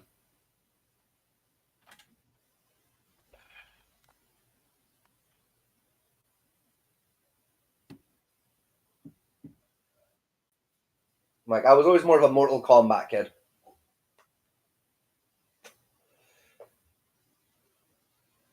Oh, fucking no. Like, fucking... Is it a fox that has crow wings? What? It's like half human, half crow. Fuck it, Japanese fucking harpy. Job done. The Japanese harpy. Next question, Your Honor. Fuck it. Is one getting tired and cranky? No, I genuinely, I'm at the point now because it fucking right. No, I'm going on a whinge. Fuck it, you've started it. Oh boy, here we Right. go. I'm going on a fucking moan. Right. It's a state I've got into in life now, right? And it's very much the internet's fault, and it's the fault of the same fucking pricks that sit around and are like, oh, the katana can cut through and can slice a barrel in half of a gun and cut through the fabric of reality. Those fucking weeb little fucks that need to touch grass and see a woman in person who isn't their mum, whose basement they still fucking reside in, right? It's the fault of those pricks in particular on the internet who won't shut the fuck up about Japan full stop in every conversation about everything. That I've genuinely gone to the point where just hearing the words Japanese culture causes indescribable levels of fucking rage inside of my soul because I don't give a shit about it anymore at all. I don't care about your Hatsune Mikus and your fucking fox fucking spirits and your hypersexualized fucking high schoolers. If it's for you, it's for you. Whip-de-doo. Stop making every conversation about your fucking pornography, your hentai, and the fact that katanas are cool, even though they're not that fucking good. They're just a sword that's kind of decent, but not that much better than any other sword from any other culture, because metal is fucking metal. No sword, no matter how fucking well made it is gonna cut a gun in half, because that's not how metal works. Go fuck yourself. Sorry, as you can tell, these are emotions that have been building in my system for like 4 fucking years. The number of arguments I've had on the internet with people about Japanese culture, where it's just like fucking, it's like what they're saying is like, yeah, that's correct, that's true about Japanese culture, but also we're trying to have a respectful conversation about the Aztecs. Yes, it's mildly interesting the two have a similar god concept, but we're talking about the Aztecs. Shut the fuck up about your Japanese shit. We're talking about a different culture from the other side of the world. Stop bringing it into every fucking conversation, you fucking neckbeard son of a bitch. Fuck you and your fucking Soul Hunter X, Demon X, fucking barbecue sauce Tenacion fuckery. It bugs me. It bugs the tits out of me. And it's caused me to grow to the point where I just don't like it anymore. It bugs me. You know what Hang on. Nothing against the Japanese either. I love the Japanese. They're wonderful people. Right, hang on, before you go any further on whinge yet, right? This is the very first thing I brought up from Japan. No, it's not a you fucking. It's just, like, I'm not saying I'm having these arguments with you. It's people on the internet that I'm having these arguments. He just said it. He just said like pretty much that it wasn't your fault. It's just like it's not a you or like the Japanese culture. It's just hearing the word Japanese culture makes him incredibly mad. Because I've had that many arguments online with just fucking dickheads. Again, specifically the same flavor of weeaboo dickhead, where it's like, katanas. And it's like, yeah, katanas are neat, but fuck off. Other swords exist, Bill. Yeah. Fucking, and they annoy me. They annoy me a lot, those fucking particular pricks. And they've ruined Japanese culture in particular for me. Like it's getting That I bad. can't even hear the word hentai without just wanting to kill myself anymore. It's that fucking bad at this point. It's just you know, like with you, Famanti, like this one, like when you do it, it's like actually kind of interesting. You know, whereas I'll mention like a thing that's like a show I've watched recently. You'll be like, oh right, okay, there's like an anime I watched recently that's similar. You know, like let's compare notes, and there's an actual productive conversation going on. You know, whereas the cunts I'm on about that have ruined all fucking, fact, at this point, almost all Asian culture, quite frankly, are like the ones who's like, I could bring up Dexter, and they're like, somehow that's going to lead to a conversation about Hatsune Miku, because all hail the blue one. You know, and it's just, hold on a minute. What kind of mental gymnastics you got to do to associate fucking at this Dexter? point, you don't want to know.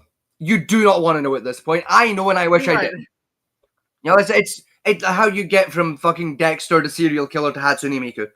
Like, again, it's not a I'm pissed off at you, Fat Man. It's not that. And it's not even that I'm pissed off at Japan. It's definitely not I'm racist thing. The last 4 years of my internet career has just been that of like every fifth conversation, some dickhead coming in like, in Japan. It's like, yes, I get it, Japan. I'm talking about the Aztecs, though, Bill. Please, I'm trying to talk about the really cool murder bird the Aztecs believed in. Yes, I know Japan has a murder bird, but also I'm not talking about that murder bird. I want to talk about this murder bird. Right? Me and these people were talking about this murder bird from the Aztecs. Stop bringing the Japanese one to every fucking conversation, Bill, please. Please, can we have one normal conversation that doesn't involve Japan, Bill, please? Please, Bill. Bill, think of the children. Fuck the children. Think of your eyeballs, Bill, before I spoon them out. Fuck you, Bill. Instantly, Bill's a real guy. He's just not called Bill. This moan is directed at a very particular guy on Reddit. Oh, is it? Yes, there's a very particular Reddit user that this entire winch is very much based on. All right, I gotta hear this story. What happened, Scotty? We genuinely don't have 4 years for me to sit and reclaim the entire story to you. Give me the TLDR. I did already. Oh. He's a weirdo fuck that invades every conversation with, oh, well, Japan. And it's like, yeah, I get it. I was talking about the Holy Roman Empire, though, Bill. Yeah, Japan also caught the sun. Yeah, genuinely had to say that during one conversation where it was like, oh, Japan could have won World War II, like, single-handedly. And it's like, yeah, they caught the sun twice. Shut up. They caught the sun, and we're also getting the shit kicked out of them by the... Yeah. You know, it's like, yeah, and it's like, well, if they hadn't been harpered by Germany and, like, the Land-Lease deal, it's like, the Land-Lease deal is the only reason Japan was almost winning. Yeah. That Land-Lease deal is the only reason Japan stood a chance, like, Japan got, I don't know, I don't think he knows this, but Japan actually had tigers. Not very many. They had about 5. Though actually there were 7 that were ordered, but 2 of them were lost in transit. I'm not sure how you lose a tiger in transit, but that did actually happen. Like the tigers they ordered, they had dubbed them the heavy tank number 6 for whatever reason. Like 2 of those, like being transported, got lost in transit. I'm still not sure how you managed to lose an entire tiger while it's being transported. But you know. Well, you know. Speaking of tiger tanks, there's in Japanese culture there's anime called Girls on Panzer, and there's got this is the kind of conversations one about where you'll be talking about something really cool like that that's loosely related to vaguely Japan, and he comes in with shit like that, and I hate it, and it makes me want to kill myself on a regular fucking basis. Anyway, rant over. Sorry to have gotten that pissed off over basically nothing, but it's been 4 years of my life, and I'm officially mad about it. Why didn't you just block him? Because even if you block a bitch on Reddit, if they comment on your shit, you still get the ding. Because that makes sense. They just can't direct message you anymore. Which is why I ended up blocking him, because like half of our arguments were happening in DMs, so I just blocked his ass. You should have just kept sending him gifs of Japan getting nuked. Gamer, I'll be honest, I genuinely just deleted my Reddit account and made a new one. I got that pissed off over it. I genuinely just deleted my Reddit. Anyway, listen, not a dig at you, Fat Man T, like or fucking Japan is like culture. Like again, they're lovely people and they do have a cool culture. It's just been ruined for me, unfortunately. Yeah. Like I know I kind of came out like I was. I'm not pissed off at you. I promise. I know it might have seemed I was. I promise I wasn't. I am, however, pissed off at Echo, but that's just my resting opinion towards Echo at all times. The fuck did I do? You woke up this morning, and it was everyone else's problem.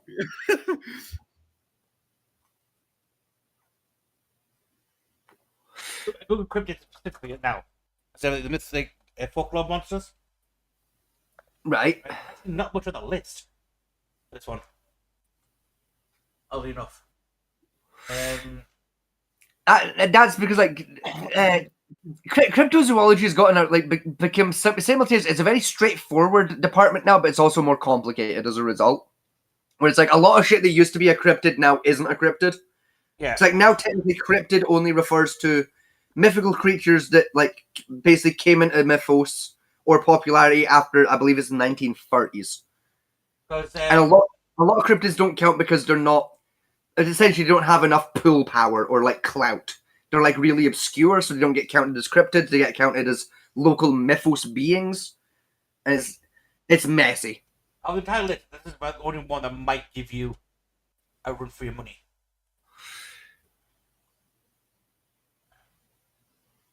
The Orkhoi Korkoi. Is that Filipino? Right area, wrong country. Taiwan?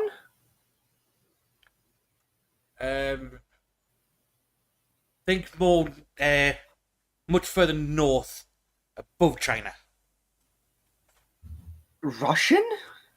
Below Russia. I was about to say Korea, but Korea's below China. Oh fuck, India.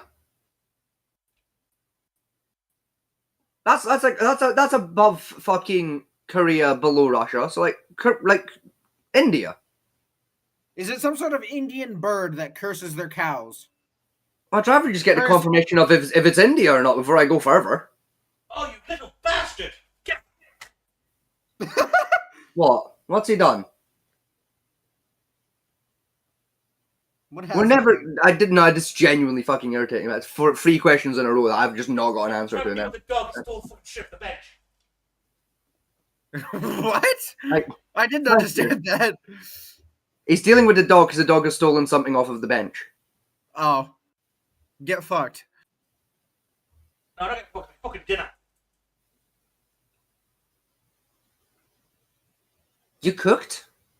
Yes, I was in Cross Queen. No, not India. Mongolia. Oh, that's why you were going right. That's why you were getting quiet and earlier, right? Okay, that makes sense now. Actually, like your mic got really quiet 10 minutes ago, 20 minutes ago, I should say. It was 4 cryptids ago. Right, so it's Mongolian. I was never gonna get Mongolia out of that. So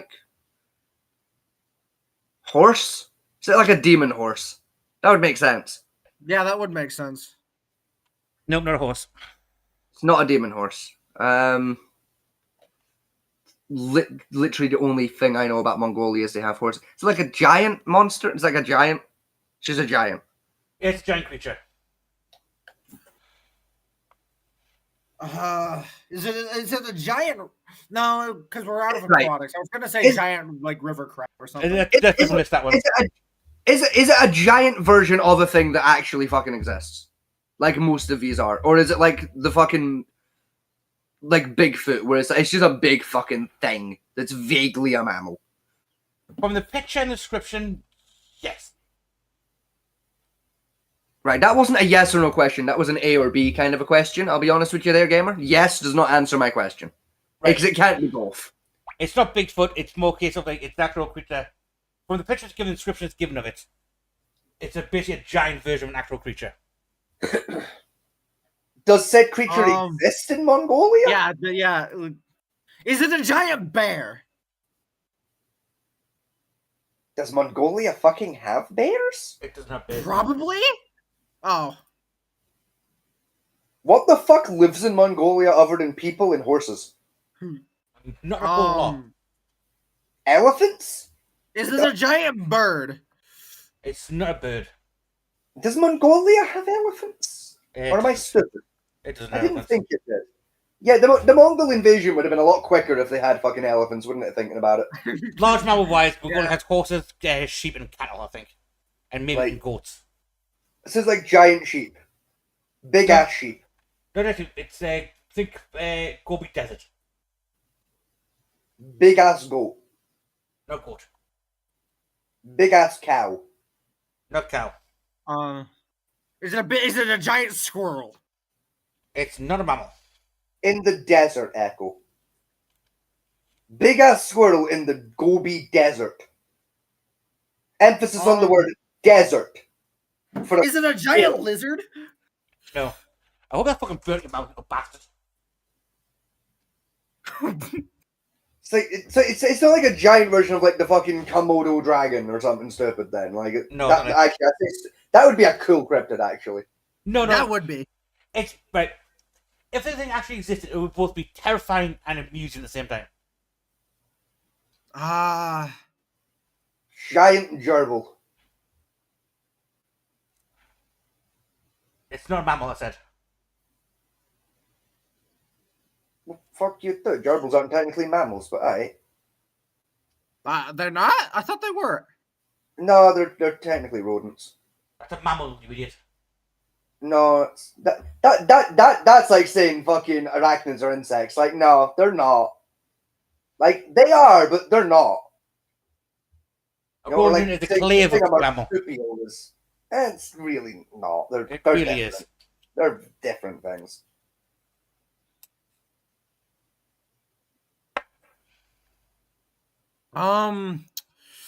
It's something stupid. Me and Scotty both know it's something stupid. I know less than nothing about the animals of Mongolia, so I got nothing. I don't. Boar? Big ass boar. No. Big ass pig. Fucking. Right, so it's not a mammal. It's not a bird. I'm assuming it doesn't fucking fly. Doesn't fly. So is it a reptile then? No reptile. Right, so it's an insect then. It's a bug, yes. I don't know, a big ass grasshopper. No grasshopper. Ladybird. Not ladybird. Cricket. No cricket. Think more basic. You've eaten them actually. This is a giant chicken. A giant. I'm gonna hit him. I'm gonna fucking hit him. Right. Echo.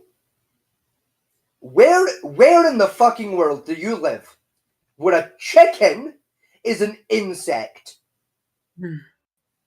Very interesting place. I didn't hear the insect part. I'm gonna hang him. I'm gonna fucking hang him from a tree. I swear to God, I'm gonna have a fucking lynching. Give me a second. I'm gonna give you more than a I fucking know what's second going if on. you hit me once more with chicken as an insect. Type of fuckery. I will lynch you. I will give you 18 feet of rope if you hit me with that shit again. All right. Can you guys hear me now? Yes. Yes. We've been able to hear you the whole time. Out of a locust, then? Not a locust. We said a locust anyway. Right, so it's a bug that I've eaten. Yes. Right, so it can literally only be crickets, locusts, or spiders. That's it. No, you've eaten this one. Well, stupidly, because the packet's not there anymore. Oh, it's a giant grub worm then. And no, I didn't eat those. They're just under the fridge. Huh? Yeah, I caught them at the door like a month ago.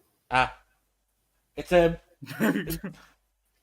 Mongolian death worm, which looks basically a giant mealworm. Oh, god damn it! I mean, fuck you. Fair, And I your guess. fucking giant Mongolian death worm. Yeah, that's it. There. Yeah, okay, yeah, it's That upsets me. That's closer to like those fucking those weird fucking worms you buy for fishing. What, the ragworm? Yeah, it's like a big ass ragworm, but red. I don't know, like mealworms to me, but It's just 'cause, like the mouth is very ragwormy. It's very toothy.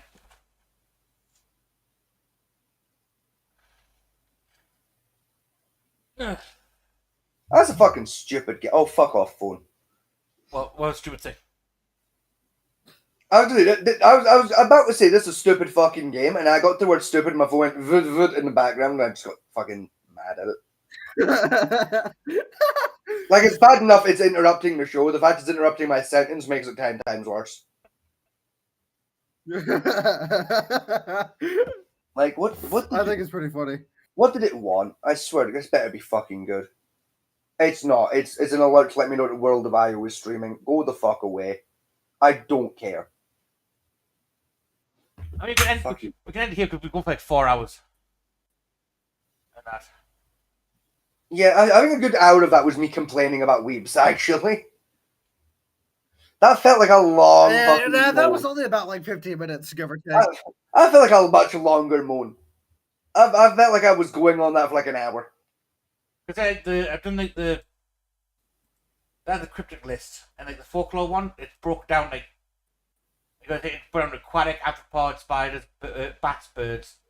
Then I went down to avian humans, then chickens, corviroids, eagles, owls, bears, canines, foxes, felines, lions, hyenas, apparently. Those are toys of non-hypothesis. I tell you, for the next episode, I'll bring some obscure ones along that I'm familiar with, and I'll make you motherfuckers guess them. Oh God! I'm gonna break out some obscure bastards. Yeah, I'm gonna break out the type of things like if you ain't played this particular video game or read this one history book, you ain't gonna have a fucking clue.